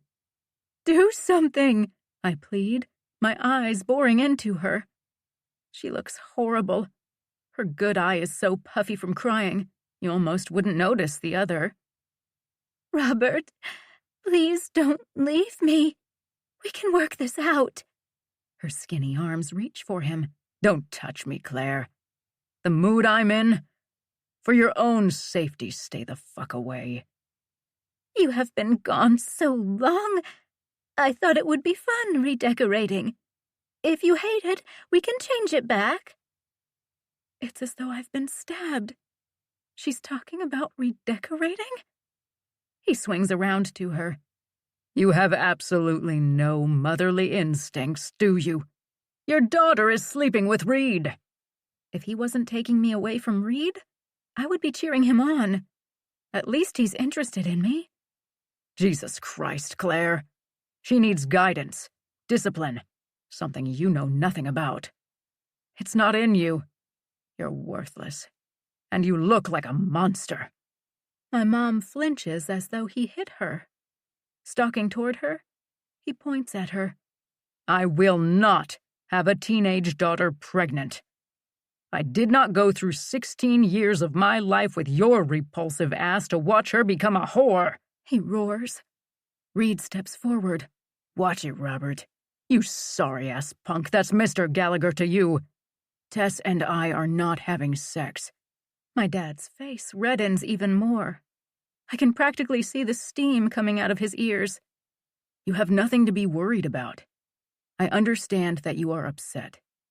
Reed's calm voice sounds menacing against all our screaming. My dad cuts him off. You have no idea what I'm going through, Reed. You are not a father. Maybe one day, when you have your own daughter, you will understand. But it won't be with my daughter. I'm taking her away from you. My mom picks that time to interrupt. Robert, please, I'm begging you. Do not divorce me. Think of the scandal. I will tell everything. I will tell everyone about your new whore, she sobs. My attention slams to her and I almost slap her. Mom, you are unbelievable. Dad is threatening to take me away, and all you are concerned about is that he's divorcing you? You are so selfish. Now I'm screaming. Tears run down my cheeks. I don't bother to wipe them away. My dad shakes his head, repulsion all over his handsome face. Take a good look, Tess. He motions at her. This is your mother. Do yourself a favor and don't have kids. You don't have good genes. And that truth will stay with me forever. Everyone stop, Reed yells, turning on my dad. Robert, Tess is not leaving. She has school. If you care about her, you will walk away. I'm clutching his hand, my legs shaking, my room vibrating with angry energy. Slowly, my dad faces us. I don't give a shit what you think. She has exactly 10 minutes to grab her things because we are leaving. No, I scream. Daddy, please. I can't leave Reed. Please, I promise he will not stay over ever again. Just don't do this to me. I'm hysterical. It's my last stand. Get her ready, Reed. 10 minutes. Make sure she has her anti-anxiety pills. This is happening, and there is nothing you can do to stop it. So man the fuck up. Moving toward my door, he stops. You will thank me someday. Trust me. You're not going to want to be with the same woman forever. I take Tess out of the picture, and you're free. Be young, have fun, screw around. Only never forget, you're not good enough for my little girl, you spoiled, entitled shit. This can't be happening, I whisper. 10 minutes. Get her together, Reed. This time he does leave my room, with my shitty mother following him, begging for a second chance. The silence in my room is overwhelming. I sink into Reed's arms. He sits on my bed and plants me on his lap. Tess, he pets my hair. It's going to be all right. Go with him. I'll make my dad call him. You'll be back in a week. He kisses my wet cheeks. We can do a week. You have to stop crying, babe. You're going to make yourself sick. I try. I really do. But I can't. The tears won't stop. I can't, Reed. I'm scared. I hiccup. You will be fine. He gets up and goes into the closet and grabs my luggage. Pack, kitten. I need to call my dad. I watch numbly as he goes into my bathroom and gets my Valium. Here. He hands me 2. I don't even drink water, and instead chew them like a robot. I throw random things into my bag. Reed goes back into the bathroom and packs up my makeup and perfumes. He's on his phone, I guess with Brad. My dad appears in the doorway. Let's go, Tess. Say goodbye to Reed. He grabs my luggage. I take one last look at my cheery yellow room. My twinkling lights are still on from last night. This can't be happening. I have to be in a nightmare, right? My sadness almost cripples me. My mother is nowhere to be found. Reed practically drags me to the waiting car, the driver standing like a statue with the door open. I almost want to plead for his help. Reed turns me to him, his big hands holding my face, his eyes locking with mine. This is only a vacation, kitten. You will be home sooner than you know. Then he kisses me, but it's short, and I grab his shirt. His tongue fills my mouth, and I can't stop crying. I kiss him like my life depends on it, and at the moment, it does. As I sob into his mouth, this feels like goodbye, like forever. He pulls back as my father grabs my arm. I look at Reed one more time. His beautiful eyes have tears. What the hell, Robert? Just wait. Can we talk about this? Please, I need her. My dad stops and puts a hand through his hair. Sighing, he looks around the garage. At anything but me and Reed. You will be fine. Talk to me in 10 years, Reed. Something tells me you'll be with someone else living a completely different life. This is infatuation, kids, and it does not last.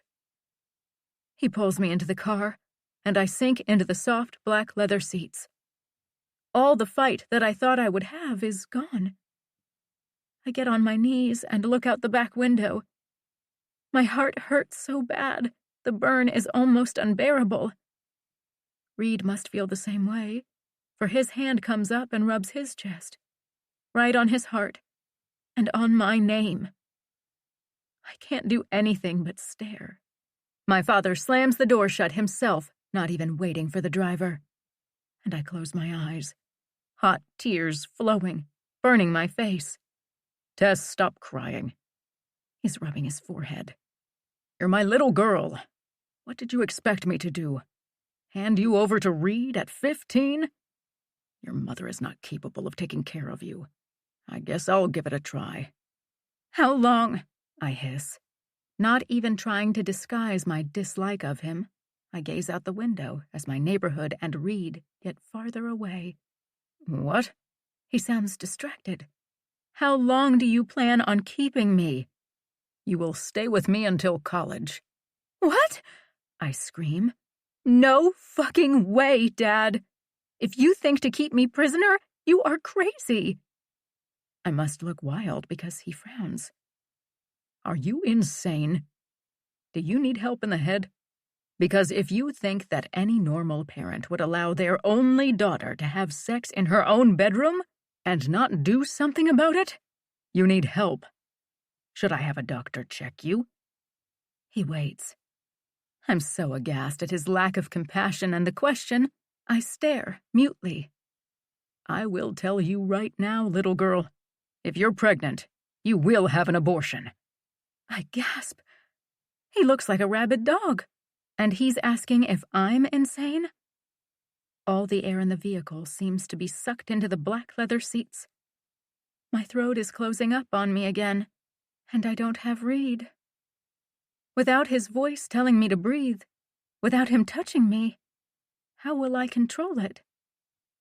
I'm not having sex, Dad, although I wish I had. I try to swallow a gasp of air. He must believe me, or he is done engaging with me, because he pulls out his cell phone and starts texting. I concentrate on the sounds of my breathing. Otherwise, it's too quiet. The car is so insulated, the noises from outside are gone. Not even looking up from his texting, he says. I don't intend on explaining myself to you, but you should know I have a girlfriend. Her name is Svetlana Volkov, and I expect you to treat her with respect. I'm sorry.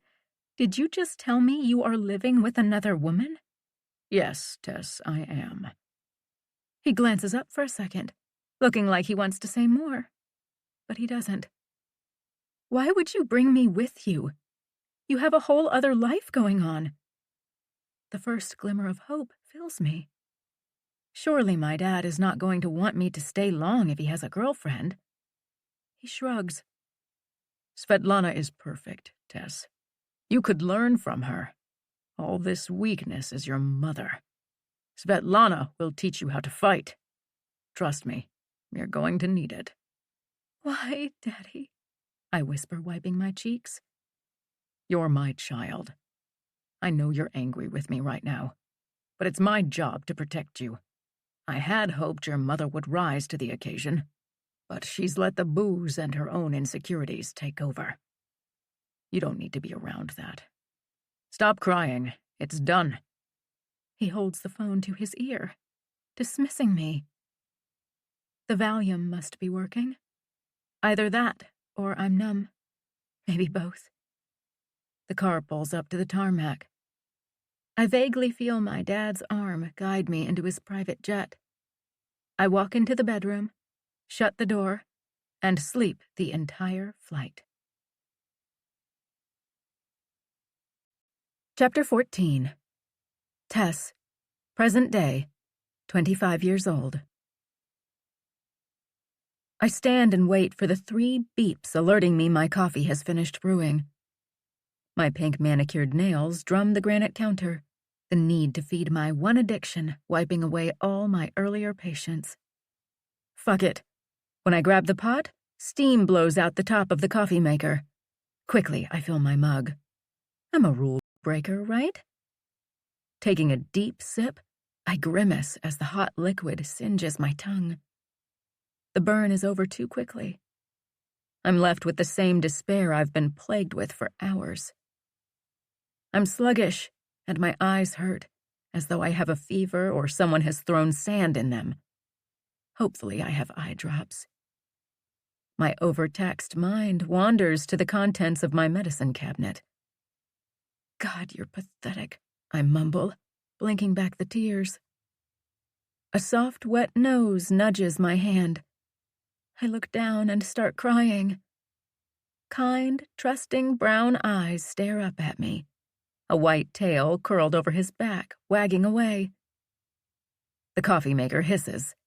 I smell burned coffee coming from the bottom of the carafe, the symbolism not lost on me. Burned, dark, guilty, remorseful.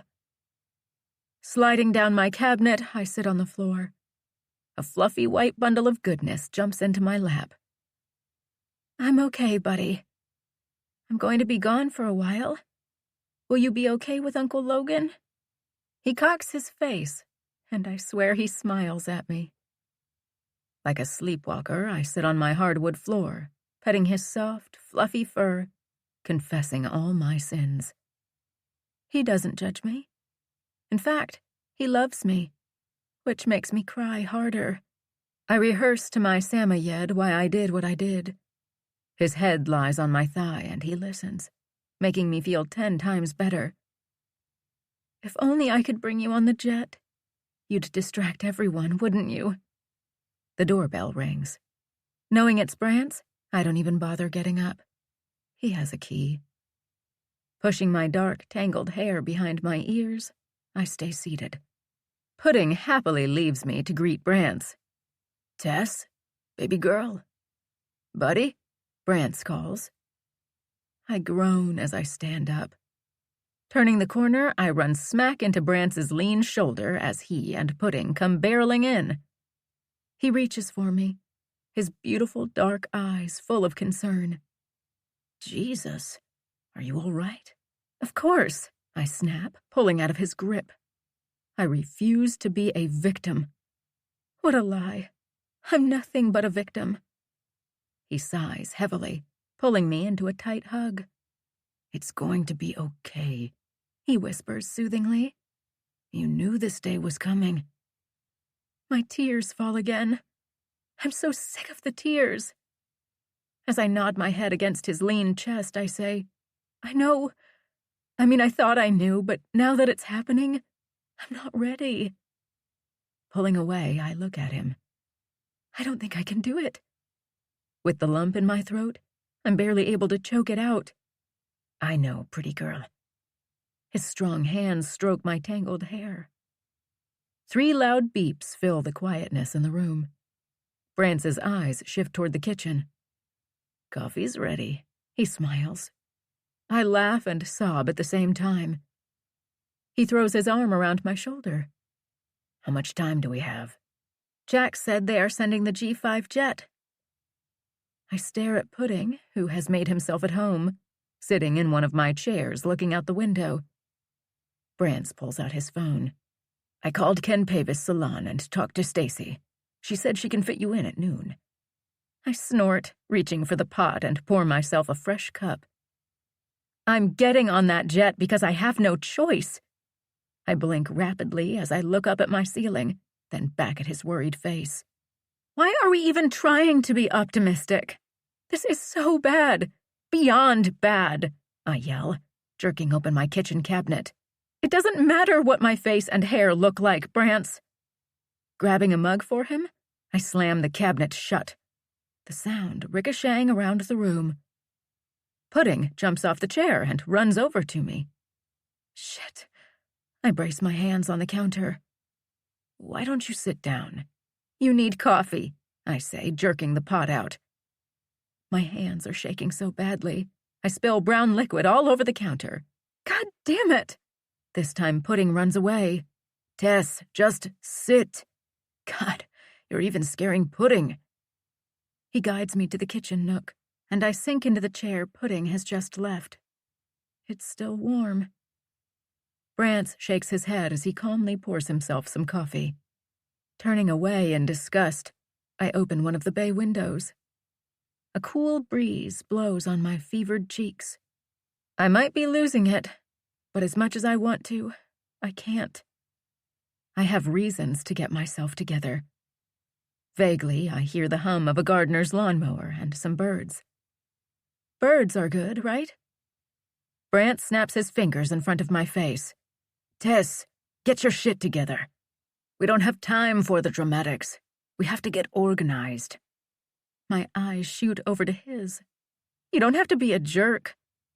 Leaning his hip on the counter, he sips his coffee. Have you called Scott and explained what's going on? Stiffening at Scott's name, I wipe some crumbs off the table. Why would I do that?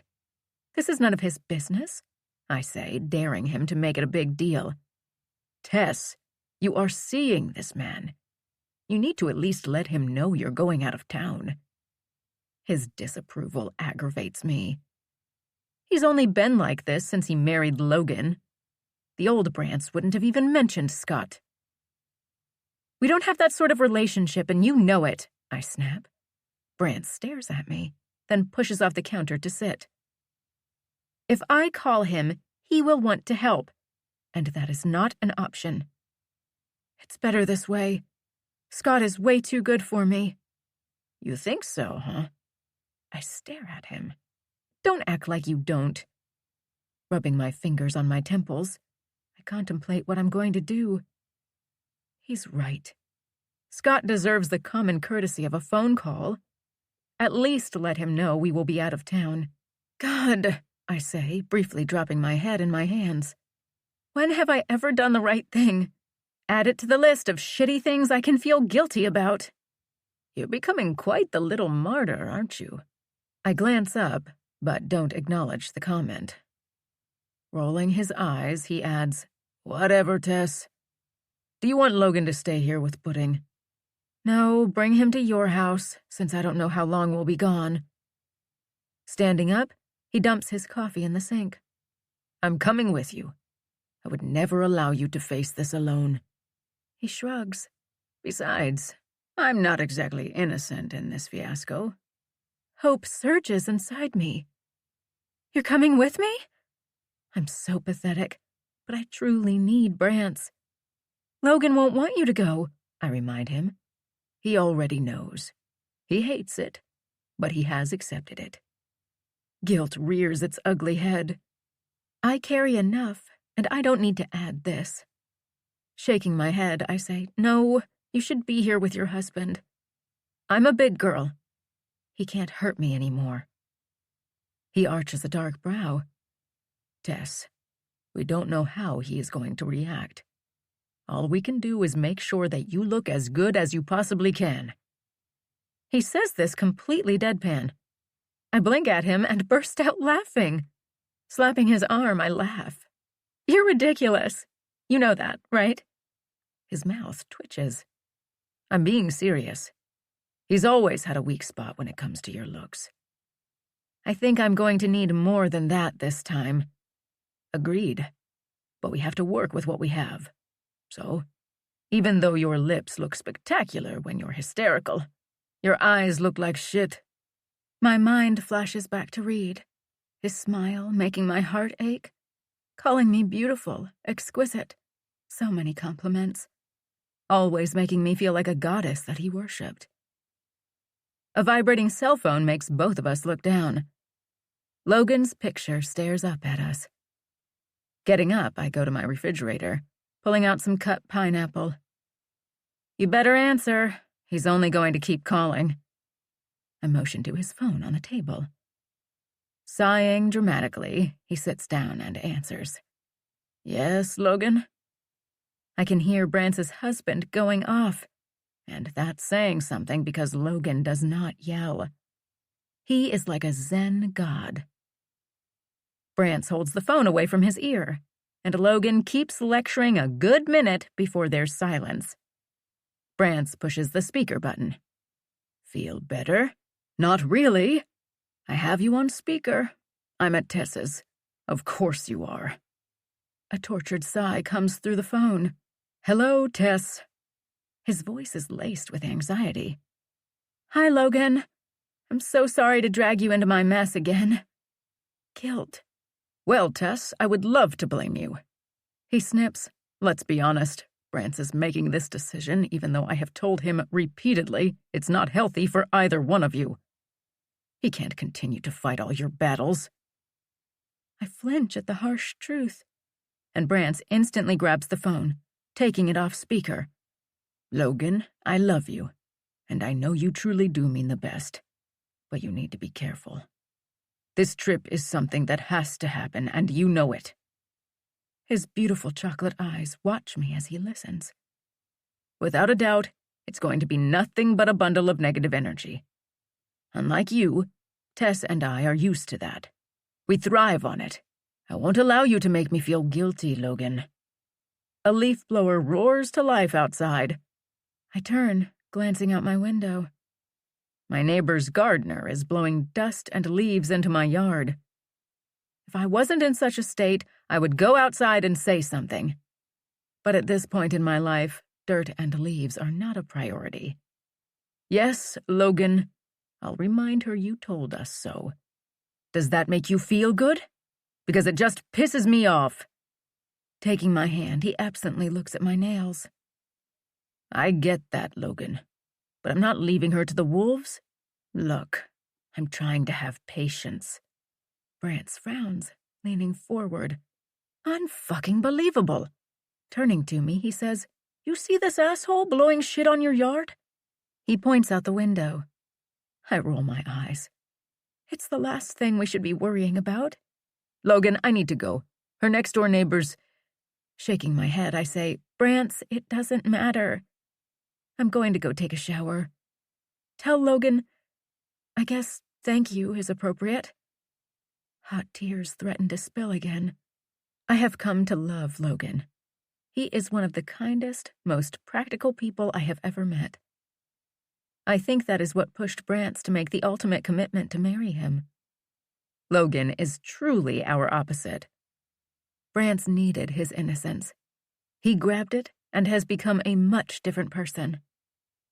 But ultimately, deep down inside, we are what we are. Logan won't allow himself to accept us. He can't, even when he reluctantly witnessed the decision we made. That one secret that changed all of our lives. The decision that is going to bring my past crashing down around me, like placing the last domino piece and watching everything you have built fall. I don't blame Logan, but I do envy him. His endless chakra cleansing is just that. Endless. Brance is still Brance, and I'm, well, me. Leaning down, I kiss his forehead as he argues with his husband. Because no matter what, Brance does have a point. I need all my ammunition if I'm going to try to convince him that I'm not the vilest person in the world. Chapter 15. Read. Past, 16 years old. Dude, did you see that new girl in first period? Andrew, my latest partner in crime, asks. The redhead? Jax responds, in between sets. Jay is torturing us today with his workout. Boys, if all you pansies are going to do is chit-chat about your schoolgirl crushes, why am I wasting my time? He taunts us as usual. I want to tell him to go fuck himself, but since he's taking his personal time to train us, and we have all doubled in size the last couple of years, I hold back. He grabs some barbells and starts doing curls himself. No, J-Dog, this girl is beyond hot. Am I right, Reed? Come on, if the almighty Reed Saddington thinks she's hot, you know she is. Jay stops lifting and looks at me. Well? She's hot. I'd do her. Do you have her number? We should invite her to Blake's tonight. Jax answers for me as he wipes his face with a towel. Jay looks at me in the mirror. I'm still waiting for Reed's thoughts. He eyes me, challenging. I shake my head.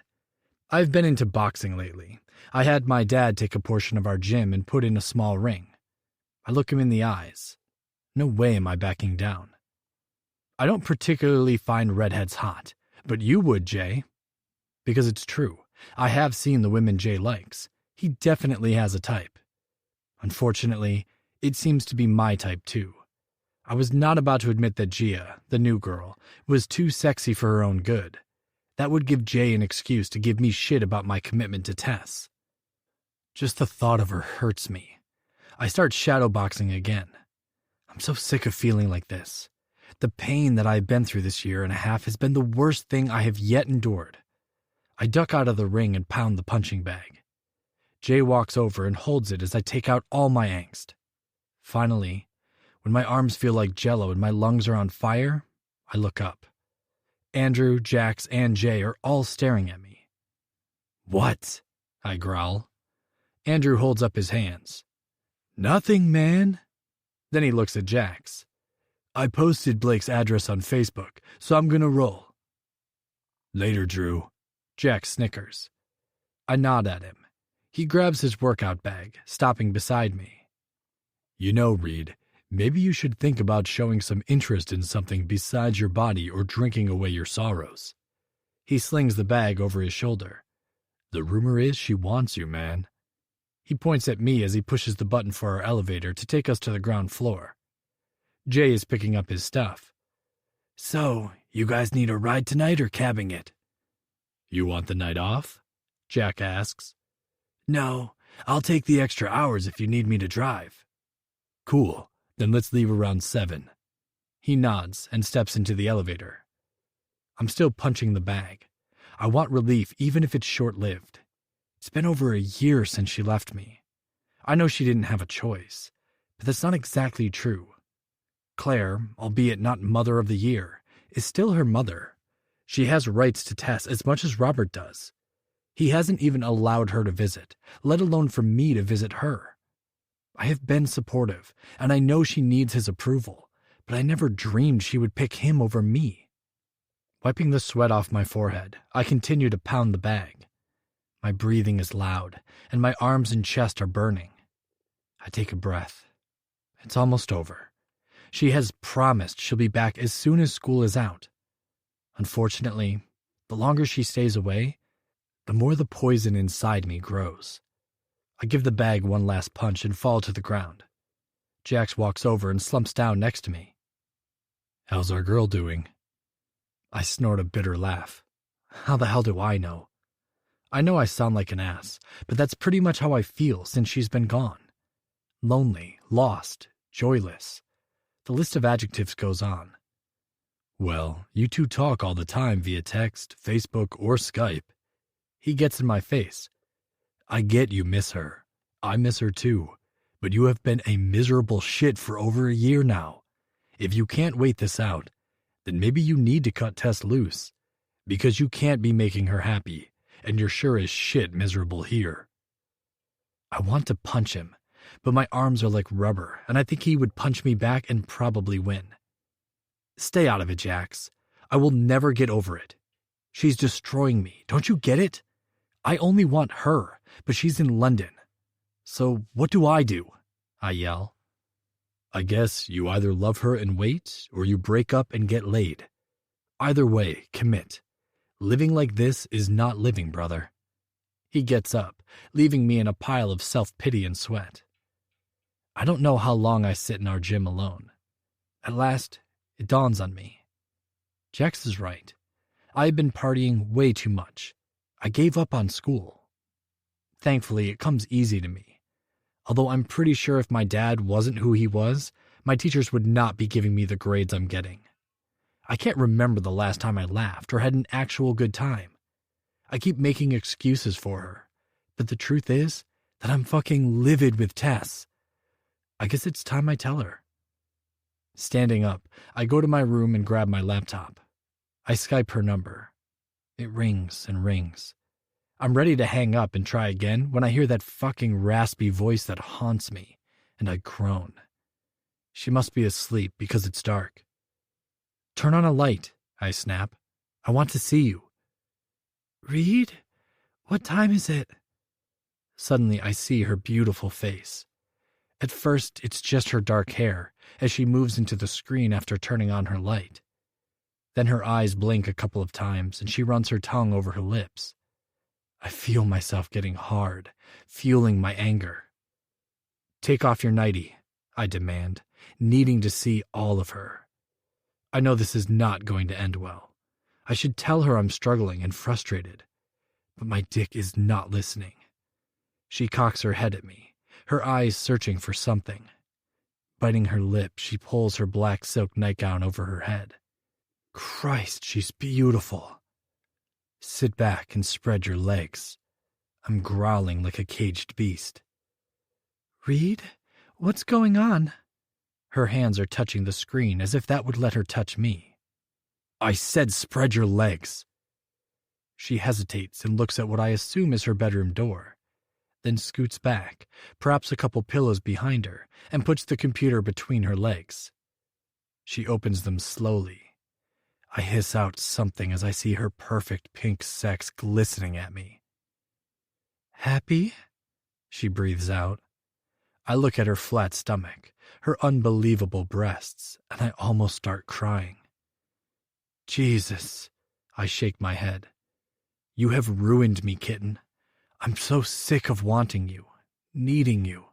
Do you have any idea what you have done to us? My voice doesn't even sound like me. I'm so goddamn broken. She looks sad, and I almost take back what I said, but I'm hurting and want her to know it. I want you to touch yourself, kitten. Needing to control her, it's like a sickness inside me.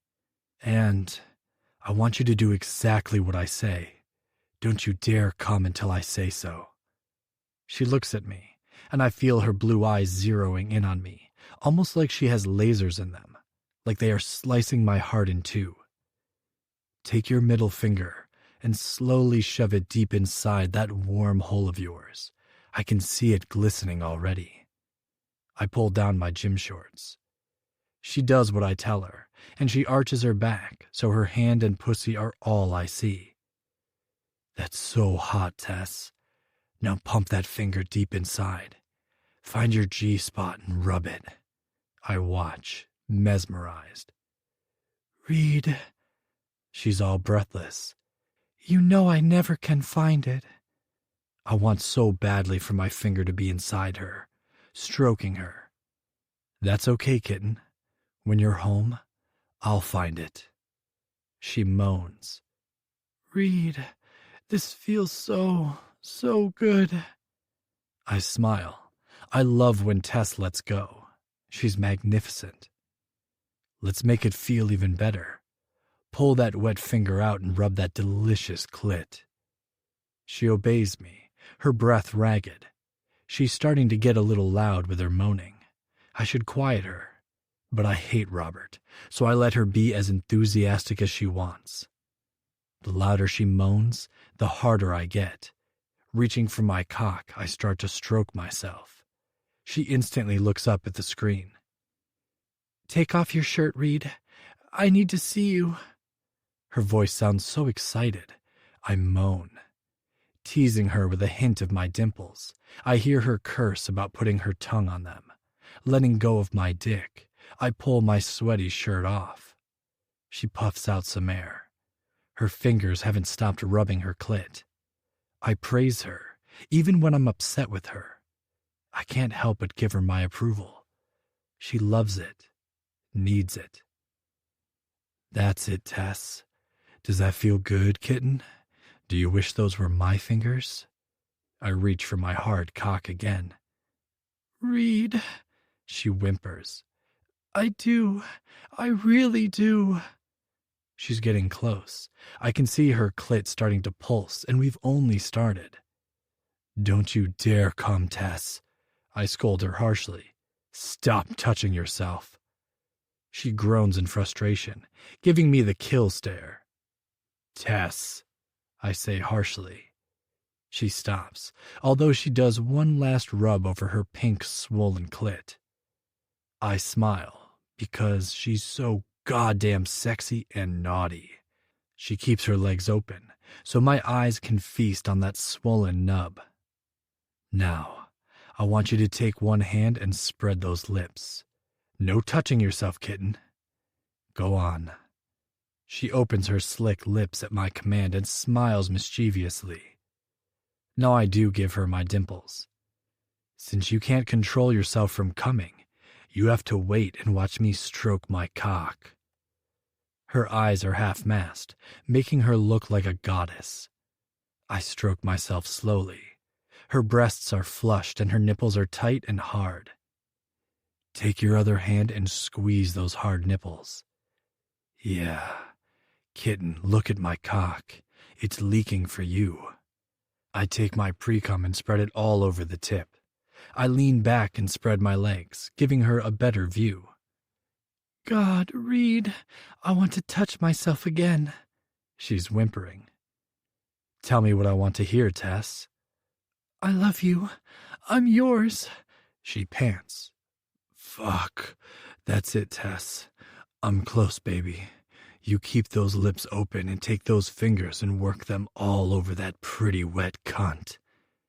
She gasps at my crudeness, but I don't care because I'm close to coming. And for the first time in a while, I feel good and connected to her. She does what I say. Her 2 fingers go to town on herself. She puts them inside and pumps herself only to bring them out and rub herself frantically and hard. So hard. I'm jerking myself off rough and fast as our eyes lock. Rub that clit hard. I want you coming. Rub, baby. Her eyes darken. Her body starts to jerk. Yeah, just like that, kitten. Her fingers stop as her clit clenches and pulses. That's all I need as I jet off all over my stomach and vaguely feel some land on my neck. We're both breathing harshly. There's a small smile on her flushed face. I sit up, pulling my shorts up. Grabbing a bunch of Kleenex, I do a quick wipe-off. Now that we both have calmed down, I look at her. She sighs and makes me feel like I'm all she needs. But that's a lie, and just like that, the incredible feeling fades. And the truth that we still have to get through 4 more months makes me frown. What's wrong, Reed? Her voice makes my dick twitch again. I'm sick of this. I hate this fucking screen. I lean forward, resting my elbows on my knees. I don't want to do this anymore. She sits up and grabs for her black slip nightie. What are you talking about? I'm saying it's time you come back to me. It's been 1.5 years. You're miserable, and I can barely function. My eyes sting. I clear my voice. This isn't working for me, Tess. I'm either the most important thing to you, like you are for me, or we need to rethink what we mean to each other. What do you want me to do? Her voice cracks, and she looks toward her door again. He won't let me come back. Just leave, Tess. Claire's not perfect, but she's still your mother. How long are you going to let him control you? She's silent. Tess? Is there something you're not telling me? I'm starting to sweat. After all, the plan was for her to finish the school year, then come back. I sigh, rubbing my hands up and down my face. Look, Tess, I'm sorry. I'm impatient. We've made it this long. What's a couple more months? Tears form in her sapphire eyes. Dread slithers up my spine and into my head. And I know, without a doubt, this is it. Our moment of truth. What? I snap. Her eyes are huge, and her breathing is elevated. Reed? It comes out as a whisper. I don't think I will be coming back until I graduate. Her voice is strangely flat. I stare at her, stunned and confused. What are you talking about? I thought you were coming back at the end of this year. You promised me. A sob escapes her. I tried, Reed, but he threatened to disinherit me, and my mom is not fighting for my return at all. I'm all alone, Reed. You have no idea what I'm living through. Her voice is on edge, almost accusing. Like hell I don't, I yell. Who the fuck do you think has been doing this with you? Who has had to deal with your panic attacks through a goddamn screen? Who? If I don't know what you have been going through, then you need some serious help, Tess. Stop it, Reed. She pulls her nightie back on. I can't handle this right now. She sniffs. You know, Reed, I see everybody's Facebook posts. You know what I see? No, Tess, what? What do you see? I see my boyfriend drinking, laughing, one party after another. How about what all the girls post on you? You know, like my friend Lexi? She loves posting all kinds of interesting stuff. So excuse me if I don't weep for you. You have everyone, Reed. You know who I have? My fucking dad's 27-year-old Russian girlfriend. That's my only friend, Reed. That's bullshit, Tess. You have me, Jax, and Brance. Christ, Brance comes to visit all the time. You want more friends? Get your skinny ass up and make some. But you won't, because you know I'm all you need. She's flushed, and we're both breathing heavily. Now, are you going to come home like you promised? I grit my teeth. Reed, you are being so... It is a yes or no question, Tess. Are you coming home? She's silent. Then she looks down, and my heart breaks. I sit back and rub my chest. When were you going to tell me? Or are you going to do what you've been doing since the day you left and lie? That snaps her head up. I never lied, she whispers. Really? First it was, I will be home before school starts. Then, I will be home in the summer. Then it was Christmas. And now we are into March and you're not coming back for another year and a half? I run my hands through my hair. Do you even care that we haven't touched each other forever? Does that even bother you? Yes, of course it does. But what do you expect me to do? I'm not an adult. I expect you to come back. I need you. I throw my hands at her, almost pleading. Reed, he threatened to disinherit me. So what? I have more money than anyone should. You will never want for anything. She snorts. Perfect. What happens if you leave me? I nearly see red. You are kidding me, right? I'm barely able to catch my breath. You did not just ask me if I would leave you, did you? Since I've known from the moment I saw you that you were mine. I'm so angry I can barely talk. It's not something I can chance, she swallows. If I allowed you to support me and you left me, I would have nothing. Her hands are flying around in her agitation. She has literally knocked the wind out of me. I look at her exquisite face, and for the first time, I don't want to talk to her. For the first time, I hate her, and I want to hurt her. I want her pain. I don't want to hear any more of her lies. I'm done. Reed, her voice is pleading. I didn't mean that. I'm confused.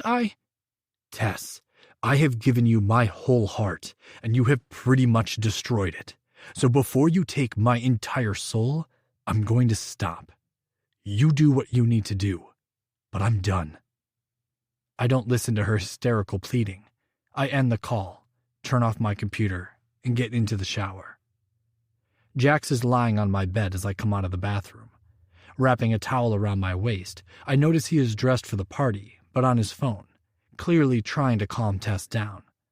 I'm so fucking demolished. I grab his cell from him. Tess. Reed, thank God. Don't do this to us. I'm sorry. I'll do anything. She's crying so hard I can barely understand her. My first instinct is to calm her, but I don't. You coming home? I demand. She is literally hysterical, but I hear her words loud and clear. I can't. Reed, you have to understand. Please. This isn't you. We love each other. Tess, this is me. I don't want to hear from you. I don't want my brother hearing from you. No, She wails. you don't mean that. You're not listening, Tess. I'm done. Leave my family and me alone. You're not mine. And I don't want to be yours anymore. I can barely choke out the words, but I know these words will hurt her more than anything. And right now, I want her to burn. I hang up and toss my twin his phone. I don't look at him because I can feel him. So what's the point of seeing his pain? Reed, you have to calm down. You can't be serious. I hold up my hand. She had her chance to come back. She is choosing to stay with her father. I jerk on a pair of jeans, not bothering with underwear. She's not our Tess anymore. That girl? I nod to his phone. I don't even know her. She's not mine, and I would appreciate it if you would back me up. As my twin and my other half, please. My heart pounds in my temple. Jax is pale, but he nods. Whatever you need. I need you not to talk to her. I need you not to mention her name. I'm done. She's dead to us. Just take a moment and think, Reed. She sounds bad. I want to try to help fix this for you too. His face has never looked more sincere. If you want to help me, then don't judge me when I fuck someone tonight, because I have every intention of doing that. Jax takes a breath. His eyes, like mine, are filled with tears. Are you sure? This is Tess we're talking about. She's your soulmate. She's all your firsts. He croaks. I rub my tattoo, his words nearly bringing me to my knees. I look at him. She got all my firsts, my heart, my soul, and she destroyed my very being, Jax. I gave her all of me. I shrug. Everything now is just semantics. I won't say her name. I turn away because he is pressing his palms into his eyes, and I have to stay strong, angry. I haven't stopped rubbing my damn tattoo, as if that is somehow going to fix me. Let's go. I drop my hand, pull on a navy t-shirt, and rake a hand through my wet hair. Jax brings his hands down. Okay, who's it going to be, Reed? Gia, I breathe. I want Gia, and then I'll go from there. Chapter 16. Tess. Past. 16 years old. London, England.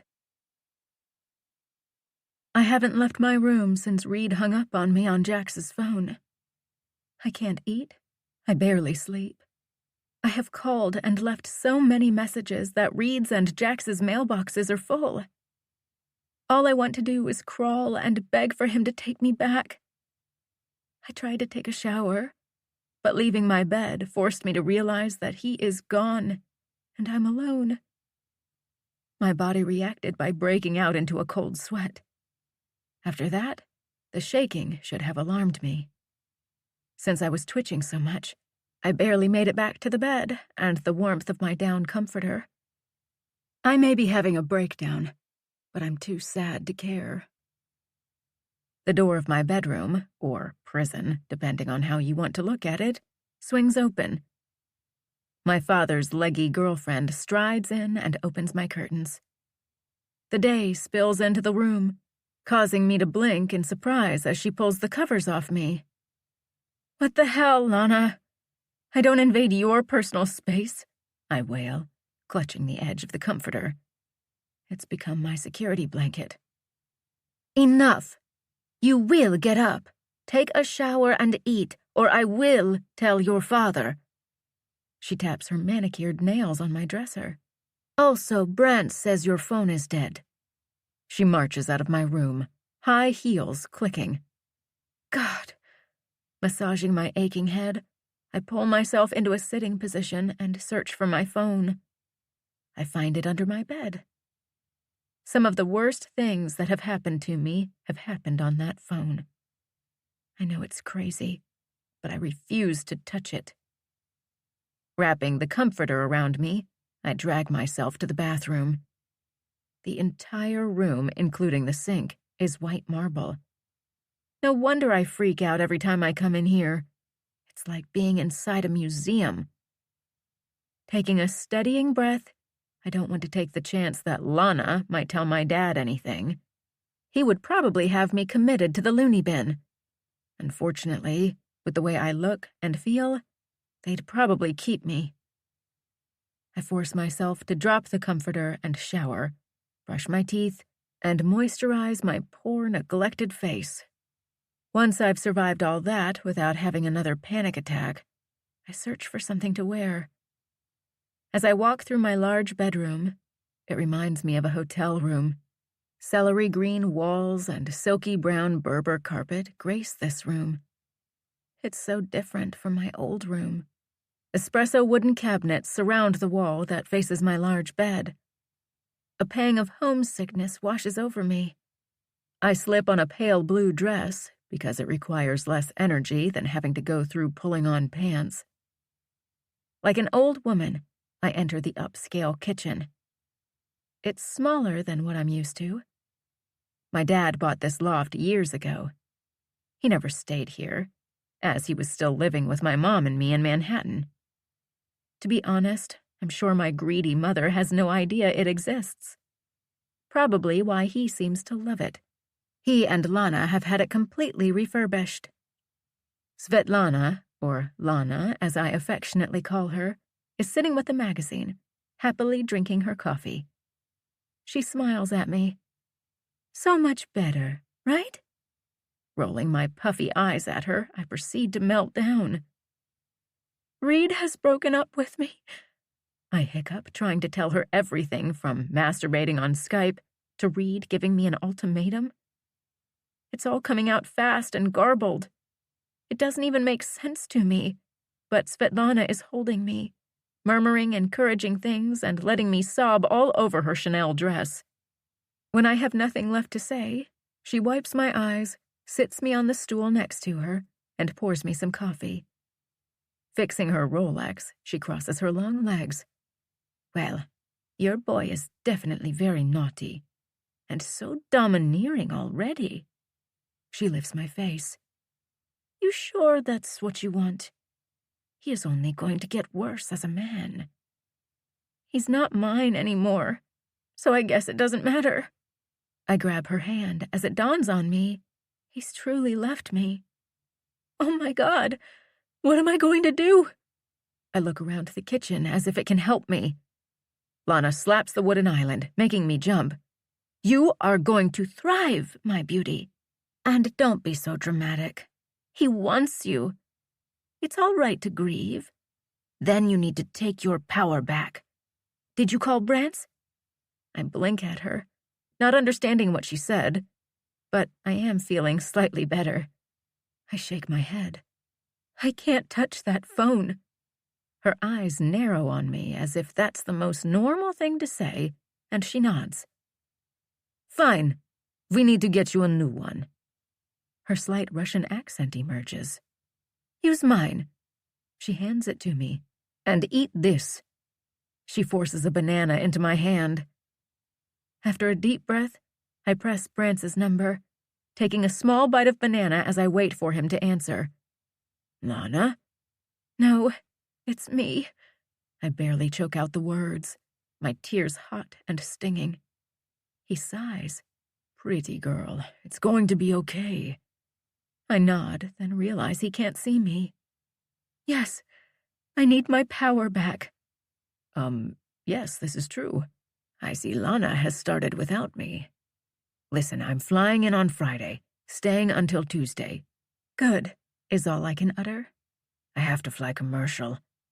The annoyance in his voice is clear. Brance, my life is falling apart. Please don't complain about first class. I look at the ceiling, trying to get control of myself. He's silent. I can almost see him pouting as I try to take a small sip of coffee.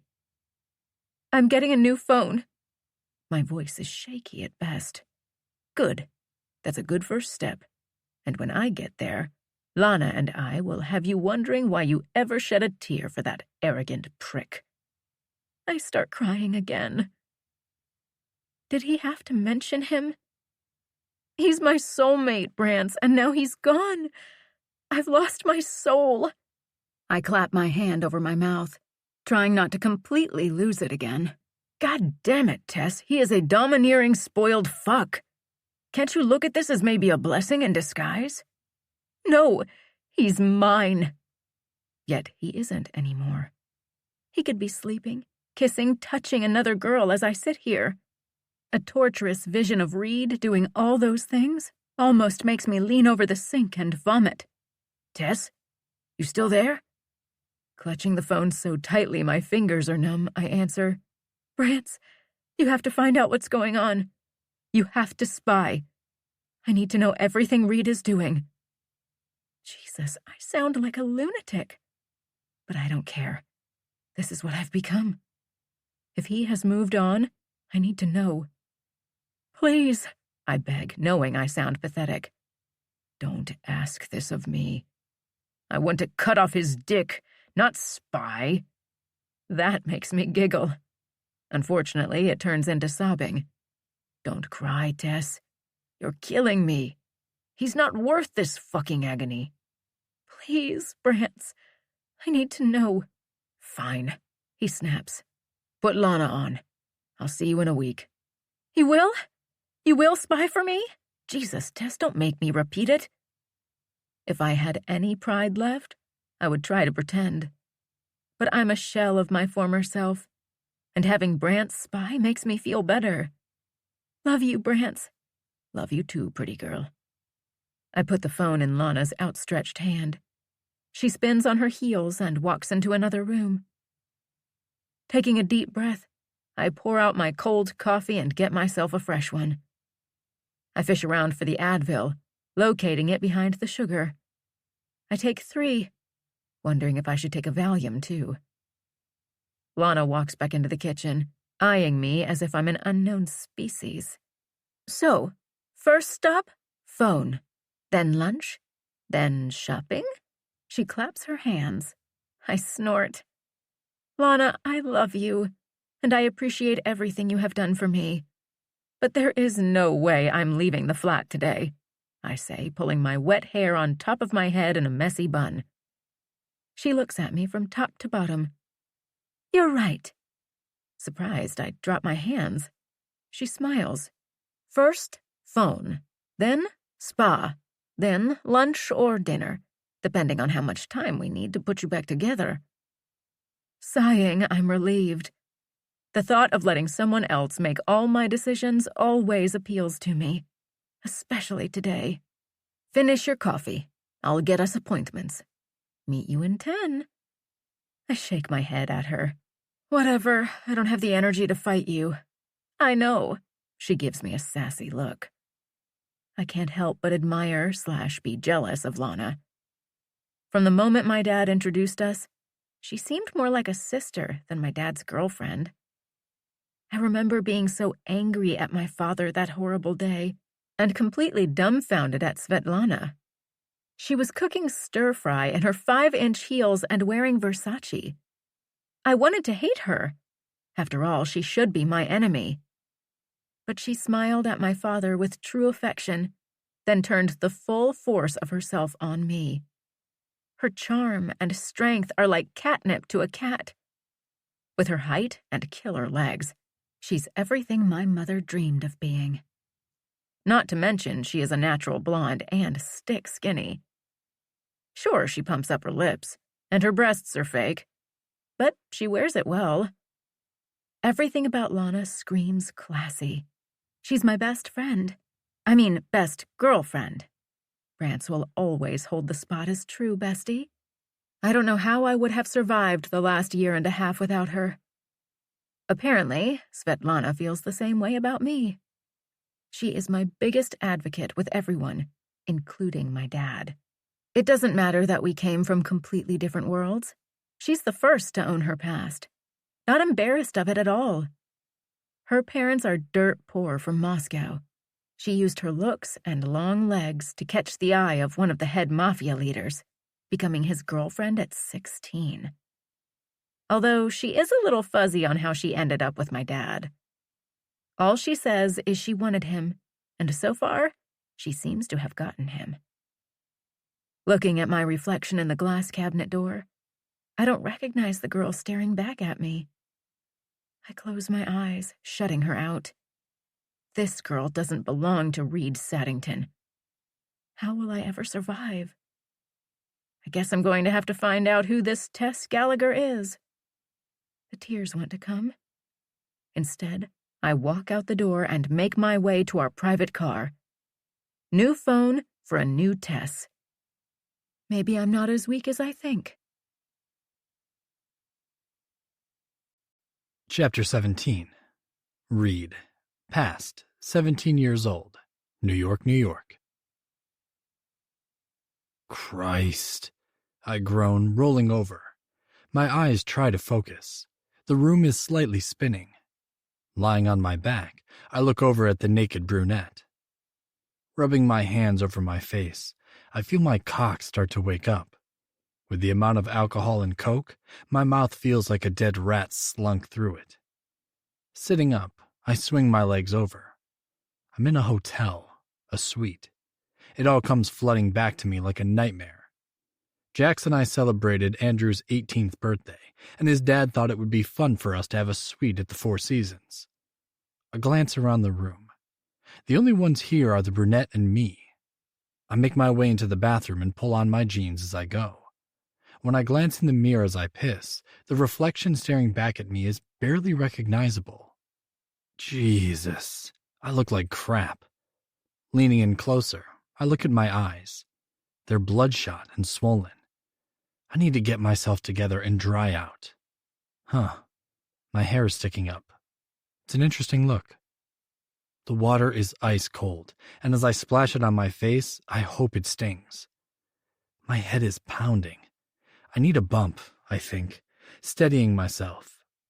That's how hungover I am. Lurching over to the love seat, I grab the vial from last night and take a quick snort. Closing my eyes as I feel the rush, my heart starts pumping and my whole body wakes up. Fuck yes! I hiss, glancing over at the woman in my bed. I think her name was Christy. Roxy. Something with a Y. She was new and did not disappoint. I usually make a point of avoiding brunettes and prefer blondes. But last night, I was fucked up enough not to care. Andrew's dad supplied the girls. A blonde, a redhead, and a brunette. It was his welcome to manhood gift. I guess everyone forgets that Jax and I are only 17. We still have another 6 months before we're legal. I feel better. Looking down at the tent in my jeans, I have to admit, I love to fuck on cocaine.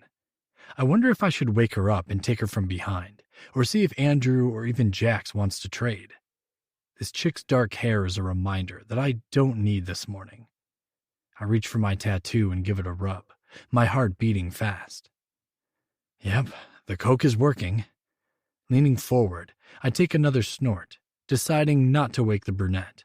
I'll persuade Jax to give up his redhead. Opening the door to the living room, I'm greeted with the sight of my twin passed out on the massive L-shaped couch, the naked redhead lying on top of him. The TV is on, but muted. A porn flick is playing. I should take her, if only to piss him off. Jax is completely stingy when it comes to women. He does not like to share. Which makes no sense. It's not like he gets attached to any of them. Again, everyone thinks I'm the dominant one, but my brother takes the whole caveman thing to another level. He's not into the kinky stuff, though. One-on-one is his thing. I, on the other hand, couldn't care less. I love one-on-one, threesomes, whatever.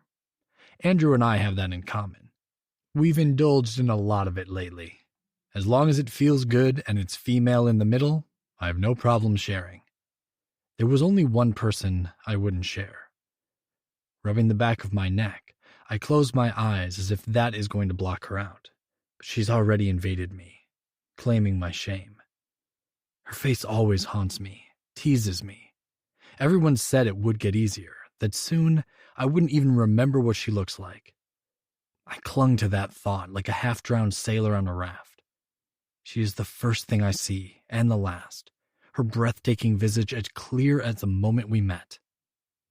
I hate her. I hate that every day I go through this. Rubbing my hands over my face, I glance again at Jax's ginger friend and my cock comes alive. I need to fuck. My erection is becoming painful. Adjusting myself, I lean over and push the girl's hair away, giving me access to her breast. I don't try to make excuses for my demons. I know my parents are worried and that my dad must know about my addiction to hooker sex. How could he not? They cost a fortune. I guess he figures it takes my mind off. After that day long ago, when Jack said he would never mention her name, no one has spoken it. It's the proverbial elephant in the room. My mom tried once, and it was the worst fight we'd ever had. After that, she kept quiet, although recently she mustered her courage, hinting that I might want to try seeing some girls from school. The look I shot her froze her in her tracks. I'm not boyfriend material. Never will be, so why torture a girl? I feed my sex addiction with beautiful prose, like this pretty redhead. No strings, and they always make me forget. I kick at my brother. Dude, you need to put some clothes on or go to your room. Screw you, Reed. He rolls over, pulling the girl with him.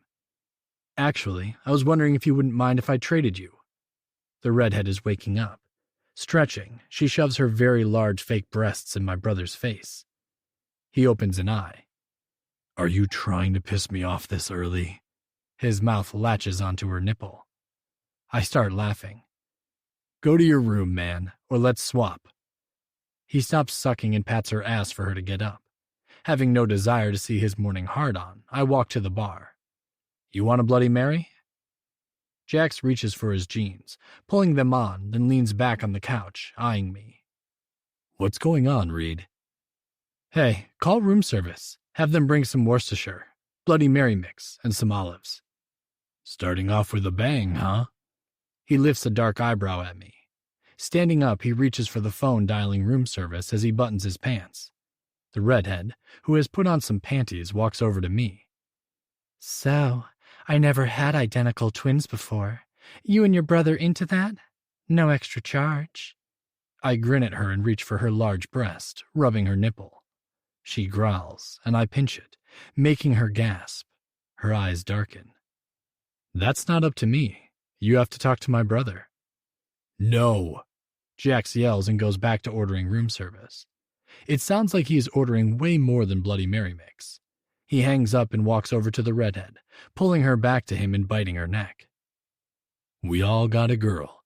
You should have picked her last night. His large hands massage her breasts. I turn to the picture window and stare blankly down at Manhattan. Maybe I'll see if Andrew is up. Jack stares at me, then whispers something into the redhead's ear. She nods and walks into my room. What the fuck, Reed? I'm not responding to him.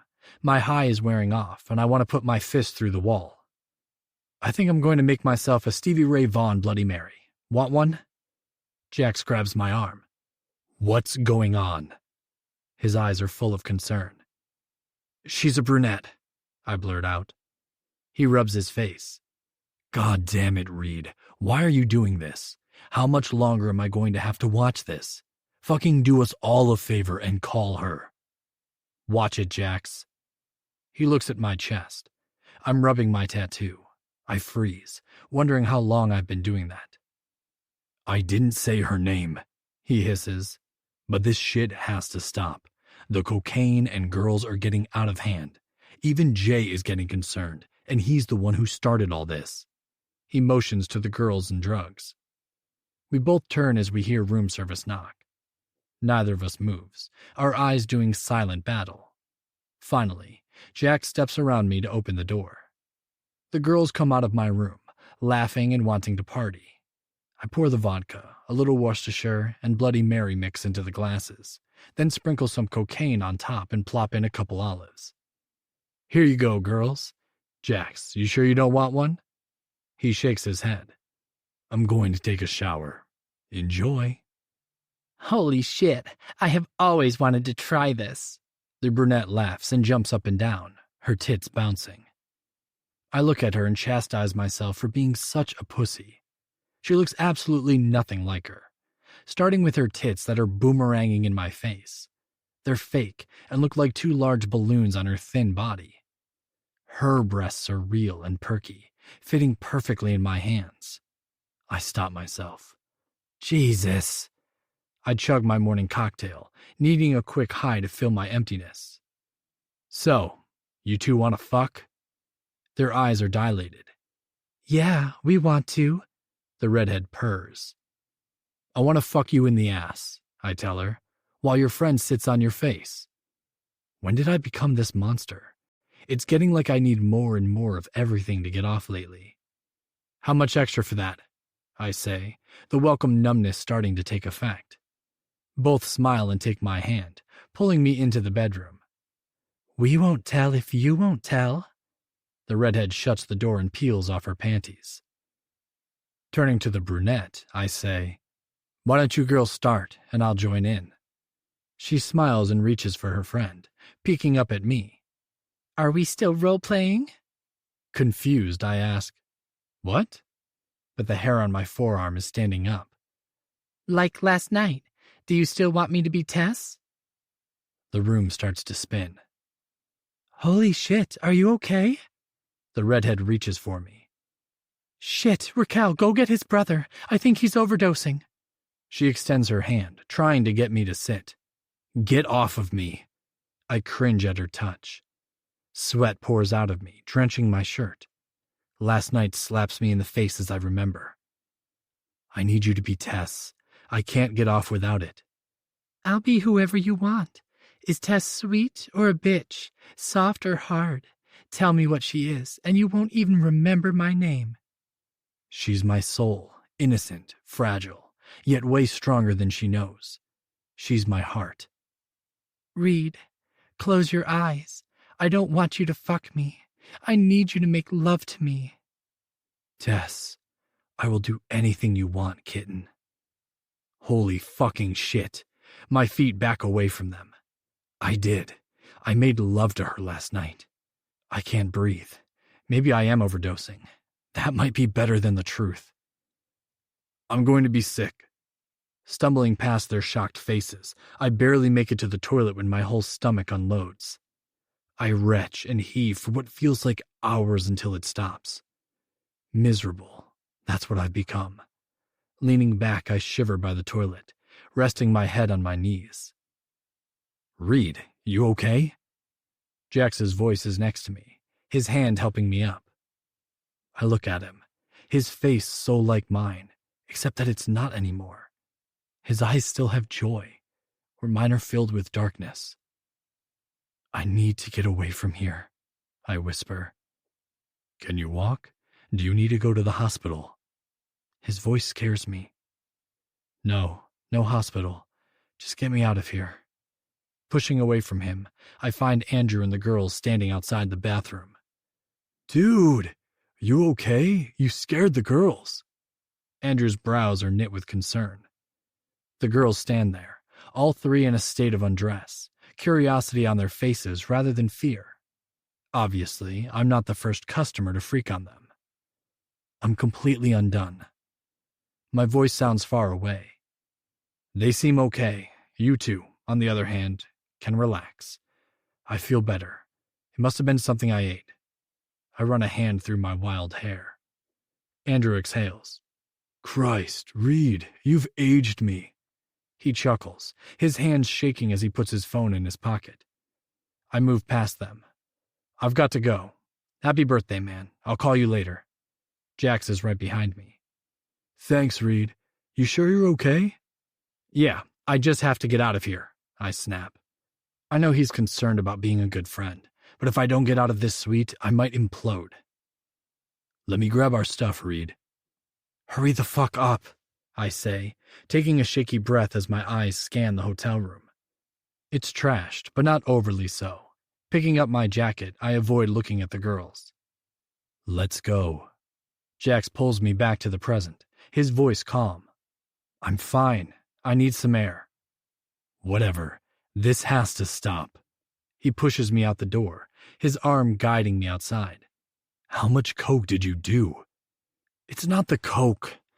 Or fuck, maybe it is. I don't know. My cheeks are cool and wet. Am I crying? Strong arms hug me. My brother, my best friend, my other half, tries to put me back together, and he starts with a hug. What's going on? I need you to look at me. Otherwise, I'm taking you to the emergency room. Putting my head back, I close my stinging eyes. New York is crackling with energy. Horns blaring, garbage trucks rumbling. And I feel better because I'm not alone. As long as I have him, I can make it. I mumble it like a mantra as I pull away and we head home. Chapter 18. Read. The fresh air and the walk have helped. I still feel like shit, but at least Jax is not threatening to take me to the ER. The penthouse is silent as we enter. My heart sinks. Call it intuition, but whenever it's quiet, something is going down and it's usually bad. I'm beelining it straight to my room. Jax must sense it too because he is heading for his. I need Advil, a gallon of water, and sleep. Read! My dad is leaning in the doorway, waiting for me. Shit. Unless someone's dead, not today. I try to move around him, but he grabs hold of my bicep. I stop, more from disbelief than from him actually stopping me. I surpassed my dad on height and bulk a year ago. I look at him, and his green eyes bore into me. I would like a word with you. Dad, I'm not in any condition to talk rationally. We will get to that, Reed. But first, this. He holds up some letters. I look around desperately for Jax. Your brother can't help you. You're going to have to stand on your own 2 feet. Perfect. I drop into one of my mother's ridiculously expensive chairs. He sits opposite me and lays out the letters on the table. They are all addressed to Jax. Reed, do you have any idea what these are? He points to the envelopes. My head is throbbing, and my patience is about 0. I want to walk out of the room, but I can't, so I sit and rub the back of my neck. No, Dad, I don't. Leaning forward, I say, I can tell you that I feel like crap and would be more agreeable if I had a nap. He laughs. Really? My son is in a bad mood again? His sarcastic voice makes me want to punch something. Instead, I take a breath and look him straight in the eyes. I wish I had some sympathy, Reed, but watching you self-destruct on whores and God knows what else, it needs to stop. I sit up, ready to do battle. He holds up his hand. No, you're going to listen, Reed. I was young. I know what you've been going through, which is why I have been allowing your expensive hobby. And by hobby, I'm talking about the girls, not the drugs. I blink a few times. My eyes are killing me, and I don't have any desire to look at my father's face. Why didn't you come to me, Reed? Talk to me. You never reached out to me at all when you and Tess broke up. Did you think I didn't know how much you loved and needed her? My eyes are stinging with tears. I can't talk about her, Dad. He nods. Well, son, I've done pretty much everything. Nothing you can say would shock me or make me feel differently about you. I rub the back of my head before I look at him. I'm lost, Dad, and I'm embarrassed to admit it because I hate it. I spit it out. I lost my soulmate, and it hurts more every day. I say the words that have been stuck in my throat for a year and a half. He leans back and crosses his arms. What will you do if she comes back? Can you forgive her? I shake my head because as much as I love her, I hate her too. I think it's too late. I will always resent her, resent that she picked her father over me. I feel his hand on my shoulder. Let's take it slowly, Reed. First, the drugs need to stop. I agree. And I honestly do. The reminder of what just happened still makes bile rise in the back of my throat. Second, the prostitute situation. You are using condoms, right? Always, I snort. You think I wouldn't wrap it up? I have never gone bare with anyone. Are you with these girls because you like older women, or because they are the opposite of Tess? I wince. Both, I guess. Also, I have nothing in common with high school girls. They want relationships, and I'm incapable of having one. Fine. He stands up, hands in his pockets as he walks to the French doors, lost in thought. I'm almost ready to stand, thinking he's done. I'm familiar with the madam that you and Jax are paying. I must look horrified and disgusted because he instantly justifies himself. Hold your judgment. I got the call because you two are minors even with your fake IDs.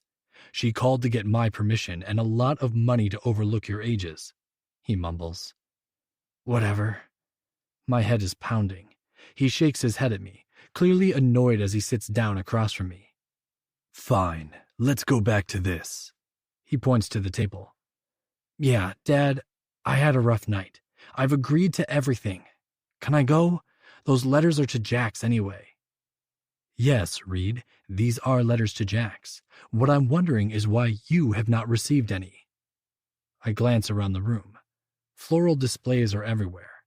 Absently, I wonder if my mom calls the florist or if she has them delivered and displayed daily. Reed? My dad says. My mind returns to him. Dad, I never applied, I say at last, leaning my head back to rest as I close my tired eyes. Tess wanted us to go to Columbia. I never cared about college. His nostrils flare. Are you telling me that my son, who tests borderline genius, has no desire to get a degree? Exactly. That was all Jax and Tess. I stand up. Huh. He murmurs and sits there, his brows furrowed. Are we done? I glance at the grandfather clock. It's already afternoon. No, not yet. These letters are from MIT, Harvard, and Stanford. They are all to Jax, congratulating him and welcoming him to their campus. I stretch my sore muscles. Good for Jax, because he's actually a genius. No, Reed, you both tested about the same. If you're not going to college, what are you planning on doing? I shrug. I was thinking about traveling. He frowns. Traveling? It comes out slowly. Then he starts laughing. Glad I can amuse you. Are we done? He scoops up the acceptance letters. Far from it. You have no idea what the hell you want. So, I have decided you are going to get your college degree. He says this, and he's absolutely serious. I stiffen, then start laughing. Perfect. What do you want me to say? Thank you? We're fucking rich. Excuse me for not having a huge amount of drive right now. I need to go find myself. He stands up and pours himself a drink. I raise my eyebrow at him. Your grandfather and I have decided for you to take over a huge part of the family business. But you need to have a degree, Reed. I puff out air. Why me? I rub my hands over my face. Because Jax wants to do what Jax wants to do, and he's earned that. I'm sure he'll be taking some part in the business too, but he has his own interests. You do not. As your father, I've decided to help you thrive, not fail. Dropping my hands, I stare at him as though he's insane. So, you and Grandpa Ian are deciding my life for me? I laugh bitterly. I'm not in any condition to take over. Trust me, you're not taking over, Reed. You will be supervising a portion. Shipping, hotels, and so on. Whatever you like. But you need a degree. Pick where you want to go. I sigh tiredly. Like I give a shit. You have my whole life planned out. Just pick and let me know where and what time. I'll try to show up. He smiles and stands. Columbia it is then. I agree with Tess. It's perfect for you. I have connections with people on the board. Also, Jordan is an alumnus. He can pull strings. Thank God your grades and test scores are impeccable. They should be able to overlook your tardiness. Standing up, he pats me on the back. Get some rest, son. You look like hell. He leaves, and I wonder if it's possible to feel any worse. Chapter 19. Tess. Past. 18 years old. London, England. I guess we should circle around again. I don't see him, I tell Stephen, our driver, today. This is our 4th time around Heathrow Airport. We're picking up Brant's. He's flying in to help me pack. New York, here I come. Never in a million years did I think I would miss her loud, crowded, dirty streets and stinky smells. We are going straight for lunch. Your father told me to call when we are at the restaurant. He might stop by, Lana says, taking out her compact and lipstick from her red Chanel purse. At the mere mention of my father, poor Lana feels she has to primp. I groan. Really? Things have been strained with my dad ever since I informed him that I had been accepted to Columbia University and was moving back to New York. No congratulations. Nothing. He simply turned and walked out of the room. I'm so ready to go back to the States. He's probably jealous. She laughs. You're probably right. I know I'm jealous. You need to get your own place fast. I don't think your mother would like me visiting, she smirks. I rarely talk to my mother. Brant says she's hitting the vodka hard. She won't want me cramping her style. The thought of having to move back with my mother and staying in my childhood bedroom after she betrayed me in the worst way? I can't do it. I have to convince Brant to stay in Manhattan. I'll live with him. He's still insisting on moving to LA now that he's graduated. I sound desperate, but I kind of am. Unless my dad gives me control of my money, I'm at his mercy. And I'm sure he would make me live with my mom if only to punish me for returning. Why don't you just go to Stanford? Lana checks her teeth for lipstick. Stanford is not in LA. Besides, I have always dreamed about going to Columbia. Wait, pull over, Stephen. There he is, I squeal. Stephen mutters something, but manages to fight his way to the curb. I throw the door open, and Brant saunters over, a mischievous grin on his face. He hands Stephen his bags and slides in. You look fabulous. I love your hair, Lana gushes as they air kiss. You think it's too light? With his dark Colombian skin and his dark eyes, his light hair makes his face striking. Somehow, my skinny, pretty boy has grown up into a sexy, lean man. Knock it off, Brants. You look like a model and you know it. He winks at me, kissing my forehead. Christ, I won't miss that flight. I think I have my father almost caving so that we can use one of his planes for the trip back. I'm so sick of commercial. Anything over 5 hours should always be in a private plane. Stretching his long legs, he grins, no doubt knowing he sounds ridiculous. Rolling my eyes, I say, Whatever, Brants. Are you hungry? Famished. Lana claps her hands. I know the perfect place. Leaning between us, she tells the driver, not even waiting for our response. Settling back, she clasps